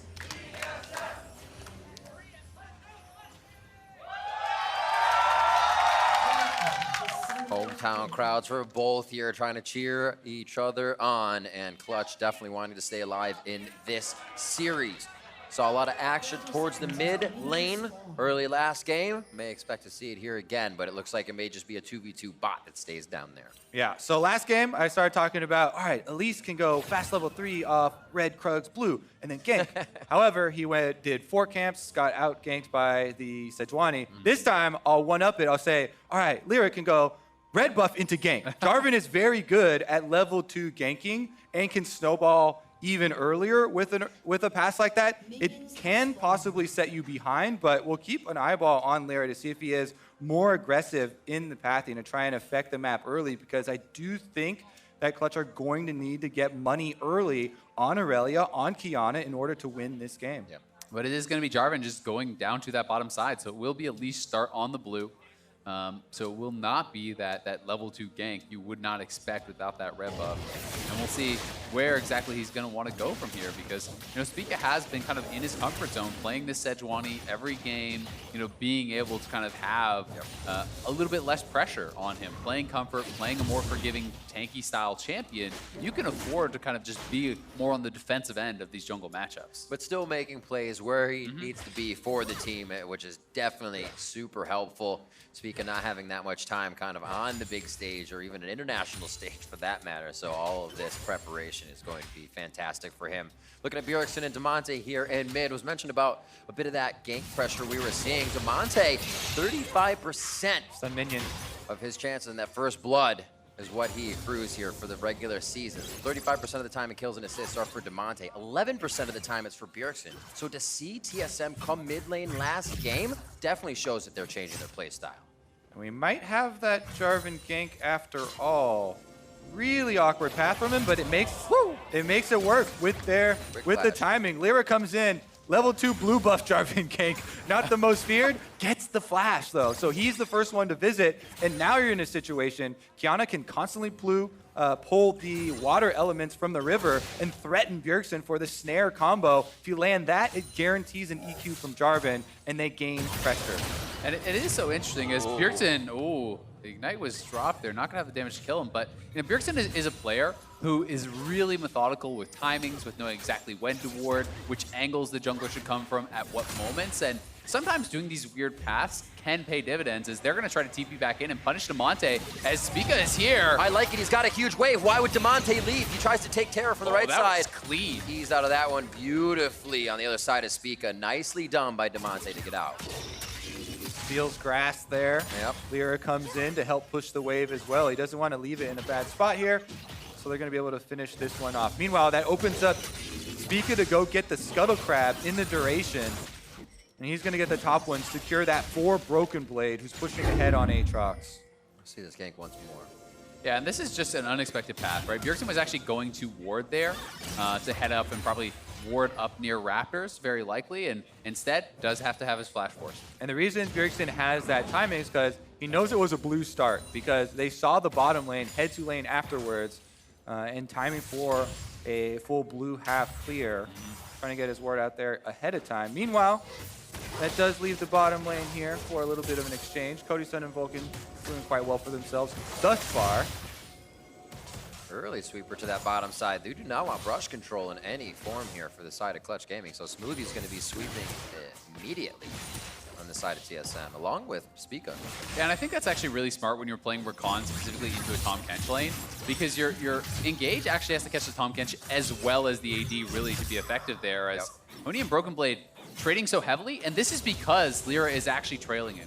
He's trying to get him low for a potential dive here. Lyra is going to walk up through these brushes, and if Broken Blade is low enough, we may see them go in for this. Let's see if the stun will land. Flawless duet right on the left side of the turret would have been perfect timing. Now he's got to really distance it, flashes forward to make it work, has no charge on the dash, and they're just going to go for the autos. He's going quite deep, though. No Lyra's coming in. They say maybe we can take Spica as well. A 5 and a 4 versus a level 4 jungler. Does he have the flag and drag to make it happen? Spica's crawling this one around as Bjergsen slowly walking over, but it's taken a while. Him and Demonte still have a bit of ground to cover here. Squire's Bloom goes down, and Demonte pushes off Bjergsen. That was such a bold play from Spica, trying to 1v1 just with a challenging smite there. Gives away a kill. I was going to say, that play set up from Clutch, the reason they can go so aggressive is because they will be rewarded by denying the triple stacked minion wave no matter what. So Huni was like, you know what? I'll trade flashes. I'll chase you down. I'll go for the damage. I'm denying you all this experience from these minions, regardless of if we get the kill or not. But then Spica goes back in. They end up getting a kill on top of it. Yeah, this was odd.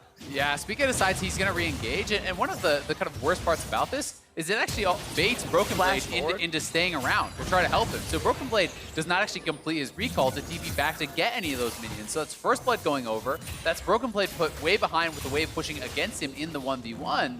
And that is very detrimental to the start here. And that was kind of close there for Spica. He was not counting on Jarvan cooldowns. If there was not an EQ knockup from Lyra, you know, if Jarvan's not there. Here we go, mid though.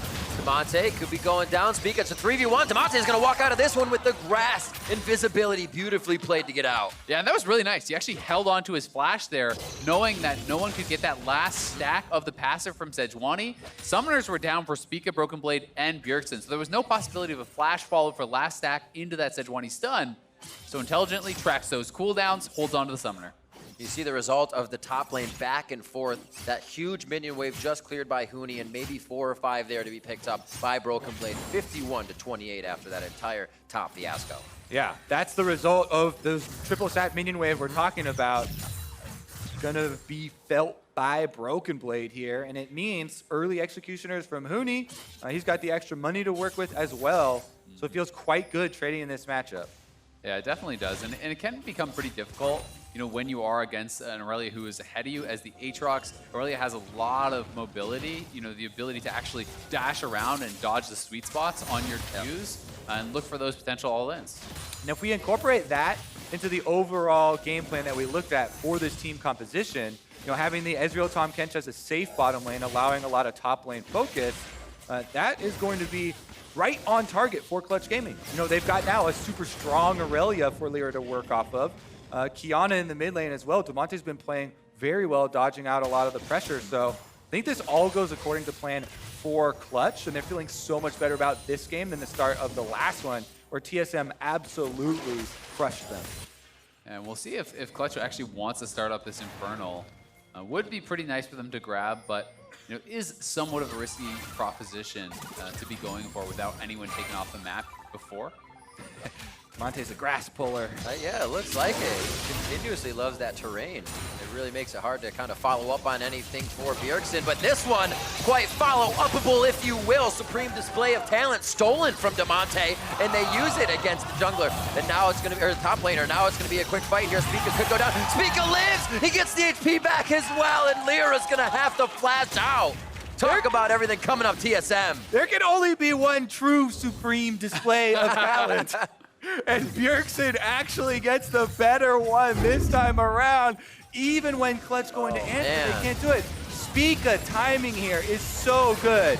It was called from Broken Blade to roam down the river, so Spica gets there, starts it off for Bjergsen, easy knock over into the wall. Then Clutch try and answer because they think they have the ultimate advantage, but it gets turned around so quickly. Lyra goes and they split a little bit, allowing for the extra kill here, trading 1-for-1 and having to blow their flash on the way out. Yeah, it was a nice attempt, especially with the Ezreal ult coming across from bot lane to add in some extra damage. They thought that they would have had that damage needed to actually burst down a couple members, but Nahuni, just kind of a bit of lazy pathing there. They know he's missing from topside. He didn't have tracking on where Spica was, so he gets caught out and he gets punished very heavily.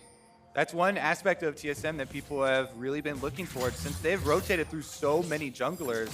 How well are they going to work with the jungler? How well can they communicate and call him in? I think that was since Broken Blade was trailing Huni down the river, calling, hey, Spica, this is an opportunity here. He gets in with the control ward, and it results in a positive play for them. They're still down 1,000 gold versus Clutch due to Clutch's successful early start and that massive CS denial, especially on the top side of the map. But you can see some important itemization coming through. Early armor, right? Tabby's already done here for Broken Blade. The Seeker's arm guard built up here for Bjergsen, likely going to go into a Proto Belt or something along those lines next, but it's going to be so efficient against all this damage here. Damonte wants Bjergsen. Bjergsen hit up, Supreme Display onto him, but I don't think they're going to want this follow-up fight. Nice flawless duet to stop the team, and Clutch gets the idea to assess another target. That's going to be Sven that they take down first. Speak is going to get chased down behind the red buff now as it's Huni dropping off Broken Blade there. The rest of TSM does not want this fight as they lose their jungler, and Clutch bite down hard in the middle of the map. Kind of similar to last game, I guess. TSM get an Infernal Drake, but Clutch strike back, and they get the kills on the way out. The bottom lane rotating over. Sven gets taken down very quickly, and that is going to be a pretty big push there for Clutch. Yeah, and they're actually just going to move their bot lane top, potentially reset, set up for this Rift Herald that is now spawned up here. So TSM does get the Infernal. That is big for them, but Damonte had caught out onto Bjergsen here. Certainly not enough damage to knock him down, but a good flash here from Damonte, avoiding the R flash there from Smoothie, and it is this turnaround onto Sven.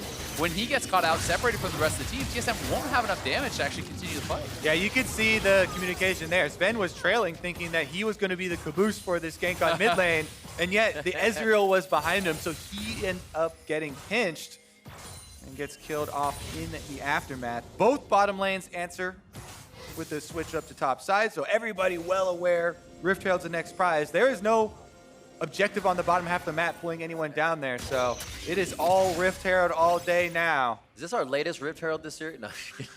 11 minutes. 11 minutes in, and Team going right for it when it comes up. Yeah, I do think it also gives some freedom now for Huni to work in that 1v1. He has the gold lead, so if jungler is going to be on top side of the map, which they have spotted Spica now, Huni has a little bit more agency to push with Reckless Abandon, and he's shoved in that bottom wave and is now threatening to move up towards that mid lane for a potential play there. Really liking the Damonte Moby boots here. Whatever terrain you have, you run faster than next to that, so he can zoom himself around the map now in the river. See what he gets out of this. Again. Maybe a little crowd control. He can stun back flash over the wall, but he doesn't have flash. He can't get the stun out, and he gets locked up himself. Damonte goes down. And that is twice now out of that brush that Spica has caught a Clutch solo laner, and this should be Rift for TSM. That's Spica's favorite spot, and Spica's favorite control ward. Pays off again for TSM. This one will be rewarded in an objective. Early part of the game was quite crazy towards that top lane. A little bit more love towards that side of the map now, just 12 minutes later, and we'll see if they can grab Rift Herald. Lyra's on the other side of the wall. Maybe he can sneak in and get this smite there. He's trying to creep in, but he says no. Is the window to fight there, though, for Clutch Gaming? That's the next question. Tagging a few abilities. Cody Sun Arcane shifts forward. Broken Blade and Huni going on a little 1v1 adventure down towards mid. But it looks like this one fizzles out with not too much happening, and TSM will get Rift Herald. Yeah, nicely done by TSM. They're following up on that pick. Able to take another objective here. Down a little bit of gold, but with the Rift Herald as well as that Infernal, their position in this game is pretty good. And the kills are going to their solo laners. Bjergsen now with 2 for Silas, trying to fund his Proto Belt and Zonias. He will be a very tanky Silas. Oh. Broken Blade is dead. It's catch me up on that one as Kiana found him in the jungle. Nicely done. Definitely the combo we'll have to see there. I think he came in with water to stun. Yeah, he does have water to stun. Initiates after that. He should have seen that. Terrain. He just knocked the plant. Like that if you're paying attention, you see the plant on the mini map. So that is some lack of focus there from But aren't you curious, Azale? What hit the plant? Is it a squirrel? Is it a pot of gold? No. It was definitely something. Well, unfortunately, it goes down for him. And that did mean he's losing more minions on the bottom side, right? He was already behind Huni, now down about 60 CS. He may be here in time to pick up a couple of these minions, but Huni's gold lead is just getting bigger off the back of that because, Broken Blade did not want to blow the TP, and give Clutch that map advantage. So he is going to have to make that long walk back to lane. Seeing how that lane played out. Huni actually pressed the attack this time, and Broken Blade stayed far away. He didn't want that fight. Broken Blade on Conqueror really be able to put out that damage once they get to these long fights. But Huni, after the first plays, wasn't able to aggress Broken Blade, wasn't able to get those kills he wanted, so it's been a bit slower to get his items. Yeah, but I mean, hitting the Triforce at this point in the game with Executioners is pretty damn good, right? Absolutely. Anytime you are in a matchup where it is Triforce versus Black Cleaver and you get there first as a Triforce user, you are feeling like this guy is doomed. So Huni going to be really comfortable to go aggressive here, and it's great by timing right before the Infernal, so I want to see Clutch try to fight for this. I wonder, TSM going to pop the Rift Herald here at the same time with Inferno. 5 members pushing in on the tower to pressure. Infernal chains back. Huni's on the bot lane pressuring. True Shot Barrage goes through. A little bump from Cody's son as he high-fives Rift Herald to Monte waiting. He has the river again. That water is going to lock up his opponents when he uses Q. Oh, Huni over the wall, perhaps. Instant auto again on Q. Double stun here if he hits it. Round 2. He does use the Supreme Display, but he's going to get out of this one. That was just to add a little bit of front-end damage, and it looks like they'll now fight for the Drake. Yeah, and they got Broken Blade's ult and him chunked down. So this could just be them straight up getting the Infernal. I think TSM says off that, no, don't even challenge. Bjergsen got chunked down to about half. Broken Blade used his ult and was chunked down to half. So with that little bit of damage coming out from Damonte, Clutch will even us up as far as the Infernals go. Nicely done. Thinning out the members of TSM before they need to make a move, or at least their health bars and ultimates to make it happen. Clutch again, able to set a little bit of pace here in a game where they didn't seem to get everything they wanted early. A little bit of a mishap top, but game's being cleaned up. 4,000 gold in the lead now feels pretty great as they start to drop that outer ring of turrets here. See, it's still protected in the other lanes, but that means Clutch is headed towards mid or top. And they're pretty happy to get that first turret bonus as well. That one goes down without anybody else around. Huni gets full gold on it, and that is just going to mean Aurelia even more powerful here. Even though Huni hasn't gotten any of the kills, by far highest farm in the game and turret gold. And he's actually going to go Death Stance again, I do believe, with this Vamp Scepter. It is going to be the build we saw from him yesterday against CLG, where he was absolutely taking over. Now, the Death Stance is so incredibly powerful in the 1v1. Things like a GA obviously can be better for the team fight, but you get to this point where you're so tanky and you have so much sustain with that Death Stance. When you're this far ahead, you can essentially ignore the tower and start to actually threaten dives onto this Aatrox. Great buddy system they have in mid. Not looking good, however, a buddy system topside for TSM. They forgot to leave somebody next to Bjergsen, and that's going to be a Lyra Damonte pickup. TSM not really in position to make a move around the map, so Clutch pick up a little bit more and aren't even going to pressure this one. Yeah, these are very key pickoffs for Damonte. He's choosing his targets wisely because the armor is going to keep on coming. We already have a bunch of armor stacked on Sejuani. We have 2 of the Ninja Tabi already. We expect to see more of them coming through for TSM. So trying to take down Bjergsen while he just has the Seekers and doesn't have a Zhonya's fully completed right now and was at low HP to begin with is very important since Cody's son is basically full AD right now. Ezreal hasn't splashed too much AP in there. And with the extra lead here for this team, they might be able to brute force. Yeah, and it looks like for now they're just going to utilize Huni on this bottom side to try to draw pressure. TSM may need to send an additional man down to actually deal with Huni, and if you can set up that type of position, you can really start to kind of force elsewhere on the map, get vision, try to start taking away these camps, but as of right now, it is just going to be Clutch pushing out those waves, then regrouping with Huni here. Forward wards being placed. You see a bit of a move in, as you said, from Hooney. That pink's going to go down by the red buff. Nice damage from Cody's son as he walks forward with Lyra. And it seems like they're just tempting TSM, figuring out how much TSM feels like they need to aggress or push themselves into a bad situation. But they're asking the question to the wrong team. TSM is ready to take the fight accordingly as it comes. We already see supreme display of talent on Bjergsen. He probably wants to get that set up on more than just one member. TSM moving together downriver. Slices for Hooney. Keeps himself safe on the bot side, and looks like he'll try to keep Broken Blade down there as long as possible, even though low on mana. Goes for Krugs in a bit of a fight up towards the top side of the map. Now it starts to get a little bit antsy where everybody does want something, but I still think we're gated here by the minute and a half of Infernal Drake. Yeah, and everybody's holding onto their teleports right now, too. Demonte by himself top, though. Supreme display of talent on the turret. Demonte still goes down. So sorry, so close to getting out, though, and that's going to be another pickup on the side at TSM. Quickly moving around the map, and it just seems like straggler pickoffs are the name of the game right now. Yeah, and that's a nice play for TSM.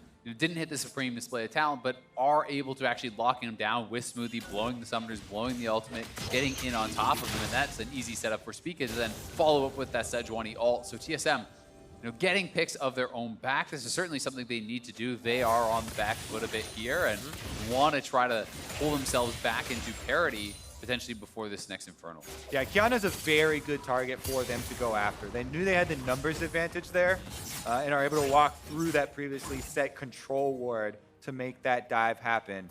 Some money back for themselves. See if they can actually set up, because the next dragon is, guess what? Another Infernal, and we're 30 seconds away with currently the vision in Clutch Gaming's favor, so they have priority right now. They want Sven. Flawless duet, just missing Vanguards as well as Sven gets himself to safety. That was a flash used, however. And now it's going to be 16 seconds for Infernal. Last one to come up on the map cannot be matched, as you're only going to get 3 of that one element. All right, TSM are going to try and stall right now because they're keeping Bjergsen on top half of the map. They want to be able to get that turret while Clutch Gaming go for this Infernal Drake. And even though there's a ward in there, they're giving up on it because everybody else also going top. TSM decided not to fight this Infernal Drake, and they're going to try and trade across the map. Yeah, and I think this is smart. TSM know they're in a weaker position right now. You just lost Flash off of your AD as well, so the potential for Flash, Kiana, all Jarvan, etc., all piling in is very real. So they're going to have to respect that fact, and we'll be giving up another Infernal, while TSM are going to try to push for a second potential turret, or at least some damage down on it. Yeah, not a whole lot of follow-up coming from those two, but if they have time, they can whittle it down and prep it for the next move that they want. Looks like they should have enough damage to take it down. There's a true shot barrage from Cody's son, and a little help from Demonte does keep it standing tall. Onto Sven, that's going to be a hit in from Lyra. He tries to actually get to the flash in knock-up, and they're not going to be able to be successful on that, but they are successful on the kill and turret, and that's what matters for Clutch. Yeah, this is actually huge. They can continue pushing on turret number 2. The only defense that TSM had mid was Sven, and with him down, that is a quick second turret pick up there for Clutch Gaming, which opens up the entire map. Now they have no mid turrets with which to try and defend off of. That is your pivot point for both the Dragons and Baron defense here. It makes it really hard to keep up that defensive line of control wards through your jungle. So Clutch Gaming very quickly kind of blow open the doors. Yeah, and I mean, they end up in the long run getting so much more out of that. It wasn't just the Infernal then traded for a turret. They ended up getting a kill, 2 turrets of their own, and certainly are looking poised to take a very big advantage of this game. But it is now Baron time, 22 minutes in, so the Vision battles must now begin in this area. And TSM does have a smattering of wards around that river, and even some of those deeper wards, back into the Clutch Gaming side. And really, this is what has to just all be kind of cleared out by Clutch, and then we want to see them trying to establish their battle lines and looking for fights around those jungle corridors where Kiana's so strong.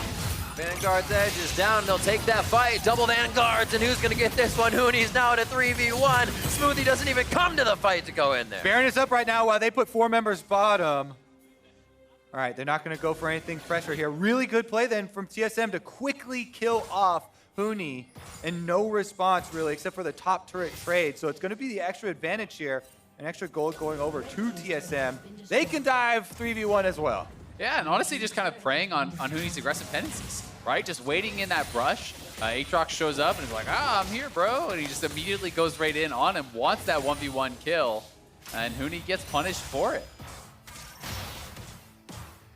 Seeing where they go.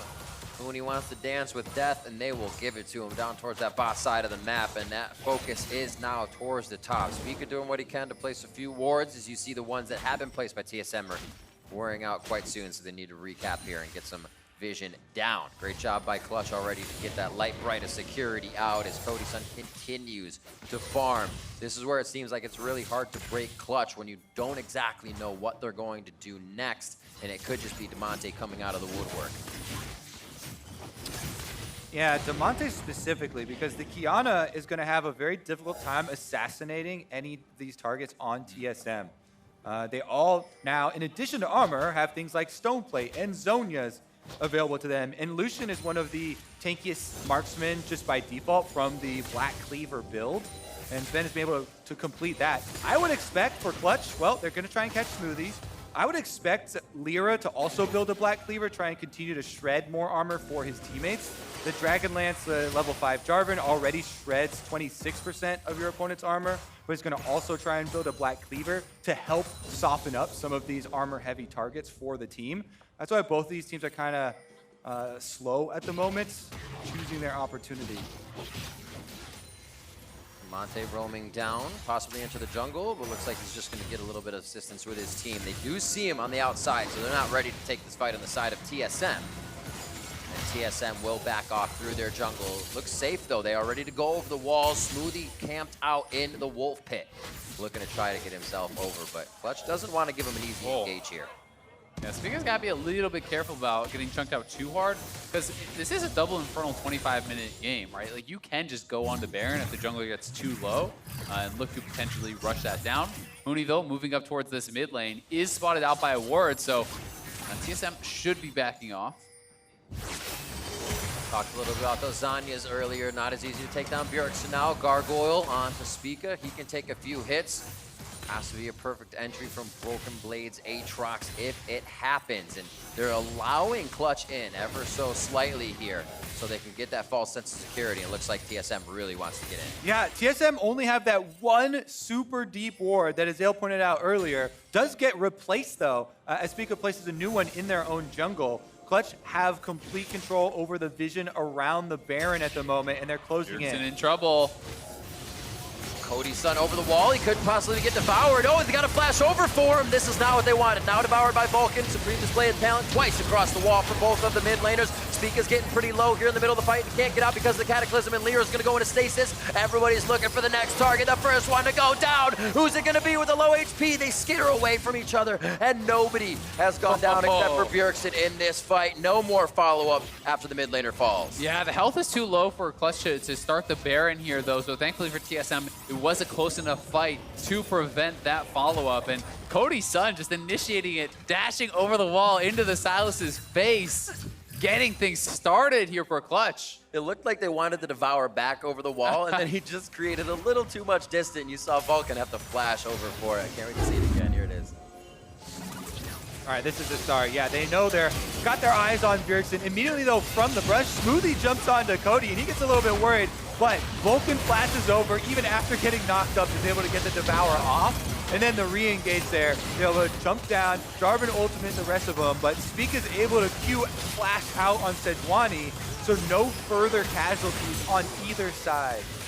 Yeah, and Sven staying very healthy in this fight really was what kind of pushed Clutch back from trying to continue.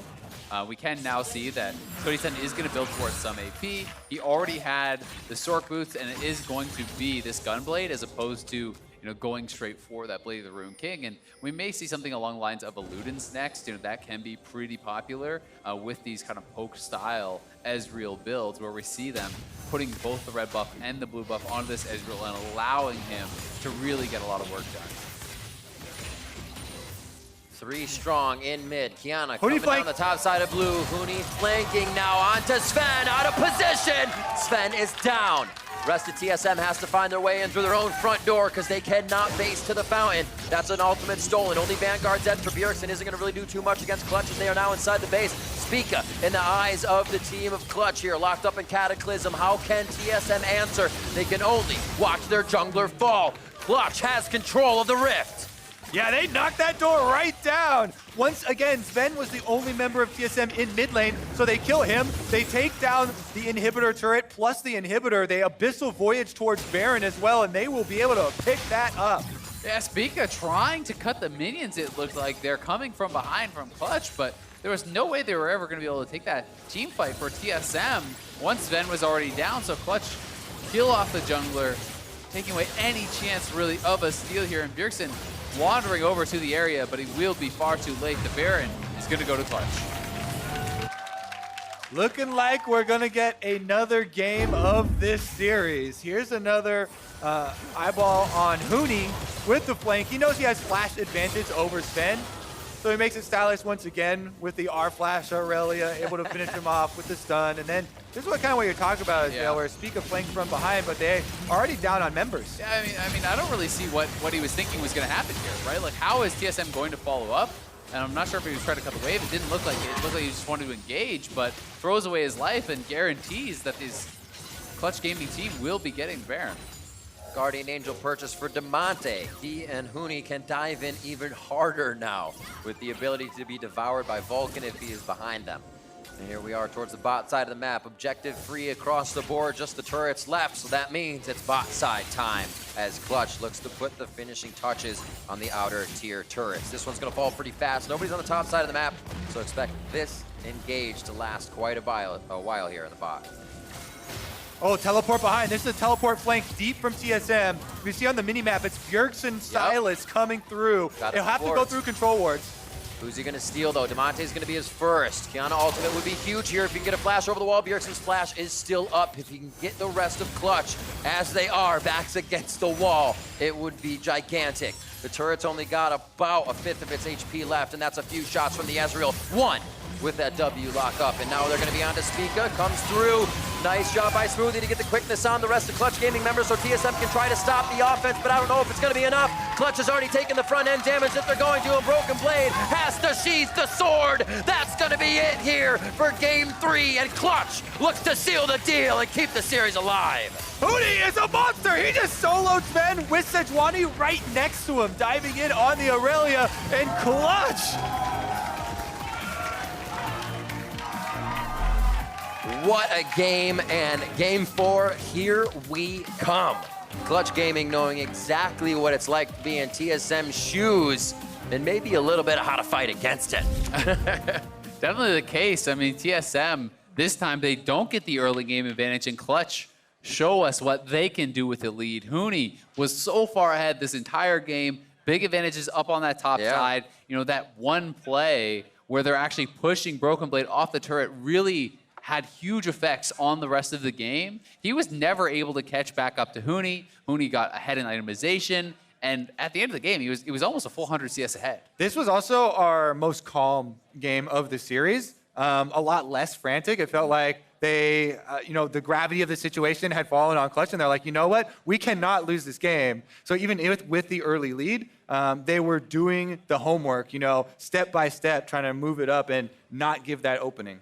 TSM come out strong, but Clutch swing back hard for Game 3. For more on how Clutch kept the series alive, let's throw it back to our State Farm analyst desk. Thank you, Riv. Clutch Gaming not ready to say goodbye to their world's hopes just yet, or not evening up the series, but extending it 2-1 now stands the score.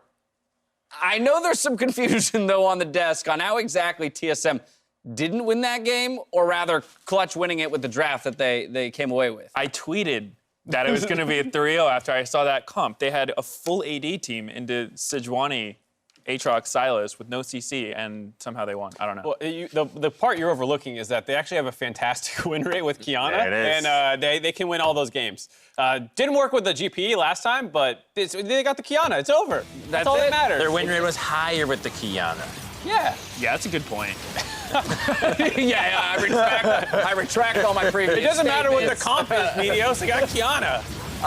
But really, I think it is, I want to explore this a bit more because was it, or rather more so whether or not it was a failure of TSM or if it was Clutch overcoming, you know, the deficiencies of their composition to win this game. I think those deficiencies were overcome by bodying the top lane. Huni and Lyra teamed up to get a pretty sizable wave denied away from Broken Blade, and then Spica threw himself into the mix as well. I was like, you know what? I'm gonna give you a little extra for your trouble. Take my kill. Take my flash. Right, and then that snowballed that because Aurelia Conqueror, doesn't that matter that you have armor? That's true damage Aurelia, just chopping you down. Right, I think one big thing for me this game was definitely the play you mentioned, like Lyra had a good movement to the top side, deny the fat wave from Aatrox. But then also, it seemed like TSM was finding a lot of picks throughout the game, but they weren't really getting anything off of it. You know, most of the time it would be like they would send 3 people to the side, they would kill Demonte, they'd kill Huni, but then they would leave their Lucian alone mid, and he would just get busted, and they would like break all their turrets mid. And I know initially when we were watching the draft, we were both kind of critical of the takeaway pick. I think neither of us really love takeaway picks. But the Ezreal is the perfect pick for what TSM's trying to do here. They want to leave Lucian in the mid lane while they do this kind of 1-3-1 setup, and hopefully he can kind of survive on his own while the Rakan can try and make plays in the side lanes potentially. But he kept getting picked off mid lane, and that's where Clutch was able to grab a lot of their biggest objectives. And so in the draft, I didn't love the idea, but it clearly had an effect in this game with a 0-3-0 Lucian at this point, as well as maybe they should have looked for a Braum or something a little bit more defensive to pair with him into all these melee champions. Lyra has not been good on Elise, and he's been solid on Jarvan. Why did they ban Elise and ask him to play the Jarvan as well? Well, right? yeah, I think the idea of the Gragas Elise bans made sense because, you know, all right, let's put him on a full AD comp, but this game was really surprising to me because from the draft, it looked like TSM had a really big advantage. They were finding some good plays, but I guess it just wasn't enough.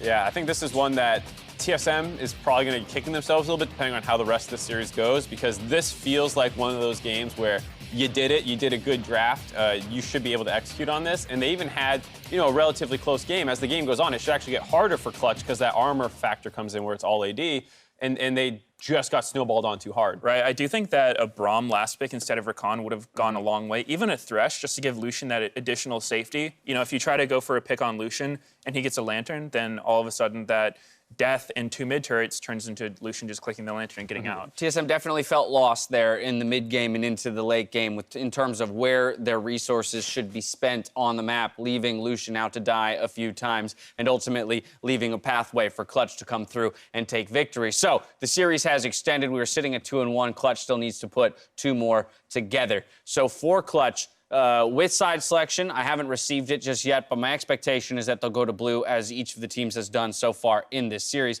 Mark, I'm coming to you. How do they replicate success like this from the blue side, where we've already seen them have some draft struggles? Correct me if this isn't the case, but I wouldn't actually be too surprised if they potentially stay on red. Because the one thing that you hate about red side is having to ban Yuumi. But if they really don't play it, if they don't want to adapt and take it on blue side and kind of force TSM to deal with it, then you actually don't gain any value out of the bans on blue side. Right, and if you want to do this similar draft, you're taking the Ezreal TK away and you're banning the Sona now, and then you can maybe look for more AD carry bans as they did this game.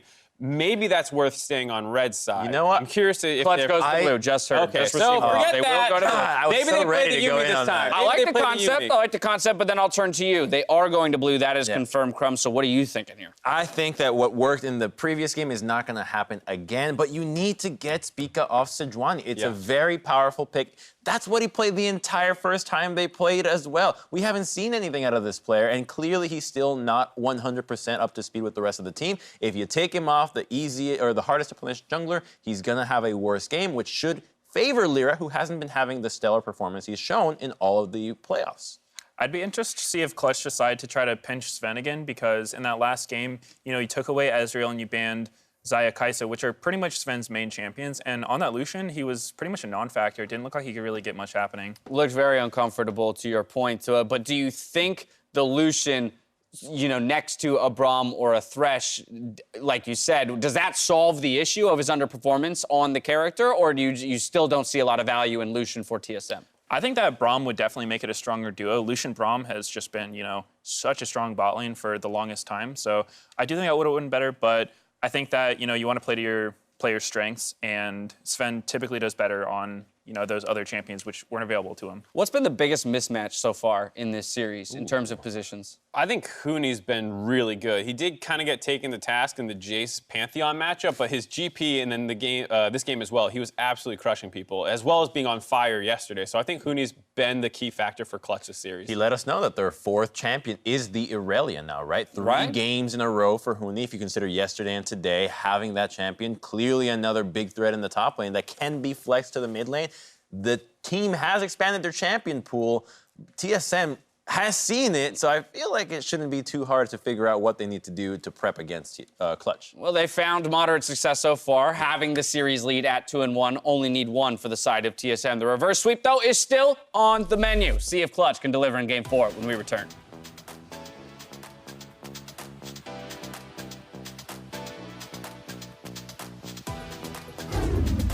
Does he have to flag and drag to make it happen? Speak is crawling this one around as Bjergsen slowly walking over, but it's taken a while. Not looking good, however. Buddy system topside for TSM. Does keep it standing tall onto Sven. That's going to be a hit in from FLICKR. He tries to actually get to the flash in. 3 strong in mid. Kiana coming down the top side of blue. Huni flanking now onto Sven. Out of position. Kill them, kill them, kill them, kill them, kill them, kill them. Put them up, put them up. Yeah. Come up, boys. Kill them, kill them, kill them. Ready? Whenever you can. I'm ready. Good job. I'm just gonna go. This is the start. Yeah. Good job. We're not losing. We're not losing.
Welcome back to Clutch Gaming versus TSM, where Clutch just staved off the sweep and looked to tie the series here in Game 4. They definitely have their work cut out for them. We heard the analyst desk talking a little bit about doing something to speak his champion pool, try and mix him up so you can really just throw TSM off from the get-go.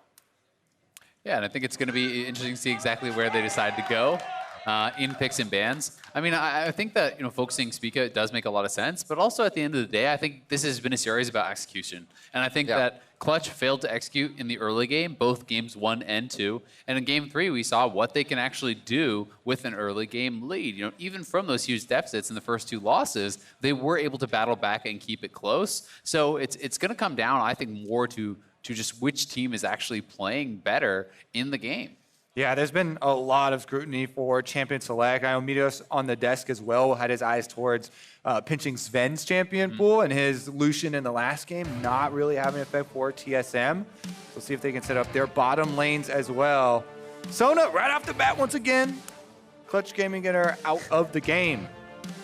They did not like those sustained fights. I mean, nobody does. It's so hard to get around. Even with Ocean Drakes in their favor, TSM was able to grab one themselves. So what fight do you really want to take in that case? Here we are, though, in Game 4. Clutch Gaming has taken the right fights to get themselves here, at least, and keep those world dreams alive as TSM looks to get back onto that international stage after a 2018 miss. Now, will Clutch go for the Yuumi ban red side once again? They did the last time around, and it is going to stay true. So a bit of a draft disadvantage, honestly. If you can't play Yuumi and you're having to ban it on blue side, instead of it kind of being a default red side ban. But Skarner left up here by TSM. They are instead deciding to take away the GP, which was actually what was first packed last time that Clutch was on blue. So Lyra will have his comfort here. Spica gets it as well. There's the Sejuani. Would you expect anything else than Bristle and Sej to be locked in for TSM? See what happens here for the next ones. Could be a good pickup in Xayah, and one of those top 80 carries of the Rift currently goes into the hands of Sven. Now, are they going to break up the Xayah Rakan again? I do think that Rakan and Skarner work really well together for Clutch, for an engaged combination. So I think they should do it, regardless of what Cody-san does pick. Try and split that one up because you can't give over the duo. Yeah, I mean, it seems like they just don't want to play the bottom side, so they're going to prioritize Ezreal. But I've got to say, I really am surprised that there's not going to be any Caitlyn Morgana or those sorts of plays, which have worked so well for them against the inevitable sort of Xayah Rakan, especially when we already have Sejuani being picked up. Morgana's great into that with the Black Shield, but this is going to be the playstyle. We're going to have the self-sufficient bottom lane just as last time.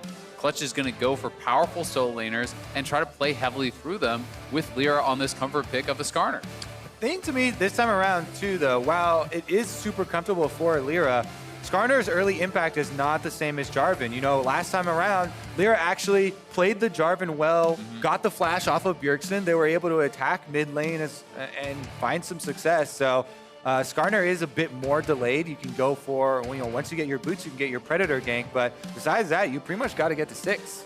I'm also curious to see will Aurelia get banned out here. I think it would make a lot of sense. We've seen it both for Huni as well as Demonte. Has been a very impactful pick for them throughout. Huni having a monstrous game on the Aurelia last time. We've already taken away his GP, which he was kind of having that 1v9 game that they did end up losing regardless. And knocking down Huni a peg seems to really, really be important to actually handling Clutch in this series. Absolutely. I feel like if you can kind of get in Huni's head, he then plays to the level of his opponents and kind of has a hard time just being shock and awe Huni, which still to the level of his opponents becomes a pretty great level and caliber of play, but it's not the Huni that you're looking for. We'll see what they can get his hands on this game. Final ban, though, from Clutch Gaming here with 10 seconds left. Probably just Azir. I think they ban Azir, they pick Sylas.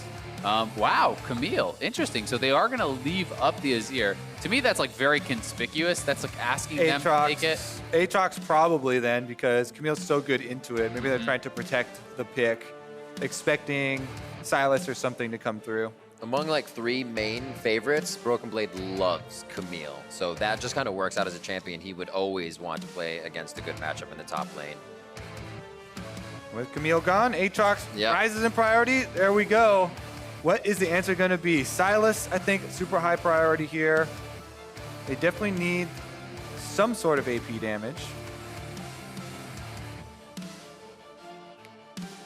Yeah, it is interesting here to kind of ban that out because it still opens up for the last big Azir, which is a lot of comfort there for TSM. Gnar, we did see that be very big in the series against FlyQuest, was not actually played yesterday by Huni, but a lot of bans being thrown his way. This will be grabbed up, and we might just see like a Syndra or something. Clutch need consistent damage. They could take the Azir themselves and put Damonte on it. They definitely need some more backline DPS. They've got a lot of tank. Wonder what they're thinking about. Always going into that week of play, you kind of think about the same thing over and over, but it is going to be the Sylas. The Azir doesn't get picked up for them. Still getting a good bit of damage, but is it enough follow-up DPS coming from Clutch here to get through this team? There's going to be a big tank and Broken Blade. I'm sorry, and speak on Sejuani, but what's the rest of the comp as we see it here? Yerkson to lock in something. 10 seconds left.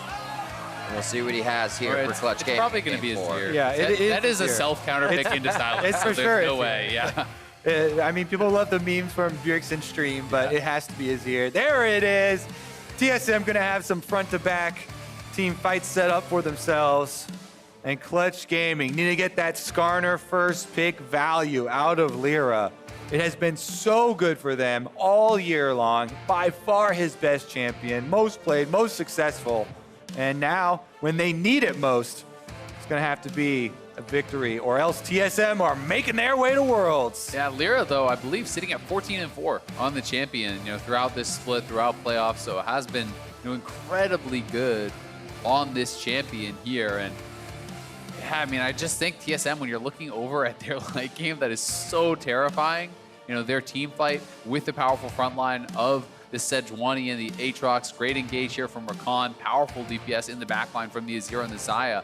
Feels like they're going to be set up incredibly well unless Clutch can pull off, some sort of incredible combo with the Gnar, with the stolen Sejuani ult, and these types of things. We're about to head into game 4. Clutch Gaming has planted the seed of the reverse sweep in TSM's mind.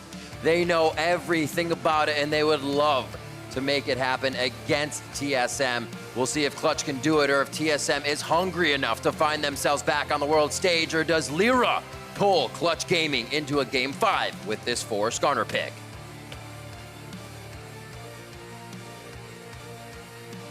Should be an exciting one. Each game back and forth, as you said previously for that last game, it was a bit of the slowest one as teams continue to realize the result that's going to happen now after these games. You play not to lose instead of playing to win at this point, because things can get scary throughout the game. Yeah, it's definitely something that I think teams can fall into, and you have to be very careful when you are playing that mindset, because when you're playing not to lose, you can essentially be giving up too many things, ceding too much ground, giving over too many jungle camps, and putting yourself in a position where then when you are forced to fight, you're not in a position to actually win that. So it will be interesting, and we do see Ocean will be the first dragon there, so pretty high priority always put on that first Ocean dragon.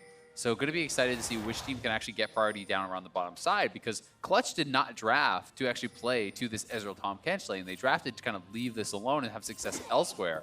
And I'm interested to see if they will change up their game plan whatsoever because of this Ocean. And honestly, I think that both teams are going to be farming very heavily in the beginning here. Both Sejuani and Skarner going to be focusing on fast clearing camps, then looking for maybe an opportunistic opening around mid lane or possibly around top lane, but all of these lanes should be able to handle themselves. And I think these junglers are going to focus on getting their camps to respawn as quickly as possible to get to those level 6 ultimates where you can actually make a difference in some of those lane matchups. Definitely plays to the TSM and Clutch style.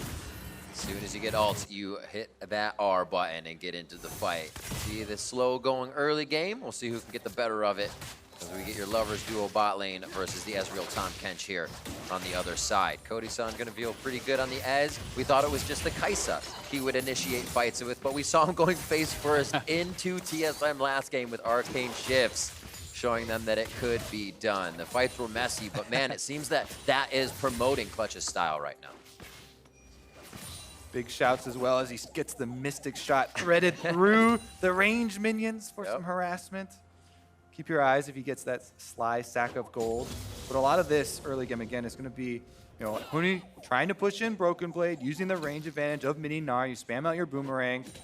But while you're doing this, you're not focused mostly on the damage you're dealing to Aatrox. It's mostly on warding him off of the minions and turning around for those last hits. Does miss one right there as he goes for it, and Broken Blade is trying to make him miss another one. Yeah, it is interesting to see that he did end up going fleet footwork here. I wonder if he was expecting perhaps the Aatrox to take Comet, as you do sometimes see in these melee versus ranged matchups, similar to kind of how Camille plays that out. And in those cases, you often need the extra sustain from that Keystone. But seeing that it is Conqueror, this is kind of more the brawly type, less about the poke. Something like PTA could have been more effective, but either way, you're at least healing up as you pull ranged minion aggro when you're harassing him, so you're going to be kind of sustaining off that. Also, it could signal Huni wants to go for the split push Frozen Mallet style Gnar, because if you get the little bit of move speed off of something with your free footwork, then you can get into range with your Frozen Mallet, continue to harass in a side lane, and does make Gnar extremely good in those situations, trying to chase a single person down. Look at him just whittle away at Broken Blade under the turret, denying so much CS to the tower. I think we did have a bit of that going on versus FlyQuest. When they switched the lanes up, we saw Huni build in that Frozen Mallet against the Karma top. So he could be doing that again. And kind of what I was looking at, full clear of both jungles for both junglers. Sejuani and Skarner just want to get their camps respawning as quickly as possible to get to those level 6, to get to those Predator ganks. That we know for these two, and in the meantime, it is just farm trade. Only big difference is that top lane. Huni trying to take advantage of this time that he knows he has on Gnar, try and get an edge over the Aatrox, because it will even out here for Aatrox later. It's got to feel good for the junglers. 4 minutes, no rush. Okay, we're cool with that. Stay out of my jungle. Whoa, Infernal Chains tears back the Mega Gnar. Conquer proc He's 2. not feeling good right now. He should be able to get out of this one, though. I was waiting for the wallop to come back. Broken Blade on the slow chase. No boots, no nothing, but that is a hell of a lot of damage for just Doran shields to start off level 4. Yeah, that is a nice trade there from Broken Blade, and Huni just waiting a little bit too long to actually top out. Predator? Possibly one more lick. Hesitated there for a moment. Wasn't the full play, so they decided to go off. He's going to roll that up for his mid lane to see if anything works after Shrine. Yeah, not able to really find anything there. But again, back to those jungle camps. Chickens have respawned. Go right back over here. And they are going to have this ward that Huni placed up on the top side, spotting out Spica back to those Krugs, clearing that out. So, full information really on both junglers, as Clear shows bottom side, Spica spotted out on the top side. Few Dorans for Bjergsen, wants to stay healthy in the mid lane. May expect a little bit of love from the rest of Lyra and the team as 6 hits. And we see that damage coming through with the Dark Seal and Demonte's Corrupting Potion and some boots to start off. So very big difference already in this game. Instant teleports from Clutch back to lane here. Huni and Cody Sun both using them to get back to lane to start farming earlier. Meanwhile, Sven and Broken Blade walk all the way back to lane, preparing for that possible Ocean Dragon fight that we talked about. Everybody will have their global available, so Broken Blade can teleport down. Meanwhile, Huni cannot, and it's hard for him to interrupt too if he's not close to Mega. Yeah, and really then your job becomes, as Huni, keep him locked under his turret. If he's going to TP, you need to make him lose something for it. You need to have him losing turret plates, have him losing a lot of farm and experience. Otherwise, TSM is just put in too easy of a position, and Spica may just be starting this up right now. His bot lane has them shoved in, they have TP advantage, and it's on to the Ocean Dragon. Is spotted, so we'll see, can Clutch actually do anything about this? Yeah, that's the signal I was talking about. Teleport is up, so then you get your deep control wards, and that starts up the Dragon for TSM. Looks like it's convergence. Huni's walking all the way down the river, and they see Gnar over this ward. So Huni's walking halfway down is enough to say that they don't have enough DPS to finish off that Dragon this early in the game. And he didn't actually head back to top lane, so they're going to actually commit to this. They're going for Bjergsen here. And first divide through, Bjergsen and Demonte using that ultimate now, as it's going to be Broken Blade coming in with his teleport. That was the discrepancy we saw before, and TSM can get to these fights. Lyra just short on a Predator Flash Impale, and it looks like this one will fizzle out as well. I mean, Clutch are going to very likely start up the Dragon, though. Otherwise, you don't bring Huni all the way down here. He would have walked back up to top lane when they saw them pull off the Ocean, so Clutch are going to commit to it. I would say TSM have a possibility of answering because Bjergsen goes back to base, but he's got his teleport as well. Here's the pull. It's going to be onto one. They do get Sven. Can he get all the way back to safety? They flash onto him as well, and now it's going to be the kill coming in from Vulcan. Here comes the teleport. Bjergsen was the only one with that left as Spica is running down. It's going to be Broken Blade still farming out mid lane, so these are the only TSM members you're getting out of this fight. It looks like they're able to stop any more from happening. And Clutch get the first blood after all of that. TSM teleporting right back out, though. Sven is alive and returns to the scene of the crime. In the end, TSM are going to start up the dragon once again. I think that's all that Clutch have. Yeah. Damonte's got teleport. No, he could teleport in. They could contest again. He's coming through. It's going to be pretty damaged. Falcon's going to try to get in there as well. Does he have Unsealed Spellbook? No, he has Guardian, so he cannot smite it down for the team. An unfortunate situation there. But CG wants to see what they can get now on the stragglers at TSM. Grand Entrance gets Smoothie out on the exit, and the Mystic Shots are following up. And here is the rest of the team of Clutch, and they just have slivers of health bars. They're attacking up for TSM. They finally grab one as Sven goes down. Yeah, they do get a kill on the way out there, but a pretty split call. I mean, Lyra was on Raptors and used his smite, as the rest of his team is actually going to contest the dragon, so very clearly he's on a different page than the rest of the squad, and they are lucky to at least get a kill back there, but a pretty crazy series of minutes as we had both top laners just sitting down in mid lane and all this fighting down around that dragon as both teams don't want to give up that early ocean. Yep, keep track of all your teleport timers because that is going to be important. We've got a minute and a half on the Rift Herald spawning next, and it will be a similar scenario as neither of these teams has been willing to just concede one of these objectives. And if they do decide to go to that Rift Herald, you know, we could actually see Clutch then having the TP advantage, right? You can swap your bot lane top, bring Huni down to that bottom lane, and his teleport is going to be up a lot sooner than Broken Blades. Up towards the top, they do swap those lanes. Bottom lane's getting crushed in, though. Broken Blade needs to pick that CS up quick so he can get his experience back. And we'll see what happens here as core items start getting into the inventories, let's say recipe items. As we get back to this switched up lane, the Australian lane, as Pastry would call it. It's 9.5 minutes in. It could be a good focus for Clutch to get down on this Rift Herald, being able to push Smoothie back, having advantage now, and able to get forward wards mean they could have ideal positioning on the objective. Spica does get the smite there, I believe. Yep. Able to get his red buff. Lyra was trying to kill the ward and turn around for a smite fight. Not going to happen, though. And here comes that Rift Herald I was talking about.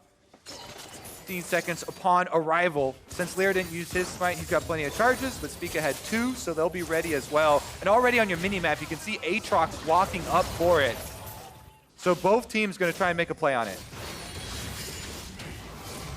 Yeah, Shurima shuffle there. I do think that Huni, you know, they're leaving it on the bot side, so they want to wait until teleport is up, right? And TSM now has this window before the teleport is up to try to force it if they pull up the Aatrox, but with Broken Blade going down to the bottom side again, you know, that window is now closing, and Clutch can wait about 15 seconds, then start this up themselves, knowing they will have that man advantage. Lyra now onto that Herald. They have pulled it out of the pit just a little bit, so it's creased around the wall. Now it's lost vision on TSM, so they have to come all the way around and force themselves into the fight. Great positioning by Clutch to now get TSM in that choke, but they have to be careful how many of TSM can come over that slight bit of the wall with Arctic Assault, with a few of the ultimates. Lyra now steps up with Predator on to scare them off as he flexes his muscles, and this is going to be Clutch's Rift Herald finally in the 4th game. So there was an interesting fight that we could just see on the mini-map there, and it was between Huni and Broken Blade. Broken Blade tried to get back to the minions on bottom side, but Huni pushes him out of the river, and this gives him the inside track on that highway straight up to Rift Herald. So he gets there first, and they're able to push TSM off of the Rift Herald. Huni just playing a little boomerang game with Broken Blade on the bot side. Try to get that hyper damage in, but he won't connect the 3rd shot just yet. 1-0 for Huni, 87 CS to 78 of Broken Blade. Both of these solo laners could easily provide the fight win for their team in their current position and how they've been scaling up throughout the game. And it looks like Spica may pay a little love for the bot side here for Huni. Yeah, they are going to look for it potentially here, but he is pretty far back. Unless Huni actually goes aggressive onto Broken Blade, I don't know if they can make this happen. This is kind of risky. If Spica shows on bottom side, you can make a Rift Herald play on top side of the map for clutch because you want to get that money out of the turret plates, and it is going to be that. They're going to brute force on top side. Plenty of money here to be had off of turret plates. Recall from TSM bottom lane. I mean, they might even burn through the whole thing here. And Lyra being forward means he was probably saying, I don't see Spica yet. They know they have a clear take on this top side. They're going to use True Shot Barrage as well for a bit of that vision across the map and do a bit of damage to the minion wave in the bot side. And they will be able to get this entire turret. The bottom lane not even going to be able to contest as Lyra is just kind of zoning them off. They could even try to escort this in for a little bit of chip damage on that second turret here if they want to. Lyra still has flash and ult available, so TSM with just 2 members here have to be pretty respectful of that fact. Sven there with Smoothie. Bjergsen and the rest of the team look like they could be rotating up towards the Raptor area to continue in this fight. Bjergsen's Quicksilver Sash, second item coming off the cooldown. Now he knows how imperative it is to stay alive through the hands of Lyra. A lot of damage now onto the Lyra, rather. As I talked about him and forget it's him getting attacked, and he goes down as we're able to find him. Quicksilver Sash not needed there. That could be a big pick for TSM because the Dragon is available. This is Cloud Drake. They could get an objective afterwards. With this pick on the jungler, there's no smite for Clutch Gaming. It's very early in the game, so the death timer is very short, but this should be a conversion for TSM. They talked about the NLSS last game. Some of the picks TSM were getting, they didn't get objectives after the fact, but this time around, good reaction. They immediately traverse into the Dragon, and even though Lyra's back up, I think they get it. TSM gonna have full Dragon control in this game, despite being down in gold. Oh! That one makes you a little bit nervous when you see that flying. As the jungler, you're like, oh my goodness. Yeah, but still nicely played there from TSM. It was a good pick on the top side. And I think that Lyra had a little bit of overconfidence, perhaps due to the fact that Tom Kent was behind him. But Smoothie played it well, utilizing his engage onto the Skarner, but then going forward with the quickness and actually standing between Vulcan and Lyra. So if Vulcan were to try to come and save him, he would just be getting charmed up and die as well. And TSM are going to need to have quality engages like that from Smoothie, who will be the primary form of engage in a lot of these team fights. Down towards the bot. A little bit of focus to the mid and bot lane now, as well as the final 2 turrets. Clutch wants to find 5 turret plates for them, catapulting a bit of that gold into their pockets. We're not seeing too many core items just yet. That Black Cleaver is finished up for Huni, which is absolutely huge. You can see him kind of running Broken Blade around the jungle right now as they tango towards the top side. But this bottom lane focus is about to get Spica's help as well. A little bit of a slow play from Clutch. I don't think they plan to do anything here as the teams are waiting for the next objective to come up. And that next objective is going to be another Infernal. We've had a ton of them throughout this series, so another big one. 3 Infernals in the last 2 games each, so we'll see how many we're going to get in this one. But that Infernal, very likely, as you're saying, Riv, is going to be a really big point that these 2 teams do want to contest. And right now, for Clutch, it is just about Huni pushing out side lanes and then trying to utilize that pressure to get vision, to move around the map and threaten other lanes. And they're feeling pretty good about that, but this early QSS on Bjergsen, I think, has been very intelligent, and Bjergsen is now sitting in a position where it becomes really difficult to actually attack the Azir, and without first attacking the Azir, you're never going to be able to kill down that turret. Oh, Predator Zoomies coming in from Lyra. Will he be able to get the Impale down? Oh, he clicks over onto the map part, so it makes him path downward. They're going to lose their top laner. Now Lyra actually wants to exit stage right on this one. It's not going to happen. The curtain may hit him right in the face on the way out. Gets a quick stun into Broken Blade. Spica doesn't have to follow up damage. Spica's got one more shot in him, and he turns off, and that's going to be aggro now into Broken Blade. They may have juggled this one a bit too much. Demonte misses that first dash forward, and he looks for the grab. He is going to find Broken Blade just for a moment, though. Steals the ult. World Ender's going to go down, so he's going to get a bit of help back on that one if he can get these kills, but they're not coming through just yet. Possible one of the Kingslayer here. Locked up by the Sejuani as Spica comes through with the auto attacks from Broken Blade, and what a back and forth to leave with a sliver of health. He's coming back, though. He TP'd in. He's going to get this kill on Broken Blade, probably. Just going to be a few. Boomerang goes towards the top as they think they can get Broken Blade as he exits toward the middle. Mid minions are going to give that he missed big again. up. Infernal Chains hits, but he's going to hop forward. And here, Broken Blade now with just a bit of health left. That's the shutdown for Huni, so he can pick up more gold. Even though it ends in the shutdown for Huni, that last minute was all TSM. This is so big for them. Clutch Gaming go for this pick onto Broken Blade, but they have no vision on the Sejuani until he shows up now. And Broken Blade just absolutely smashes Huni there in the 1v2, knowing that Spica's coming for the secondary kill onto Lyra. This is where it gets a little dicey as they stay a very long time on the dive, and the teleport does come in. Broken Blade gets the second kill there as well, though. But bottom lane made a play at the exact same time. Look at that, Smoothie immediately answers. Even though Vulcan eats up Cody-san, he's so low on the way out that Bjergsen's teleport is enough to grab the double. So it's basically a cross-map pickup for TSM, winning the fights on both sides, and a lot of summoner spells used for Clutch as well. Especially those kills going into Bjergsen's pocket is so big. You know, completing the Nashers now, really going to be sitting at quite a good spot here. Huni looking, though, he does have Mega Gnar, and they're in this corridor. Huni is throwing himself to TSM right now with that ultimate up. Lyra almost there. Impale on the Spica. The damage is not following, though. They have different targets that they're focusing on the side of Clutch Gaming. They still are able to take down Spica, and there goes Smoothie. Broken Blade's going to be in quite late on this one, and it seems like TSM already wanted out of the fight. 1 or 2 licks to stick here, and he could be caught up, but Vulcan did not have Tongue Lash. Infernal Chains not grabbing him back either, and such a back and forth for every fight. You almost don't know when the fight is gonna end. What happened there for Spica? He turns around to stun the Gromp, then throws out his ultimate to the side, goes down. That's a pretty big pick for Clutch Gaming. Right after they were celebrating on the side of TSM. Here they are going to push heavily onto Cody-san, though. Seems like TSM always has a way to find themselves on the upper part of a fight, even if they were the one losing members. Mid's going to go down. Huni does have a focus on bot here as Mega Gnar. So as he changes out, he'll be able to get that turret down and push a bit forward, but we still got action in mid. Yeah, the Infernal is spawning, so TSM is going to go right to it. And remember, Mega Gnar is cooling down now for Huni, so it's very difficult to actually team fight without this. He's got to wait for the cooldown, then charge up all his rage before he can really be much of a threat in this team fight. But Clutch have pushed TSM back for now.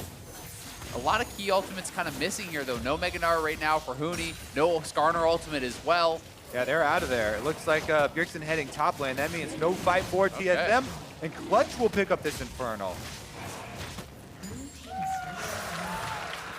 Quite a few.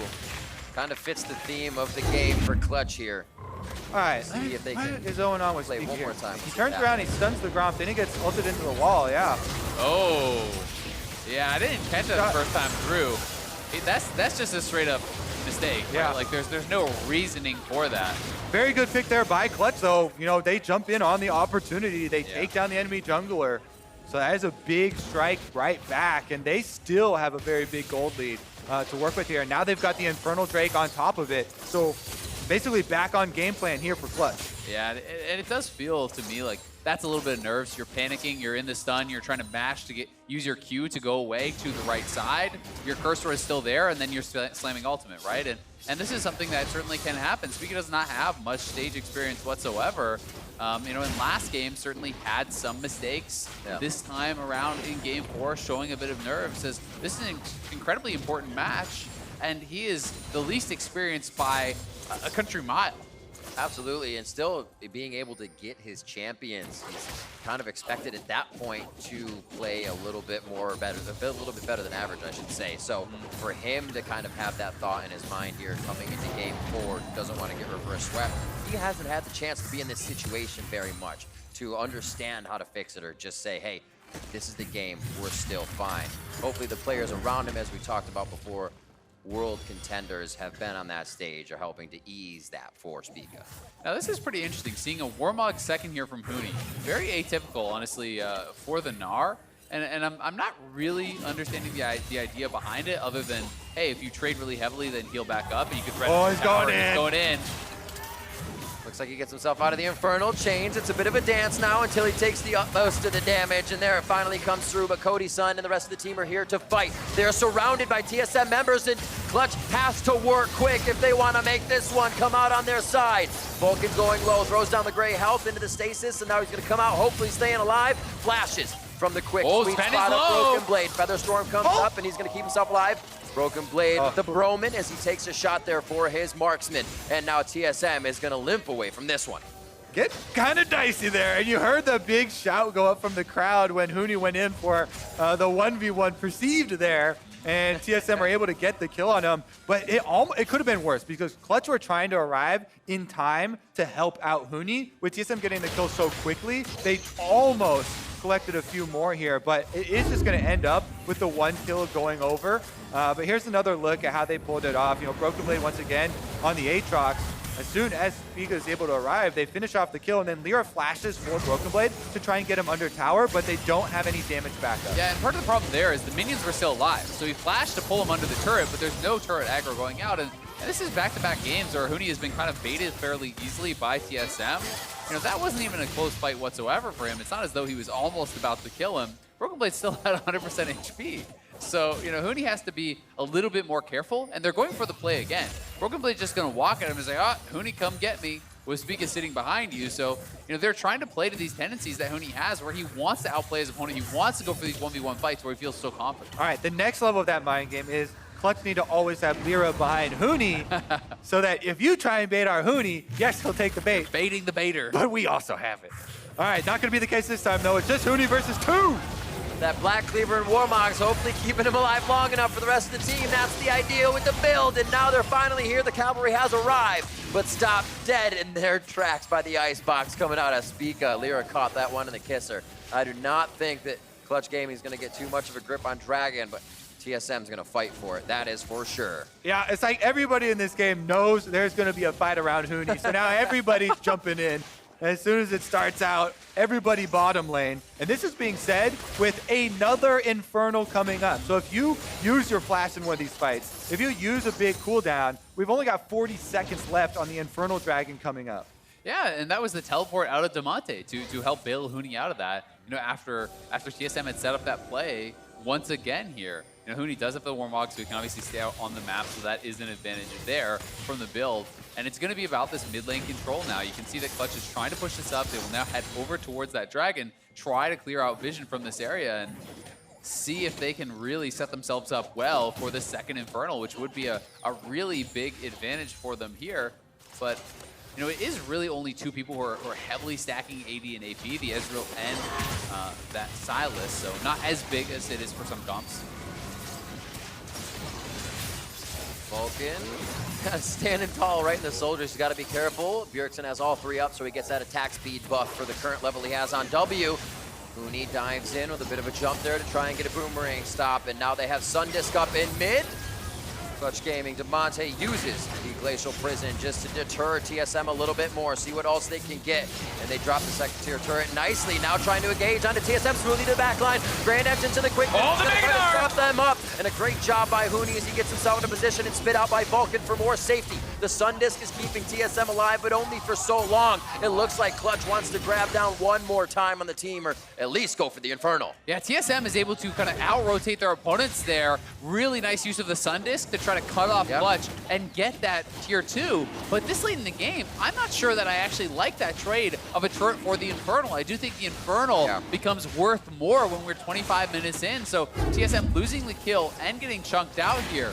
And I think the initial idea is good from TSM, and they get the tower, but if the fight goes poorly like this for them, then they're going to lose the Inferno. Look at that engage into the back line. Huni knocks the whole team away, so then smoothly the Rakan is left with no one to jump back to because they've created just such a big separation, and that allows Clutch to finish off the extra kill and then earn themselves the dragon. But something really cute I didn't actually spot in the initial play was that Lyra actually runs back and holds still so Huni can jump off of him for the little Goomba Stomp for the engage there. So gave him the double bounce in the perfect position over the wall to try to get him in position for the Mega Gnar. So that's some nice little teamwork and communication there from that duo. A top lane synergy coming in from those two of Huni and Lyra to make the plays happen. You can see the gold in the pockets of the players on the Rift right now. 10,000 gold currently in the hands of Cody Sun. He is the richest member on the map. You can thank Klepto for that as well a little bit as he picks the pockets of his opponents. 2 Infernal Drakes to the side of Clutch. That's working out for Vulcan, the Roman god of fire. It seems to just be kind of going with the whole team they have there in the bot lane. So maybe this game is aligning here for the side of Clutch to make sure they get a game 5. 2 kills for Demonte in that mid lane. The rest are spread out across the board. Side of TSM also 6 with 2 kills on Bjergsen. So we're definitely looking at those two to put up fights here. We haven't really seen them come out in the games. A lot of the AD carry play and a lot of top laner engages have been coming out of Huni. I haven't really liked how Clutch consistently, every time Cody Sun is on Ezreal, is giving him double buffs. And the mid laner is not actually taking it. They're going for a play now on the side lane, looking potentially for Bjergsen here. Oh, but he has a whole wall of people to defend for him. It's going to be a 3v3 quickly in the Krog area. Speak is going low, and he seems to be the first focus, but Broken Blade puts himself in there to be the next beat wall. And now Emperor's Divide slows the fight down so the soldiers can do their work, poking at Cody Sun and the rest of Clutch Gaming as they head out of the fight. No minions are really in position for anybody to do anything around the map other than fight like we just saw. Yeah, that was really dicey. It looked like Vulcan actually devoured Cody Sun out of his Arcane Shift. I believe he was trying to Arcane Shift over the wall and got actually interrupted by the Tahm Kench Devour there. So certainly put him in a risky spot, but both teams do respond quickly and end up having to disengage. All right, in the aftermath, TSM will clean up the minion waves for themselves. And we can see if they can push up some of this vision around Baron a little bit further because Clutch are already investing a lot of time into this. Huni goes right back to the scene, clears out that ward, grabs Skarner Spire as well for Lyra, who did use Flash in the last one, but he'll have Predator coming right back up for himself. And this is going to have to be both teams relying on their front lines to create this space. Bottom side for TSM is pushed all the way to the turret. And those minions might even finish it off. 2 on Ocean Drake. That'd be great to have against an Azir if you're Clutch, or even TSM if you're fighting against Clutch. And we'll see what they can do. Pushing here, Sven, clean up nice minions. And they're gonna head towards the top side. 275 to 272 there, no real discrepancy in the CS. It's all coming down to the items you have now. A few summoner spells are down on each, but the priority ones coming up very soon to make this next fight pretty spicy. All right, Clutch's next objective, push out this bottom wave with Demonte, who has the teleport coming up on the Sylas, and then make use of your control wards in Baron to get Lyra an easier pick with the Skarner. Meanwhile, for TSM, they're trying to keep up this vision around the main objective. They too can actually go, for an initiation on Clutch while they're split. In the time that it takes Demonte's teleport to go off, you can do a lot of damage. Bjergsen right now is scaling up with the Azir and should feel pretty confident since his flash will come up fairly soon and he's got that QSS. And we're seeing it. This is the point in the game where more and more of those QSSs are coming through. A couple already completed. This null could be for one as well. I'm going to be interested to see where Sven goes here. Is it going to be towards a QSS next item or looking to complete a Zeal item? Because that really is going to be where that Xayah damage starts to ramp up quite a lot. But, TSM have a lot of farm, a lot of gold on their 2 primary damage dealers here, Sven and Bjergsen. So despite being behind, despite being down those Infernals, the Infernals are less effective in this game because it really is just amping Cody Sun and Demonte. Not much AD has been bought up by the rest of the team. So, TSM still is in this game with a fighting chance, and it's going to come down to how can they execute in these team fights. And breaking it down to the bare minimum for both, they need 3 turrets to get to the Nexus on either side with 1 inhibitor in that way. Mid lane has been taken all the way down to the base, so a very big fight could crack these bases.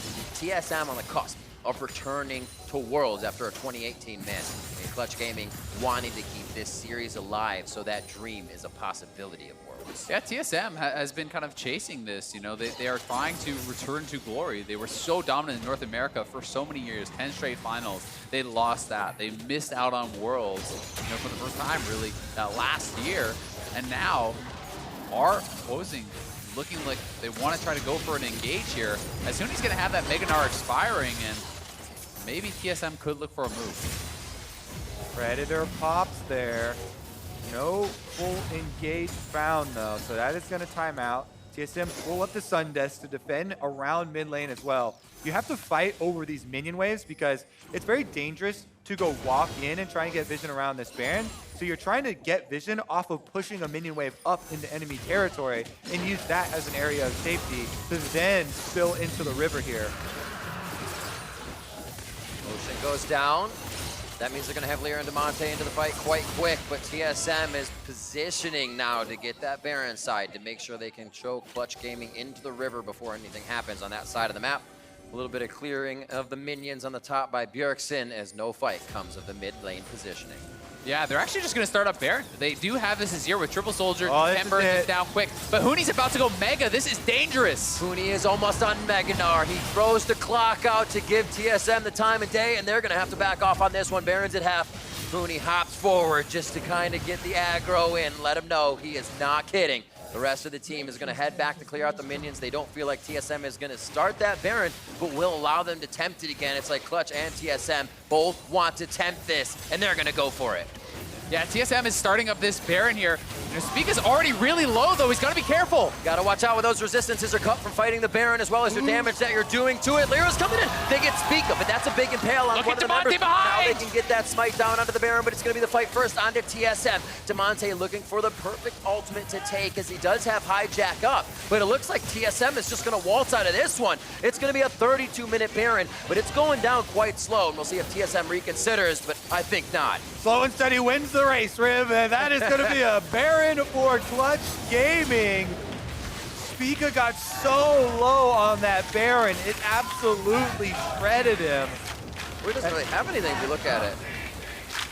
Yeah, I mean, it has a little bit of tanking is certainly all that additional health, but tanking the Baron did get hit by some of that poke there as well. TSM, it seemed like, as the Meganar expired, it felt like they could go back in, but he's just getting hit by so many Mystic shots here from Cody-san. That is 3, 4, 5 in a row, as you're saying, and he's just getting tagged down. LCR with all of that speed. Righteous Glory Predator zooms on in there and just focuses down that low HP jungler. TSM has no choice but to retreat from that point and gives up the easy Baron. That was a fast little Scorpion there for LCR at the end, and he had an easy job too, going in on the 20% HP Sejuani. Let's see what Clutch can actually do with this Baron. They are pushing against the Azir Xayah, but it seems like they should be able to have Huni consistently on the side wave, be able to push up the rest of the team. TSM setting up in a brush. Facial Prison onto LCR. If they can stop him, that's going to be huge. He's the one that created the play last time, but he is going to be safe for a quick second. He gets spit out.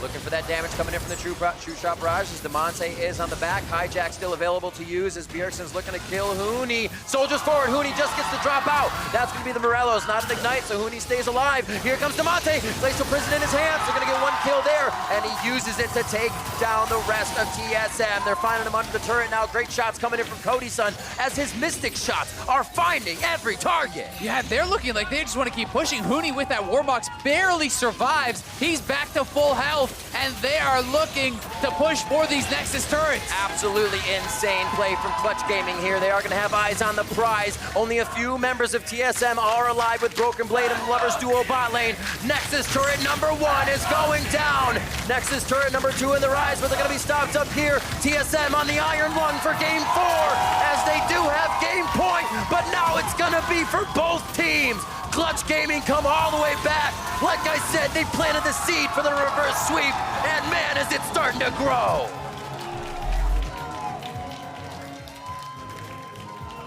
Oh my goodness. LCR survives with a sliver of health. Huni survives with a sliver of health. And the re-engage from Clutch shuts the door on game number 2.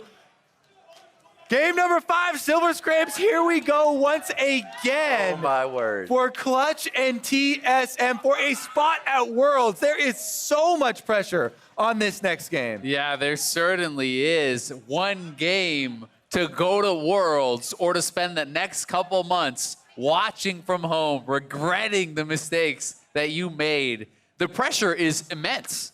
And that's exactly not something that Bjergsen wants to face again. As we were saying before, TSM is the team that has been expected to go to Worlds since 2012, since we've had that portion of since LOL. And now it's again a toss-up. Clutch Gaming has brought them back to 5 games in an incredible series, and this is going to go for more. On how that happened, let's send it back to Dash and the analysts.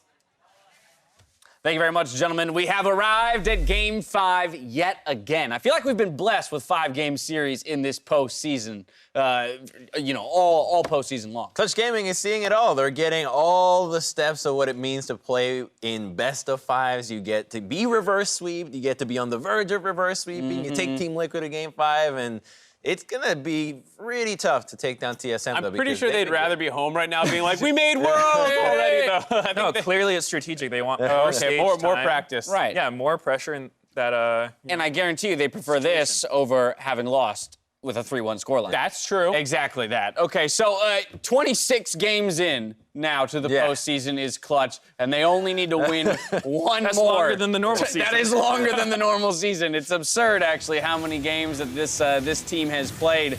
Here, once again, getting pushed by TSM. Broken Blade showing up a bit here today in the 1v2. They had a lot of good early plays for TSM side where they actually had a kill advantage. I think it was like 2-5 around 15 minutes in the game, but they were still down 2K gold because they were out-pressured in a lot of parts of the map. And that was kind of the story of the game. They were constantly down pressure and always on the back foot. Right, another thing to mention is that it felt like this whole game, TSM, we always talk about the QSS Skarner attacks. And I think TSM just didn't really feel super comfortable fighting in a lot of these situations because they picked up 3 QSSs. And to me, it seemed like they could have been more aggressive than they were, but looked like they were either just, either waiting on items or they did not feel confident that they could win a fight. I think it goes beyond the QSS because all those fights that we just saw, none of them are around getting an objective afterwards. You just, okay, you got kills, then what? What are you doing? So TSM clearly struggling with neutral objectives. We saw it towards the end of the game with the Baron. And to me, this is gonna zero in once again on the fact that you have a jungler that you've just played only one best of series in the entire split that you just slotted right in, and so the inexperience is gonna come into play. It comes as no surprise to a lot of people who had heard some of the rumblings behind the scenes about the TSM camp and how they were doing in practice. They were really good in laning phase. They were, obviously very confident players, but they were struggling outside laning phase a little bit. And it's the same thing here where all those plays are actually happening on their side of the map. So they're getting pressured as a team, and then they'll make a kill or two happen, but they don't ever actually convert that into anything as a whole unit. And that's what happened in the side lane. They would keep TPing. They had numerous Tom Kench ultimates down in the bot lane where Nara's trying to brute force things. None of them were working for Clutch, but it was fine because TSM wasn't punishing correctly. Right, and then you get to the state of the game, Crumbs, that you had mentioned around the Baron, where TSM almost now feels like they have to make something happen without even eliminating a player on the opposing team first. So they set up around the Baron, and I want to take a look at this setup well before the actual fight takes place, because there's a lot that there is to unpack here with TSM. Right, this was definitely just one of those calls where after you've been pressured for so long, you think, okay, guys, we just have to do something. And so a lot of the time, this is the most easy thing to do, I guess, just hit Baron. But if you're not ready to either risk a smite fight or turning with some clear engage and going on the enemy team, you kind of end up in this situation where... Sorry, go ahead. Oh, no, I was just going to say where, now you've given up your mid push, so CG has the option to just push down mid, which you have to respond to. So they just start a desperate Baron right in their face. Spica takes 5 Qs looking for his ult, and it's just GG. I think that's what it is. You see, it's only Spica and Broken Blade hitting the Baron. Sven and Bjergsen were not involved in that, so clearly you have Smoothie trying to go for a flank, the carries not knowing what to do, and then top and jungle be like, oh, Baron's the call. So 3 plays are trying to happen at the same time, where Clutch Gaming is like, what are these clowns doing? What's happening at the Baron pit? Just wait for it, clean it up, win the game. I mean, they didn't have control over the rest of the map to allow themselves to do that. Yeah, I think TSM's just hesitating quite a bit. It seems like no one on their team really wants to be the guy who makes the mistake and loses the game. But when I'm looking at this, they've got Xayah with Rapid Fire, they've got Azir. They basically outrange everyone except Ezreal. So I think if, as a team, they're on the same page, they just walk up together, start hitting Clutch. If they try to hit him back, you throw a Sedge ult, and you should just win through your range advantage like that. So it seems like they're being pretty hesitant, indecisive, and it's costing them a lot. Yeah, to be fair to Clutch, though, they are pretty relentless with their attempts at making plays. You see the ones in the top lane that don't go their way, those Tom Kench ultimates like we were saying. And then there, they respond pretty well to when TSM does want to pressure them. That started all because Clutch Gaming had gone to Ocean Drake and said, contest us at Ocean Drake. And TSM failed to do that correctly, and then they get into that whole Baron situation where you're basically splitting sides of the map. That led to that ultimate, game-losing play. One last shot for either of these teams to make it to the World Championship as our 3rd seed. TSM goes to blue side. How do they do it? Well, I think they'll go back to the Skarner ban because, now they'll have an extra ban, not having to do those red side bans. That'll make them not have to buy the QSSs. And honestly, it's hard to say. I think that they should try something other than Aatrox. Broken Blade has looked very good on champions that aren't Aatrox. You know, his Aatrox wasn't bad this last game, but I think he's a lot more comfortable on other picks. So I think that, you know, you get the Azir Corki in mid lane, just get bot lane on something comfortable, and yeah, hope for the best. That's champions like Crumbs. What about in-game? What does TSM need to change or alter about their play to wrap this one up with a little bow? They need one singular voice, one person to say, this is the call that we're making, and everybody else has to follow up. That needs to happen. It's visible that nobody is doing it at the time, and if they can finally do that, you can actually fight Clutch Gaming that is bringing 5 people to the fight. If you can do the same, you can actually fight fire with fire and come out ahead with a pretty powerful draft if you get a Azir and Xayah again. Now, Mark, I realize I've made a dire mistake leaving the clutch points to you. I can't talk about clutch. No, but you have to do it. TSM, they should go for some snowball picks. I like the Jason game 1. The early game's clearly their strength at this point in their development, so they should go more centric towards early game. All right, let's walk it back the other way then. Crumbs, you tackle champion select for clutch for me from red side. All right, Clutch Gaming, red side. You can probably save the last pick for your solo lanes. I think you prioritize getting something early for Lyra, so you can lock in a Skarner and a Gragas right away, get your bottom lane, and make sure that Huni gets a really powerful matchup. Not too worried about the Monte. I liked his Nico, so I think that he's a pretty stable mid laner. So make sure that Huni can crush top lane, and you have a really good chance at making it to Worlds. That's champion select. Now you get the in-game for clutch. What should they change or alter about their playstyle and strategy that would wrap this one up? Well, I don't think Clutch has to change too much because pretty much all series, even in the games where they lost, it seems like they've been the ones who've been dictating the plays. They've been forcing a lot of them.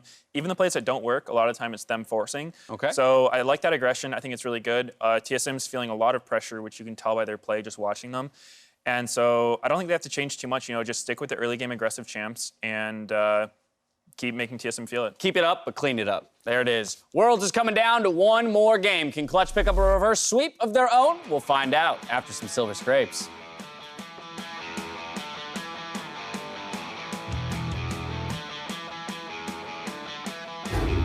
Mystic shots are following up, and here is the rest of the team of Clutch, and they just have slivers of health bars. They're attacking up for TSM. Gets a quick stun on the Broken Blade. Spica doesn't have follow-up damage. Spica's got one more shot in him, and he turns off. Careful left side, don't go to that, don't go to that. They're fine. It's not bad for us here. We win, we win. I can through. Those resistances are cut from fighting the Baron as well as the damage that you're doing to it. Lyra's coming in. They get Spica. Bjergsen's looking to kill Huni. Soldiers forward. Huni just gets the drop out. That's going to be the Morellos, not an Ignite, so Huni stays alive. Here comes Diamante. Plays the prison in his hands. They're going to get one kill there. Clutch Gaming come all the way back. Like I said, they planted the seed for the reverse sweep. And man, is it starting to grow.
Thank you for meeting us back here, where a single game will decide who goes to Worlds as North America's #3 seed, TSM or Clutch Gaming. Coming up to this game, Clutch has now 44 games since these playoff series have started. That's pretty insane.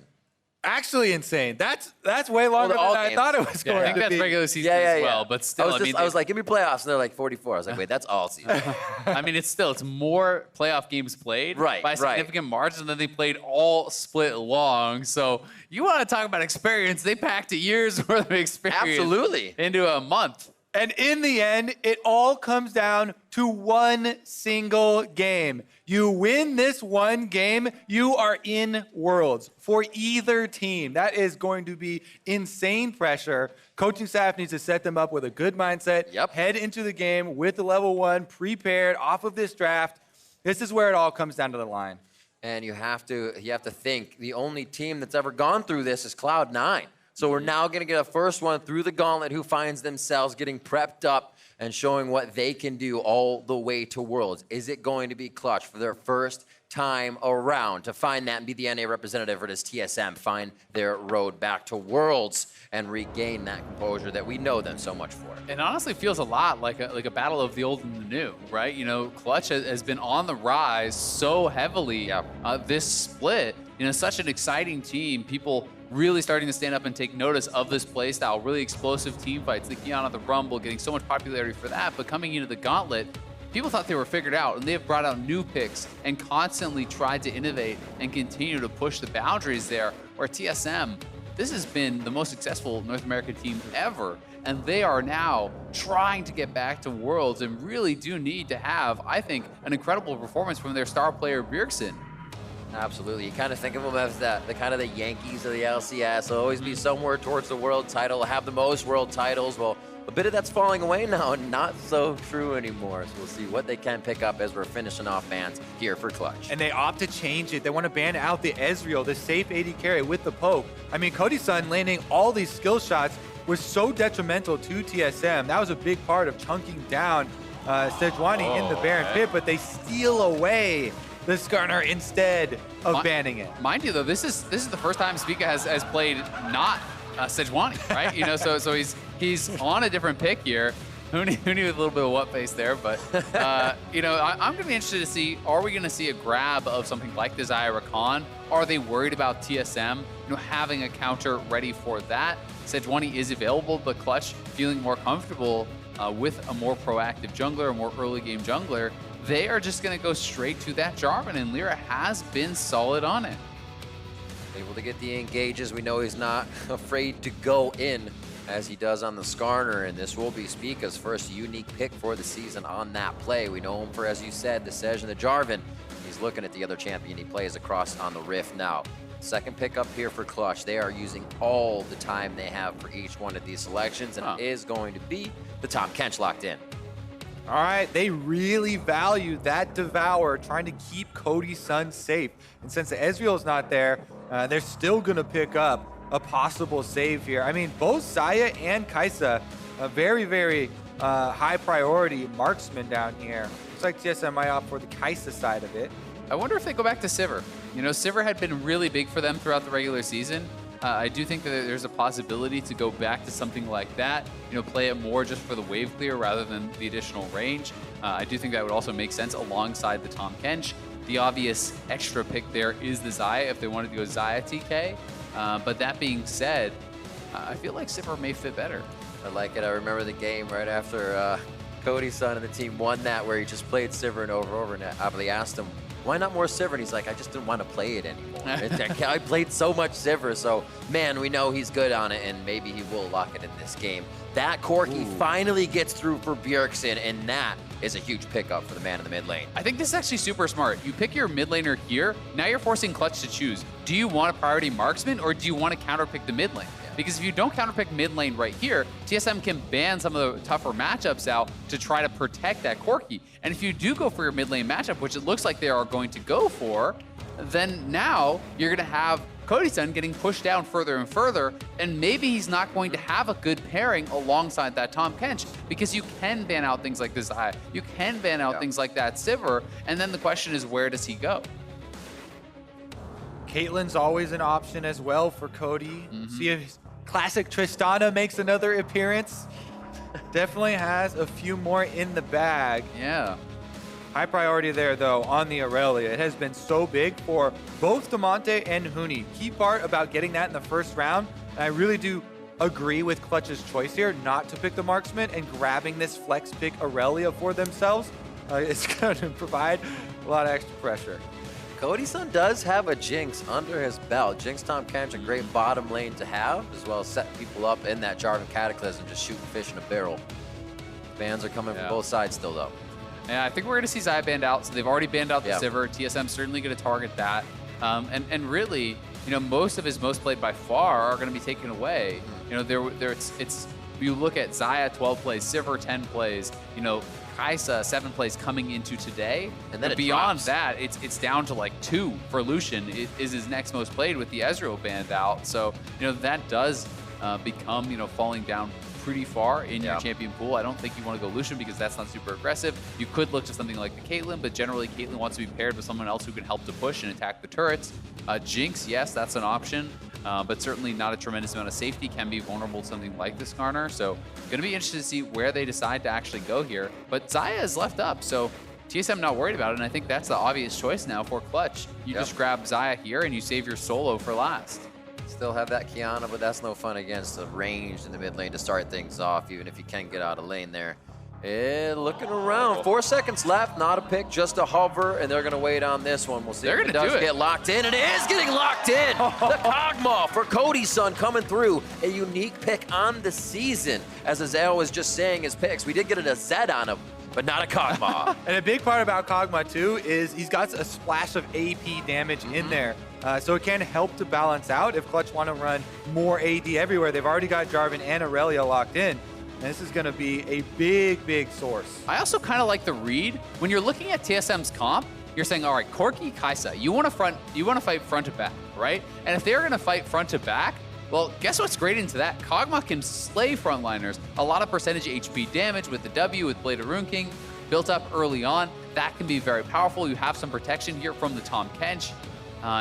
It's feeling like that is the kind of plan here for TSM, unless they grab a dive buddy, you know, to put up on Broken Blade, but it will be the Aatrox. So as long as Cody's son is actually kept safe, it's this 3-man front line that Cody's son can build Hurricane into, can fire out onto, and Kiana last pick. Wow. Awesome, I love it. That's still going to be a tough lane unless they try to switch it around and maybe he tries to fight Broken Blade on that top side. Thought even a zillion may be cool, as we saw him at a hover previously for what could go in here. But we don't see Damonte playing any of that for this comp. Would have been fun, but we have him locked in. 40 seconds, gents. How you feeling about the composition? Yeah, I am actually very, very excited. I was expecting some sort of AD threat, like Kiana coming in, since they have the Kog'Maw there to bounce it out, and they have their explosive champions that they're looking for. These are the champions people associated with the success of Clutch Gaming. They're gonna live and die by it. Meanwhile, TSM, they locked in that Aatrox again for Broken Blade. They got Bjergsen, the Corki this time around. Keep your eyes on the packages. Keep your eyes on Spica here on a new champion. In game number 5, must win, go to Worlds game. Can he make it happen? The key polls. And we've got to watch the top lane so closely because last time we saw this matchup, Jarvan went up there early and it was a disaster for TSM. Broken Blade got pushed so far out of there and really the game spiraled out of control from that. Junglers are definitely going to have a highlight on them. Skarner is such a key champion in trying to deal with the solo laners of Clutch Gaming as well. That ultimate, such a hard thing for Kiana or Aurelia to deal with. And we shall see who rises to the top when it matters. This is the occasion. You're right, Kobe. Who will rise to it? TSM or Clutch Gaming with Worlds on the line. We are into game 5. It's such an interesting set of compositions here. You know, TSM wants to do very, very standard stuff. It's front to back. You have 3 frontliners. You have the 2 marksmen doing damage. Clutch has 3 dive buddies, and then Kog'Maw, who wants to sit back with the Tahm Kench and stay safe. And let's hear from ThinkCard about how they feel about that Kog'Maw pick for Mavli as well. Thanks, guys. I am here with ThinkCard. Wanted to pick your brain on the Kog'Maw pick because, again, Clutch Gaming keeps surprising us. Yeah, so Kog'Maw is generally a good matchup into the... please live Huni. Nice. So Kog'Maw is a good matchup into the Kai'Sa with the Vamp Scepter. Once you get it, you do get perma lane prio, and you can kind of stat check the Kai'Sa the whole game. But at this point, it's all up to the players. Whichever team plays best is obviously going to win the series. And we're seeing Spica move off of the Sejuani and first picking that Skarner. So do you think that's going to change up the game at all? We don't think he's too comfortable on it, but they obviously took it to take it away from us. So I don't expect him to have the most impact on it. But once again, like, it clears pretty fast. It's a pretty easy to use champion. So I don't expect him to be terrible on it. Well, wishing you the best of luck in this final match. Back to you guys. Yeah, and it is easy to just press R on an Aurelia or Kiana in a team fight and deny a lot of what these assassins want to do. My personal favorite part about Kog'Maw is that it is a stand and fight AD carry. Doesn't have a lot of escape tools other than those that the teammates will bring. So oftentimes we'll just pop the W, turn on, and try and auto you back to death. See if he can actually do it. That's what ThinkCard's talking about with the stat check there. I've got to say, I'm a fan of the mind games from Broken Blade. He steps into the bush and starts taunting, so Huni will step into the bush and start taunting into the bait. That is hilarious. That's what you need here in game 5. You can't go in super serial. You do have to be still a little bit relaxed so you can have your game face on when it comes time. And we are having a mix-up as we have Lyra going to invade cross red to blue to steal away the blue from Spica and throw him off of the Skarner game. Spica is doing a red side level 3 clear though. He could actually throw a wrench in the works here and try and affect the bottom lane early as well. Try and worsen the situation for that Kog'Maw. Doesn't look like it's going to be the case, though. Just going for the full clear. And they even put a question mark down. They have a possibility, an inkling that there might have been some sort of invade over on that side. I love seeing the way Damonte's farming out that mid lane with a lot of the grass terrain, able to be invisible for the auto attacks from Bjergsen. And as Kiana, your W basically covers all 4 of those fire totems on the outside. So you can grab water, you can grab ground, or the grass from basically the middle of the lane. It becomes really easy. You got me thinking, what if you could grab fire from those little... Take it and just get a burn. What, get a what would your fire do? Yeah, probably true damage dot. It's ignite. There you go. Let's bring Draven early game back. That's what we want. Please no. All right, well, Scuttle Crabs have arrived, so we'll have the junglers probably trading top and bottom Scuttle Crabs. This is going to give security for both the teams where they want it. Clutch want Cody Sun and Vulcan to be unharassed, and he even gets off the Demolish proc. That's a huge amount early on in the game. It's basically half of a turret plate every time you're able to get a Demolish proc off. So that's very big for Vulcan there. They want to get that extra money funding the Kog'Maw early on. Meanwhile, talking about them splitting the map, Spica gets full reign on the top half, and they want to try and continue with the mind games with Huni and continue baiting him in. It did work fairly well in the last game. Yeah, and this isn't warded, so Huni may... He got tagged. Flash here, yep. A little too far into the turret. Did get his flash, though. Good summoner cooldown there to get for the side of TSM. And now you need the jungler coming up to the top side if you're clutch. Because Huni, if you TP back into this lane, the lane is actually going to be freezing against you. You have to be able to shove it out. And to do that safely, I mean, he didn't actually know that Spica base. Spica could be in the bush right now, and then you're just dead. Yeah, he even pinged out the ward there leading up on the brush. Spica has a lot of options, though, because it's a very good situation now for Skarner. You already blew the flash, then you recall to get your boots and your Predator. Predator down lane can be very effective. He's going down lane bottom side first, though, it looks like. Maybe they have a Braum jump in. They're actually pinging on bottom half of the map. Let's go down there because he's hovering behind Smoothie and Sven. Braum can jump to a minion and use that to get a Q off. Predator was actually used, though, and they don't go in for it. So you can see the cooldown on the boots there. No play. And that is actually a really good kind of situation here from Clutch. You know, with that flash force, oftentimes the top laner is just zoned off the wave, right? It can be really bad. Huni basically just flipped the coin that the jungler wasn't going to be camping in the brush, and it came up his side. He was right, so he's able to clear that out, push it out, reset, and going to be in a pretty decent situation where that could have been very detrimental to his laning phase. Yeah, your initial thought is that Predator gank is going top. Try and punish the flash that's not there. They're trying to play some mind games, maybe go to bottom to surprise them because Clutch would be thinking a similar thing. But in the end, Predator will go on cooldown, and I think it'll just be another clear of the jungle here. There are 2.5 minutes, by the way, on respawns for small camps. So now it should be a chain respawn and be an easy clear back to the top side for Spica. He can still end up there. You have a full 5 minutes to try and affect that flash. And the start is so much better now. You know, when you compare to the last time we had this matchup up on the top side, you know, Huni in a much worse position. He had to start E level 1 because of the invade. That put him on the back foot for the very beginning. Then he has his flash force. So he was actually way ahead at this point in the game last time around because of that dive and the zoning off of all of that CS.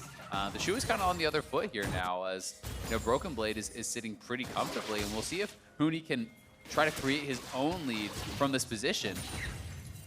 Lyra hovering down towards that bot side, but Spica also towards the top. Remember, the flash is down for another 2.5 minutes if they can get under him. Vanguard's edge to slow down, but also give him a charge to dash, but Huni did not dash fast enough, and he goes down to the hands of Spica. Spica does make good on punishing that flashless Aurelia. However, Clutch are taking something in response here, and the Dragon will be payment for the first blood money. Honestly, I do like getting that first blood money on top side. Aurelia still is going to be without flash. Whoa, we're going to get chased through the jungle here. Damonte wants it. That's a Moby Boots Kiana, and he knows the Skarner's still in here somewhere. He has the water, so he's going to get a lockdown on whoever he hits, thinking it would be up towards the brush there. Nice chase, but did not find. Nice to have a Kiana with Moby Boots protecting your jungle, kind of running as a security guard through here to scare him off. But here's another look at it. Good start from Broken Blade. They know without the flash, there's no way to dodge it. So Infernal Chains lands, no escape possible for Huni. And they do get that killed. We'll see if the Cloud Drake ends up mattering for them. You know, if they do make use of that extra move speed early on in the game to try and get some gold. Yeah, certainly could be helpful for Damonte. You know, you pointed out the Moby Boots. He's now going to have even more move speed to be getting out in those side lanes. And the Infernal Chains is honestly just perfectly placed because the only way to actually escape from it was running into the Skarner, right? Which guarantees your death either way. So credit to Spica and Broken Blade making something happen up on that top side. Now a slight advantage given over to TSM up there, and we'll see what they can do with this because you know, Huni has been so good throughout this series in the 1v1, and a lot of the reason that Clutch is able to kind of find the plays that they want, even from a deficit, is because of these side lane advantages. When we think back to the Aurelia game, when we think back to the GP game when they were way behind, Huni is having an advantage in the 1v1, and that's opening up map positioning, opening up the ability for them to catch TSM in transition. We see them have the Ezreal Tom Kench bot. You know that lane's not going to win, so things have to happen on the other side of the map. Here, the Kog'Maw Tom Kench, nice and easy to get that early buy-in as it's not too expensive. Xurkitr's into Dagger, feels good for Kog'Maw. There is a small thing with timing right now, though. I would want a level 6 Skarner to immediately go Predator this Irelia again, but as you can see in the top right corner there, the flash is coming back off of cooldown. So they won't be able to continue to dig this deep hole for Huni, and he goes bottom again. Instead, he's spreading out his pressure here. I think these bottom visits are actually quite costly.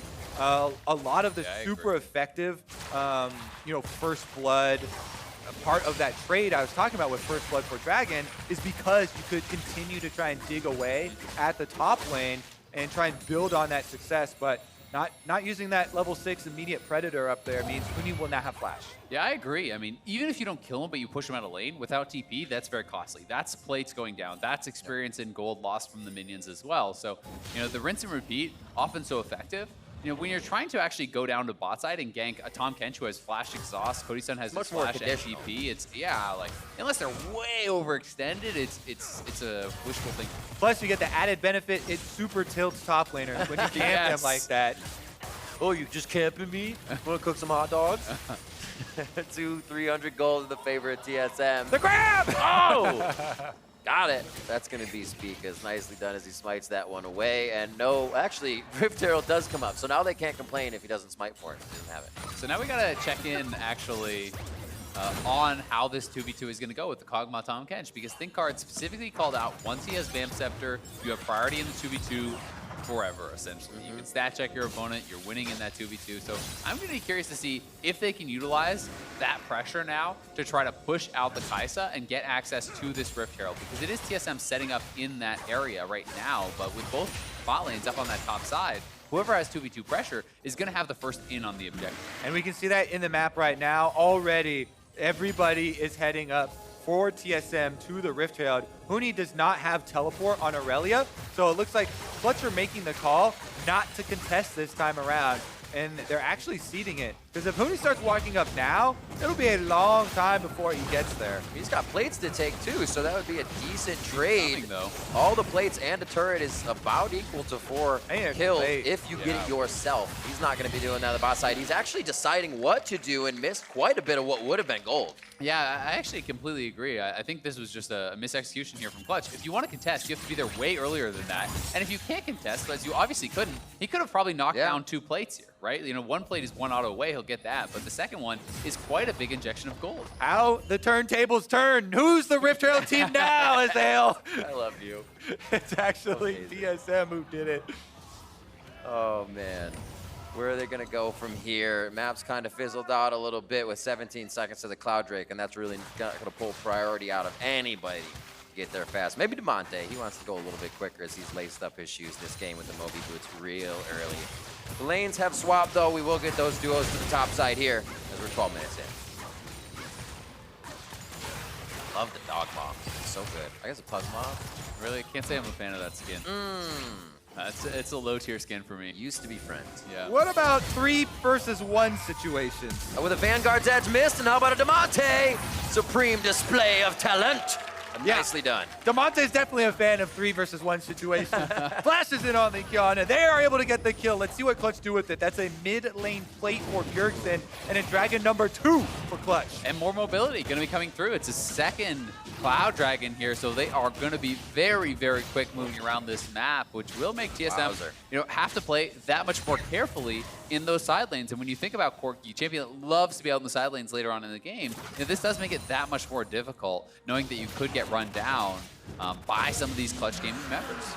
Also, while the first step was completed by TSM getting the Rift Herald, you also need to find an opportunity to use it before 14 minutes. So that comes from either tracking the enemy jungler, then using on the opposite side so you have an extra person there, or pulling off a pick and then allowing yourself to be in range of the turret plates when you want to cash in on that money. If you don't and that timing expires, then Clutch are much happier with their end of the bargain where they've got the double Cloud Drakes and you have the Riftfield with no turret plate cash in.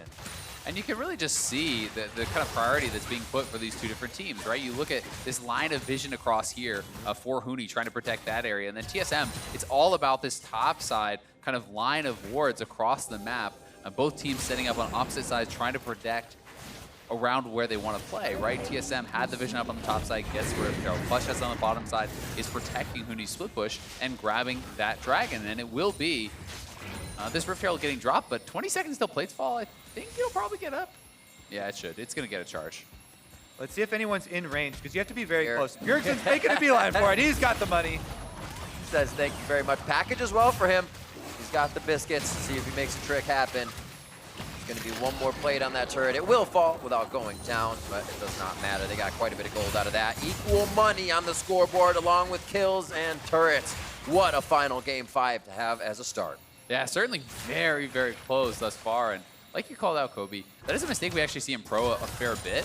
People dropping the Rift Herald, but if you've not recently auto-attacked the Rift Herald and you're not quite close to the turret, no one gets the gold. That just gets thrown in the garbage. So Bjergsen, understanding this, moves up and essentially gets himself a full kill worth of gold.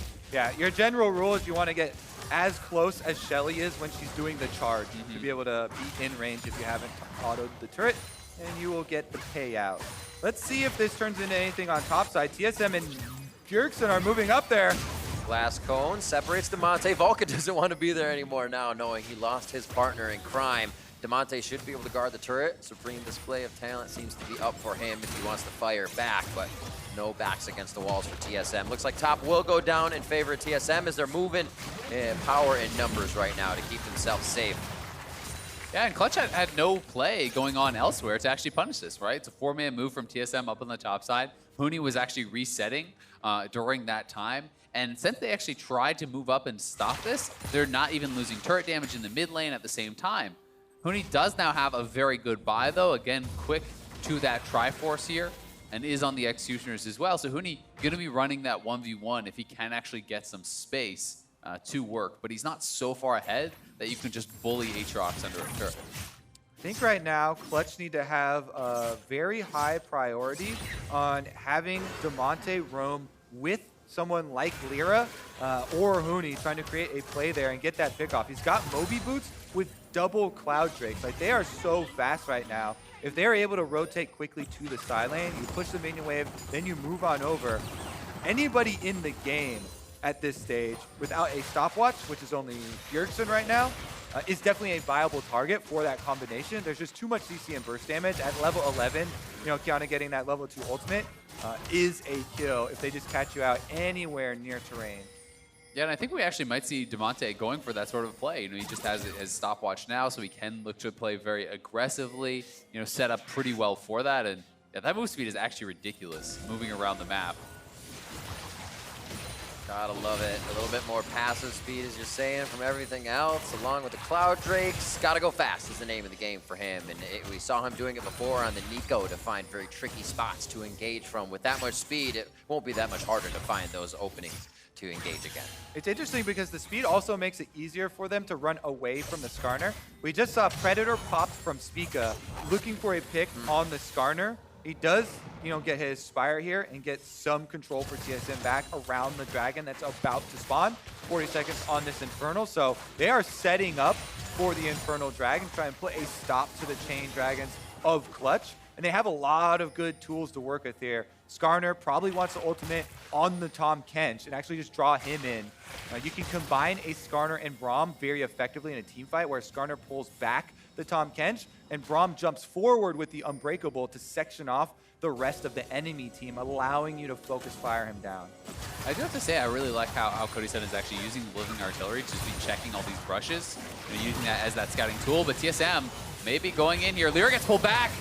Stasis for him. Vanguard's Edge kind of deters TSM. The fight's not really going to go through as we see the Fisher come back. And now the defense starts with a bit of offense from TSM. Lyra trying to get out of this fight as Demonte and him are very, very low. Cody-san really was not able to sit there and just throw off the damage. Yeah, the damage is done to Demonte. He's got to go back to base. TSM have won the Dragon off of that skirmish. Yeah, TSM's positioning was just so much better. You're trying to funnel through this slim corridor with Braum ultimate layered down, with Braum, with the shield up, blocking a lot of the damage, and 2 marksmen standing behind him, able to fire on anyone who comes forward. So, not a winnable fight really from that positioning that Clutch had, and TSM rightfully will grab that Infernal, and very likely this turret as well. Huni? Ooh, getting the flash out of a 2v1 situation. They don't know what is behind Huni, so he kind of plays a mental game there with Bjergsen and Broken Blade and gets a good summoner. Yeah, Huni is such an aggressive player. You never know.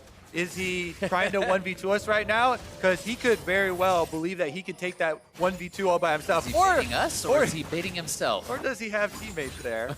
Right now he's got Damonte.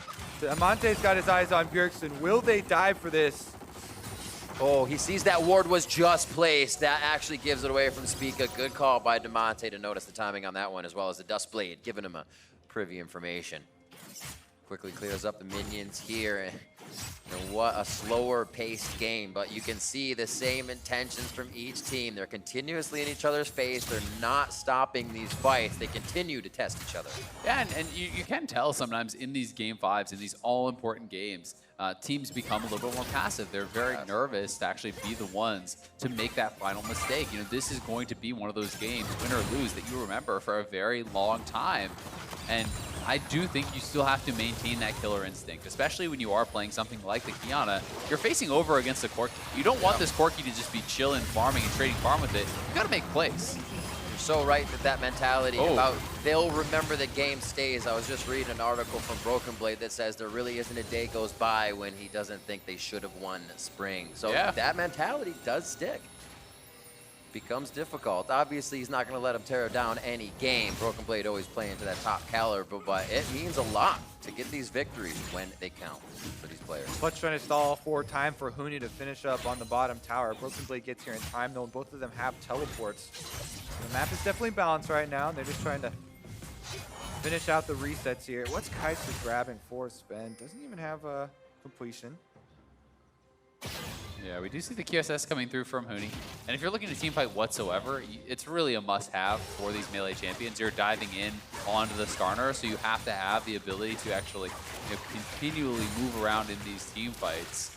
As that's so much of Aurelia's survivability is actually dodging out of these fights. Yeah, last time we saw Tahm Kench Devour being used on him to get him out of safety, but there are so many priority targets.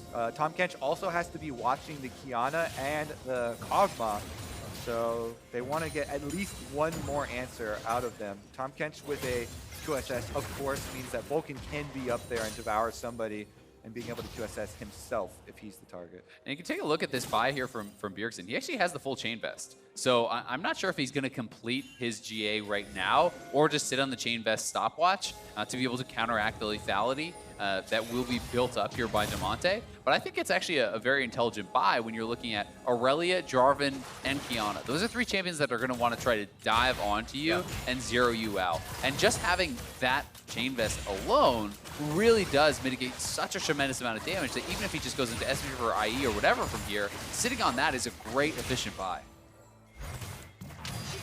Cody sunk in the back. We'll see what he gets in his inventory. We do have a stacked up Muramana now for the side of Sven. He's feeling pretty great.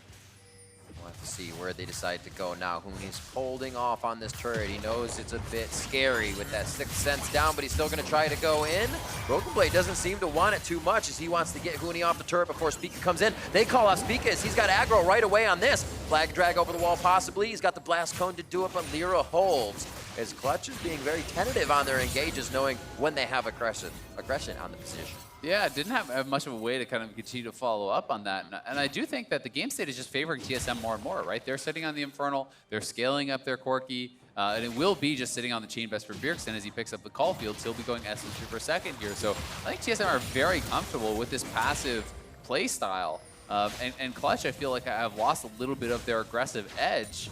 Perhaps with so much on the line, not feeling confident to pull the trigger here. And Damonte, you're sitting on Moby Boots as kind of this early mid-game style of champion that wants to be making things happen. Well, I think this Dragon is going to give us our answer here.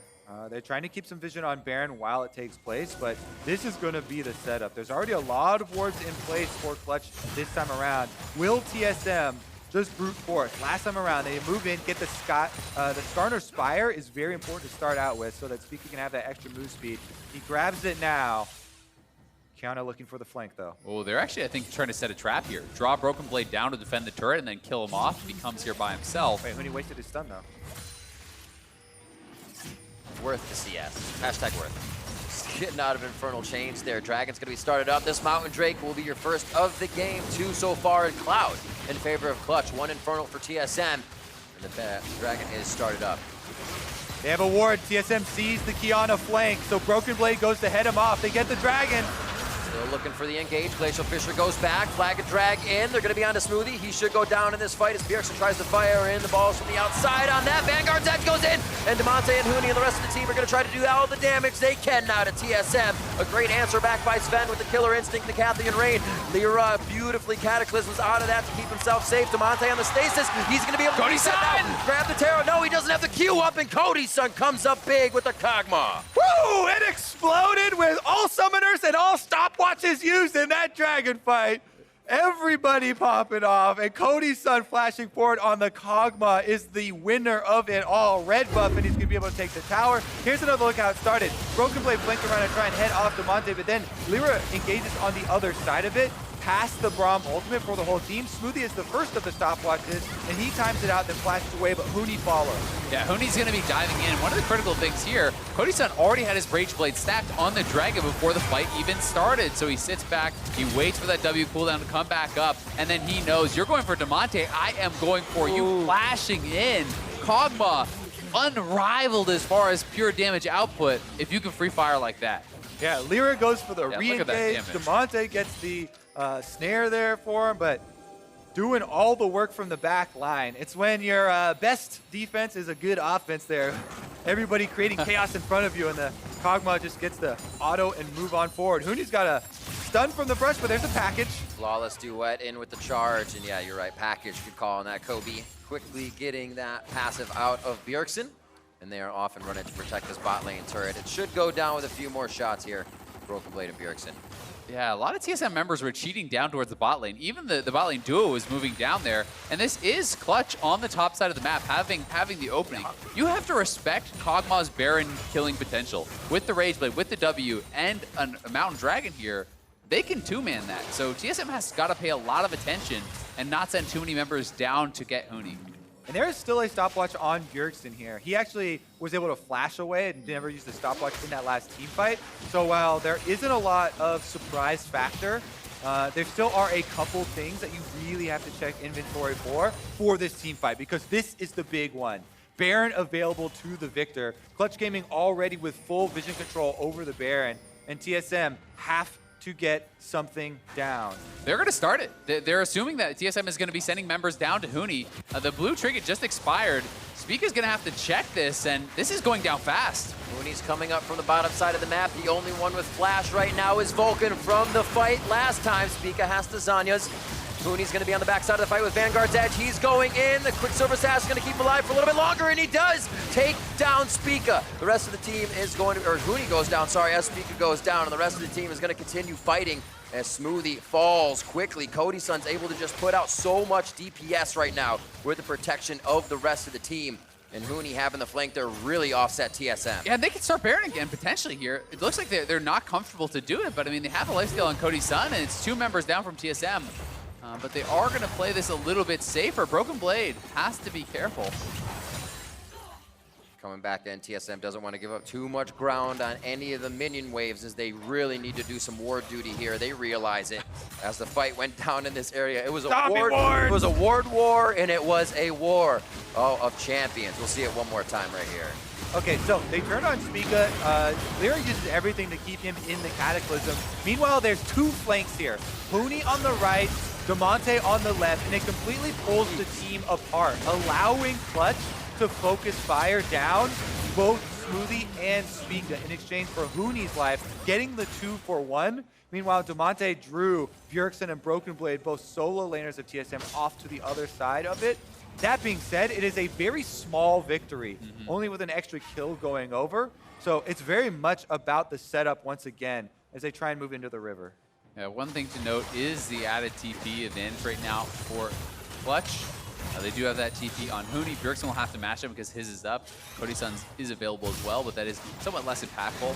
I do love the Hurricane buy here. There are 3 melee champions on the side of TSM, and very, very effective. When you are actually hitting those Hurricane bolts on multiple members, you are going to be putting out insane damage, and Clutch can continue to just threaten to start up this Baron. TSM has to check it non-stop, knowing that it could just be shredded down. Possible fight coming up here. Nice poke. Very good big bomb from Bjergsen there as he fires out a missile. You see him charging up just under his health. Void Seeker's coming out as well with a bit of the poke that can be offered here from the side of TSM. Now onto that middle turret. They're looking for an inhibitor next in the mid lane on the side of Clutch. Yeah, the biggest value there is the poke onto Huni. Aurelia needs full HP to be able to start this out. Huni does not have a stopwatch. He does not have anything to survive inside of that team fight. So with him at half health, Clutch Gaming cannot fight it, and TSM earned themselves a tower by poking him down. You can see, though, TSM spending so much time actually grouped up that, despite the early laning phase going even, CS advantages are opening up quite a lot. Huni is spending time pushing out the side lane waves, while Broken Blade is often, grouping and then retreating to that side lane to try to defend the towers. So this is putting him more and more behind. We'll see if any sort of side lane advantage does eventually open up, but Damonte now laying a trap here for Broken Blade here. He's going to face check. Heading in, good stun up, a little bit of follow-up damage from the terrain. Oh, Cataclysm as well. They throw everything in the kitchen sink at Broken Blade. Is this going to be the pick that turns around Baron? They've got full vision control. No top laner for TSM. No teleport on that top laner either. They've got to worry about checking this. 2 recalls for Clutch. They don't have a teleport on Damonte, but they've got a lot of movement speed on him. Yeah, thankfully for them, TSM had some wards around this area that actually spotted the Kog'Maw. And as long as you see the Kog'Maw, you can pretty safely assume that they're not actually going for the Baron. Qiyana and the Aurelia aren't great at actually knocking that down. Yeah, Kog'Maw is the Baron killing damage here. See if they can get right back out and clear these control wards. Bottom side being pushed quickly by Huni. Once again, level 16 here. Huni, he's tied with Bjergsen basically. You're talking about the farm kind of differences. It's basically been top lane and mid lanes traded. TSM have been funneling their farm into Bjergsen here, whereas Qiyana's been roaming around looking for those plays, and Bjergsen is the level 16 hope for TSM on their side. You can also see Cody Sun here going for a very aggressive build. He's actually working towards the IE on the Kog'Maw. A lot of times you'll see kind of this 3 core items, then people go a bit more defensive. He feels like with Vulcan behind him, having the QSS on that Tahm Kench, the exhaust on the Tahm Kench, he can go for maximum damage.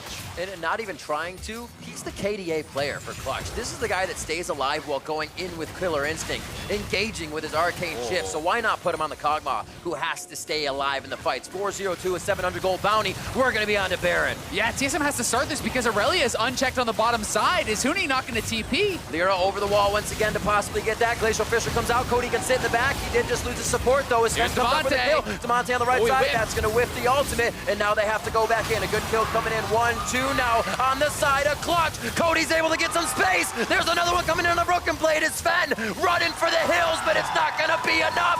Clutch Gaming almost wiped TSM at Baron. Mika's the only hope. He's got flash on Skarner. Can he go steal this one Oh before? my God, he has to be the hero. Is he going? Oh, he tries it. You can't fault him for it. But Lyra comes up with the smite. Kobe just had a heart attack there. That has happened to me so many times. You're like, not again. You're not at the game, Kobe. You're okay, bud. Right, but guys, here it is. Again. Yeah, this is all about Cody Sun. It's a great turn here onto Vulcan. Vulcan just gets shredded. Damonte whiffs the ult here as well, but who cares? Kog'Maw's unchecked. Look at him just shredding through the Hurricane bolts coming out. You give him about 2 seconds free firing on those carries, and they are wiped from the map. Cody Sun, absurdly strong right now, and he has been the hero here. And this is it one more time. Speak of flashing in. It's in there. Oh. It was 435 I saw, so that could have been either That was one. close. Oh man, that is a clincher, but Clutch Gaming, Game 5, they are on the inhibitor turret. They got the Baron minions, so the other ones aren't going to get too close as that Siege is clapping down on the damage. Broken Blade trying to get in for a few more hits with World Ender on. Vanguard's Edge is going to stop TSM from Because getting so low. This is their base getting taken apart now. Inhibitor's definitely going down, and it's Clutch inside the base looking to make dreams come true. And they're pushing bot lane as well. They're gonna look for a second inhibitor here. It was a split call. Broken Blade wanted to go in because the Infernal Chains pulled back Cody's and he had no flash, but they couldn't get through the Vanguard's edge there from Huni. And Clutch now are one fight away from Worlds. TSM on the front steps. They won't give him for free, and they will push Clutch off just a little bit. You do have a minute and a Mountain Drake, but you don't want to lose this pressure just for a Drake. The #1 problem TSM have to solve, how are they going to deal with this Kog'Maw? Nobody can get back there. The turret's going down. Already onto Broken Blade, 3 or 4 shots from Bio Arcane Barrage. That's the W. 8 seconds up, 8 seconds down, a 16-second cooldown. It almost seems like he has it all the time since he uses it through that cooldown. And Cody's son is making damn good use of his damage in every fight on the targets he needs to. 13-6, your second inhibitor is broken in TSM's base by Clutch. As they may stay for the final touches, there's 3 kills. It's gonna be TSM going down. The first Nexus turret is gonna be in Clutch's eyes. A second year that they will miss it. Demonte already out of his seat. And North America, put your hands together for your final World's representative, Clutch Gaming. They will clean it up. Clutch make the reverse sweep happen here in the gauntlet. They are headed to Europe and they are ecstatic. What a game from both teams. The reverse sweep has been completed by Clutch. A tough fashion that they did it in. The only other team now to make it through 2 Worlds, through the regional qualifier besides Cloud9. A lot of firsts for this team and a lot of high fives down the line for this Clutch Gaming team.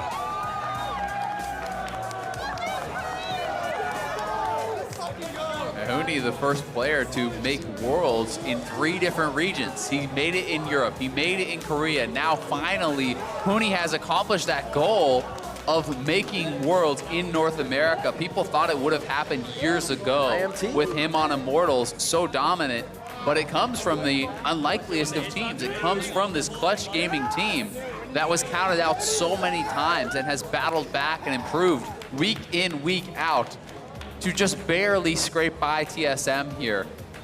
And I think everybody deserves a nod for Clutch. Look at how much it means to Lyra around hugging the rest of his teammates, the camaraderie right now and everything that this squad went through in staff changes throughout the season to find what they needed now to be on the world stage.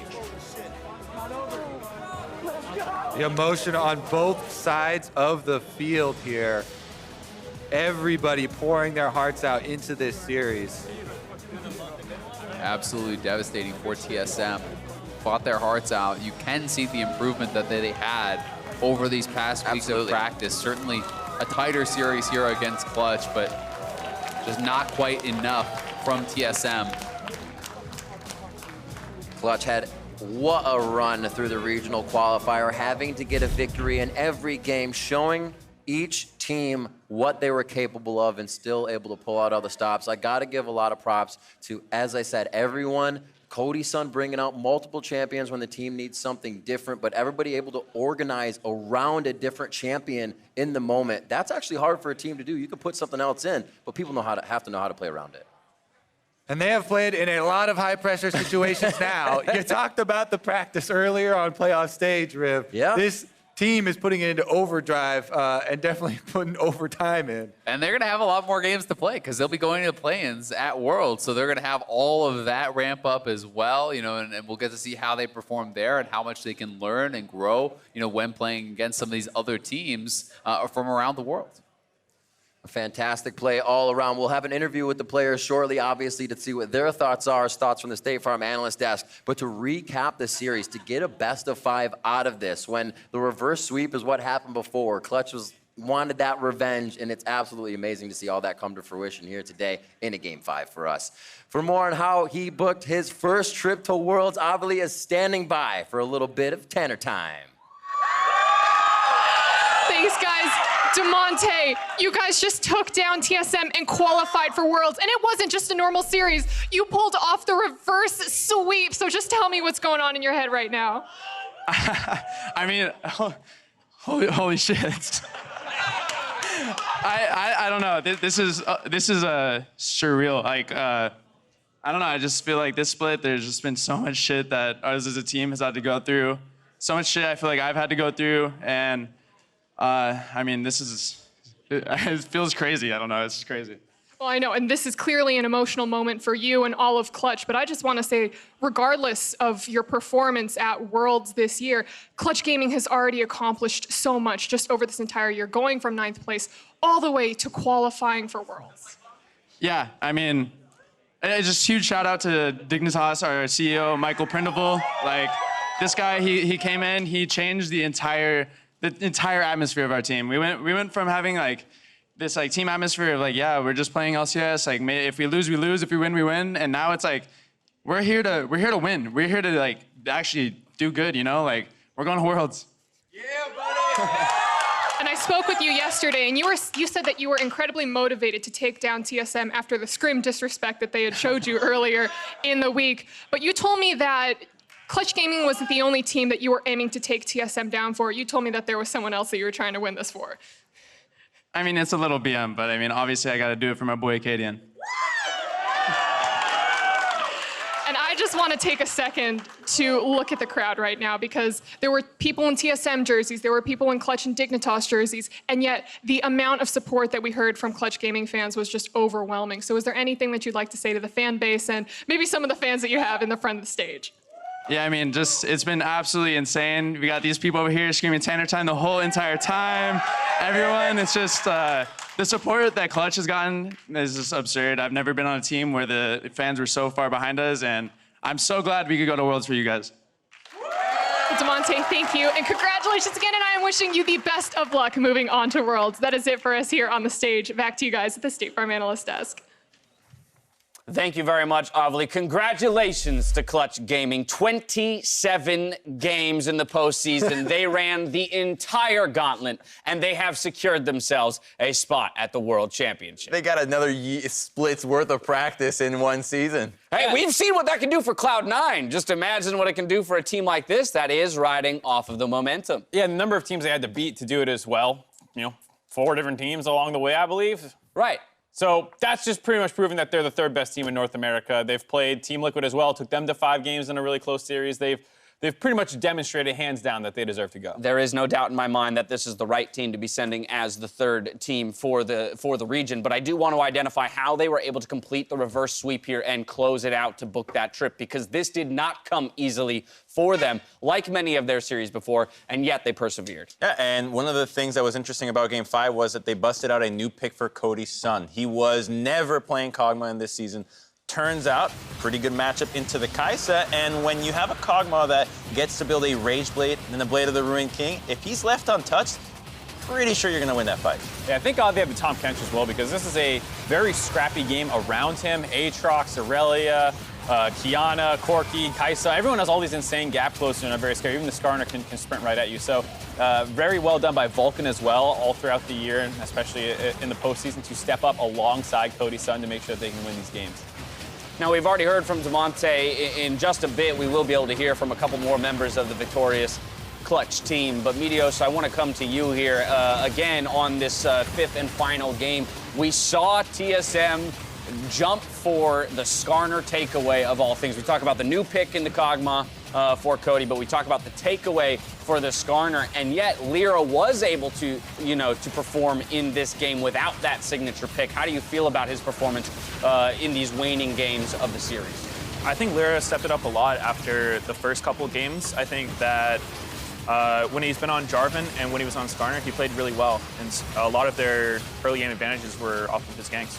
Now, this is one of those moments you talk about with the Kog'Maw left unchecked in the back line. Even though Demonte doesn't connect with a couple of his spells, the damage is still there out of Cody's son to take the big team fight around the Baron. So decisive at the end. And I wanted to go back into your point about the Skarner, in that I felt like TSM taking that away was not playing to their own win condition. We kind of meme about every interview and every team. Like, oh, yeah, we're just going to play our own game. We're playing our own game. Skarner is not TSM's game. That's Clutch Gaming's game. Sejuani is TSM's game. Right. If you wanted to get rid of the Skarner, you think it would be better to actually just throw it on the ban table than make it a takeaway? I really thought they were going to switch the Ezreal and Skarner, where they would ban Skarner and first pick Ezreal, but kind of wondering if some of it is just going back to, Game 5's Sven on Ezreal. It's been memed about a lot, but that can be something that, kind of gets in your head when you're in that situation. Yeah, I mean, a Game 5 Ezreal ban versus Cody Sun is not something I think anyone would have expected heading into this series, and I'm still not even sure that it felt like the right thing to do. So it was a little surprising, but Cody Sun, insane run.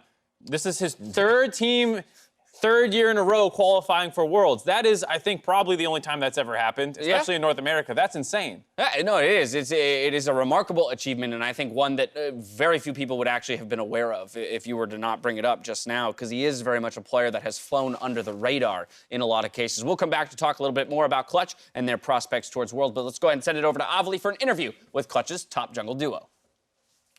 Thanks, Dash. I got Hooney and Lyra over here. Guys, congratulations. Lyra, I'm super excited to speak with you. We have Hooney here to help with any communication. So, Hooney, I do want to start with you. You're always so confident whenever we come into any of these series. But did you get a little bit nervous when you were forced into that position for the reverse sweep? Honestly, really not, because I play really well in game 2. I was the 1D, like, we got this one. Like, just confirm that we are like all good to go for game 3, game 4, game 5.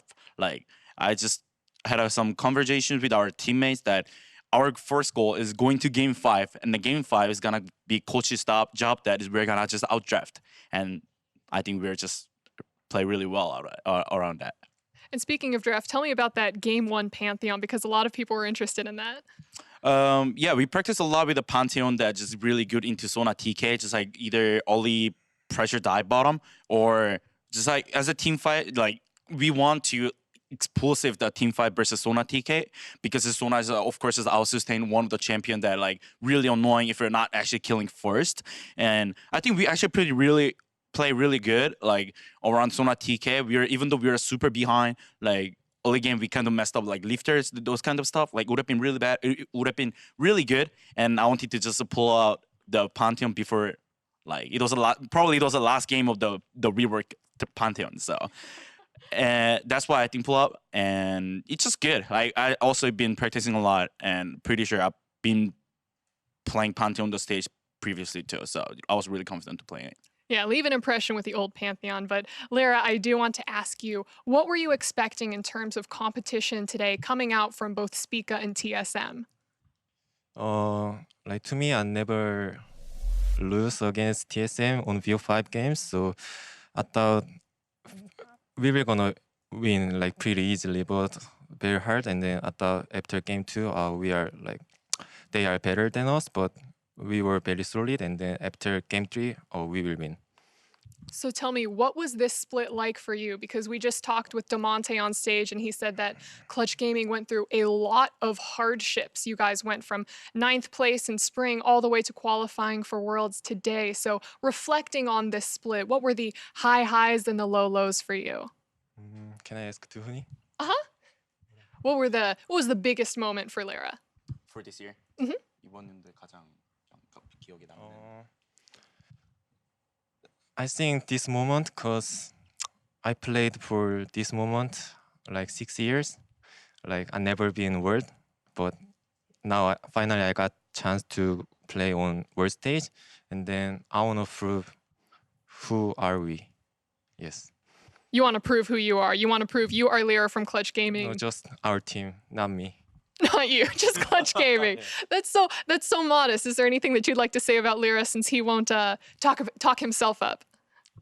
Sorry, what? Do you want to praise Lyra for anything? He's being too modest, too humble. Unlike you. Yeah, I mean that's true. I'm gonna prove I'm the best top laner in 2019 at worst. Talk about Lyra. That's what I'm saying. Probably Lyra. I mean, like we're gonna best you with the Lyra. I think fans want here. I want to show NA jungler is better than EU junglers. Ooh. I like that. Is there? I think it's enough. Is there anyone in mind that you're trying to call out? I don't care whoever, but I want to prove about that. That's strong. Like every region, NA junglers is like kind of bad players, but I don't think so. You're going to prove that NA junglers are to be reckoned with. Okay, well, that being said, you are moving on to Worlds. Are there any teams or any players? You said that you want to look at EU junglers. Is there a team in specific? Do you want to take on G2 Yankos? Do you want to take on Broxa? Yes, I want to meet both guys. And I want to show about Clutch Gaming winning against them. All right, I'm sure all the Clutch Gaming fans are very excited to see that. Hooney, same question for you. Before we go, who are you excited to play against moving into Worlds? I think, of course, first of all, Fnatic, and second of all, is going to be SKT.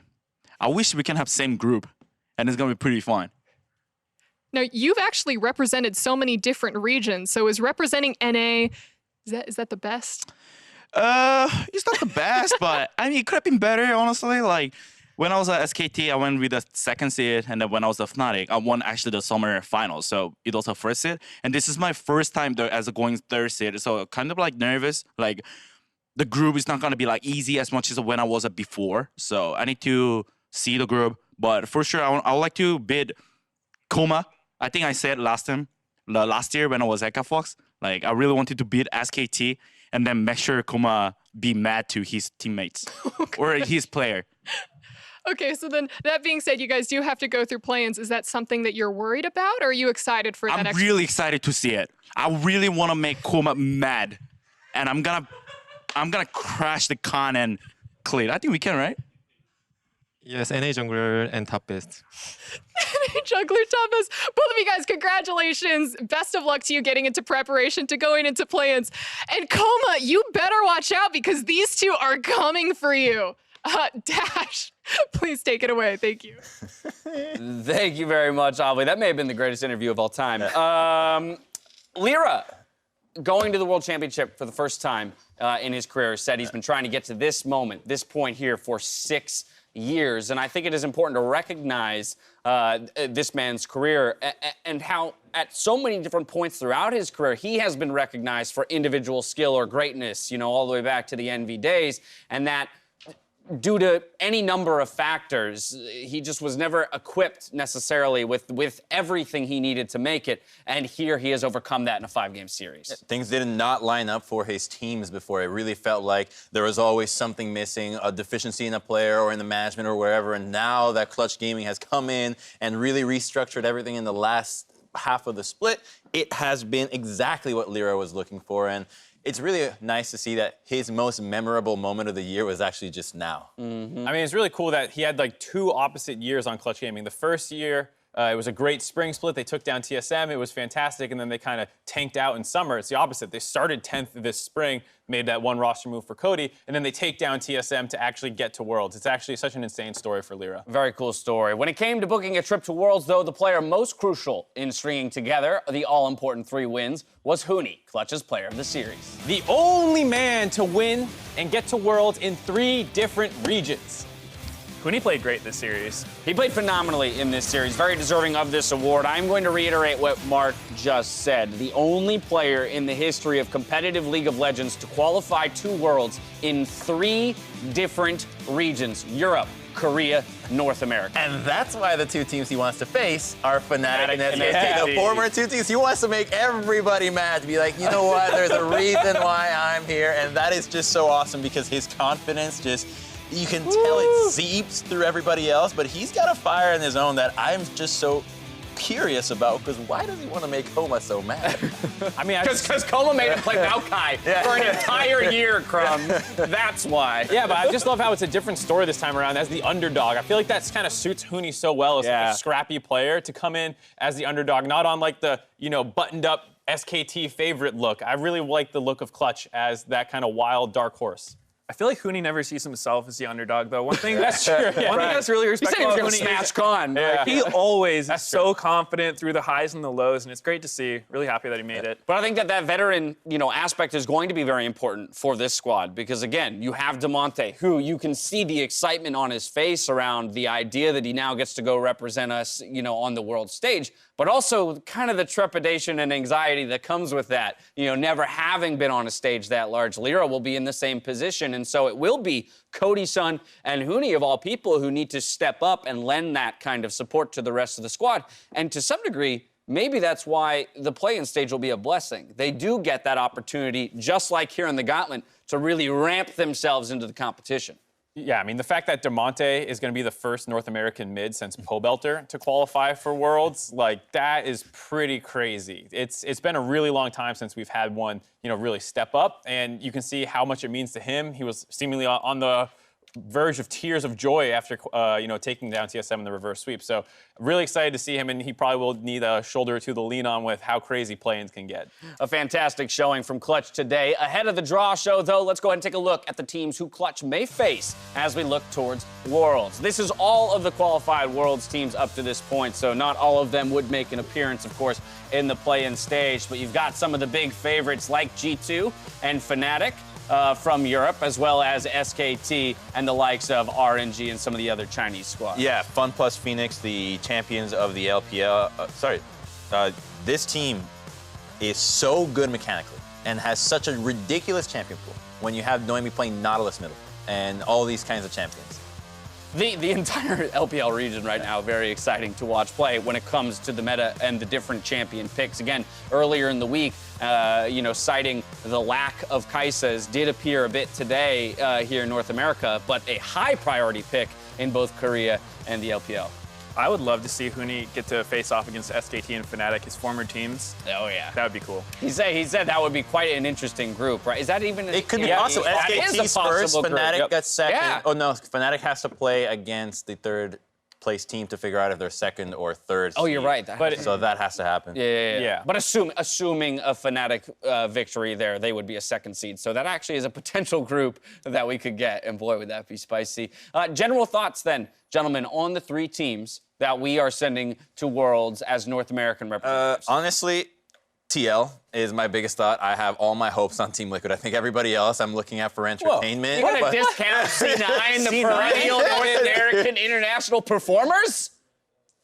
5-game series versus TL? A little bit more than TL is like all the eggs are riding on the TL basket. So I think that all the hopes are on this team to perform. Everybody else, as far as they get, you're like, oh, great job. Whereas Team Liquid, we're looking at this team to really make it all the way. And nobody else has that pressure on them. Yeah, I think we have two baskets, C9 and TL, and I think we have like the spoon with the one egg on it, and that's Clutch Gaming, just like trying to make some stuff happen.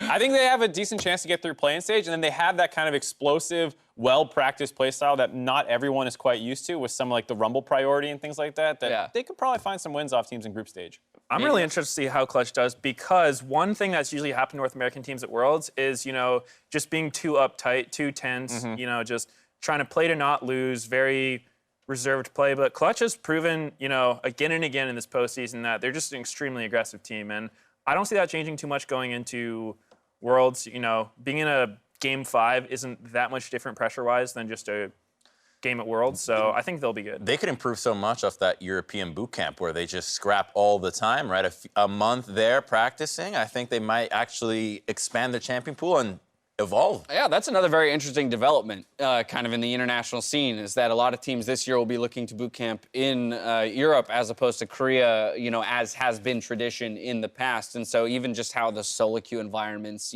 kind of breed or change tendencies. And again, we talk about those regional metas. What will our teams pick up in that next month's worth of time will be very interesting to track. That said, we now have a little bit of a waiting game until we get to see our teams perform on the World stage. Make sure you tune in to the World's Draw Show Monday, September 23rd at 7 a.m. Pacific to see if that SKT, Fnatic, and Clutch Gaming group could be a possibility. After we sign off, though, the LEC rebroadcast goes live where they crowned their Summer Split champion. Thank you, Meteos, so much for joining us here today. It's always a pleasure. And now for myself, the casters, the entire live broadcast crew, thank you for watching, and we'll see you for the start of Worlds. Good night. TSM has had a month to prepare for their revenge against Clutch Gaming. Meanwhile, Clutch coming hot off that win over CLG, getting some revenge of their own. Let's get it! FLICKR goes down. Who's going to be getting the Rift Herald now? And it is going to Broken Blade. Oh, DeMonte! DeMonte's in there, and he's going to be getting a few. That's Sven going down as well as Bjergsen. Let's kill Sasha. We need to kill Jace. If Jace walks up, we got to kill Jace. Slow, guys, slow. We win this. We win this. Go slow, go slow. Look at Nico, nice. TSM are looking for the base. Yep, that is going to be game number 1. A 3v2 on the top side. Lyra has slivered from going down. Smoothies all the way from the bot lane, coast to coast. And he comes up with his second kill of the game. Now Demonte's gonna go down as Spica runs himself to safety. They're trolling so hard. Look here, Zeno flash, Zeno flash, ult. Let's go, Cody. We can do better, I think. Lori. They're inting. Let's go. Play with Esper. Play with Esper. Yeah. Elise on flash. Look at Elise. Nice. I actually can't believe that game. It looked like TSM had thrown it, but they do close it out. They're at match point. One game at a time, take a deep breath. This is it. This is the best of one. Back to the best of ones. Right, let's play the best of one. Let's kill one Nexus. Now it's going to be a quick fight here. Spica could go down. Spica lives. He gets the HP back as well. Come on, thing. Nice. Bin. I don't know if it's going to be enough. Clutch has already taken the front end damage that they're going to. A broken blade has to sheath the sword. Clutch looks to keep the series alive. Sedge. Yeah, they're trying to ult. Careful left side, don't go to that. They're fighting. It's not bad for us here. We win. Here comes Demonte. Glacial Prison in his hands. They're going to get one kill there, and he uses it to take down the rest of TSM. Game number 5, Silver Scrapes. Here we go once again. 1-2 now on the side of Clutch. Cody's able to get some space. There's another one coming in on the broken blade. It's Sven running for the hills, but it's not going to be enough.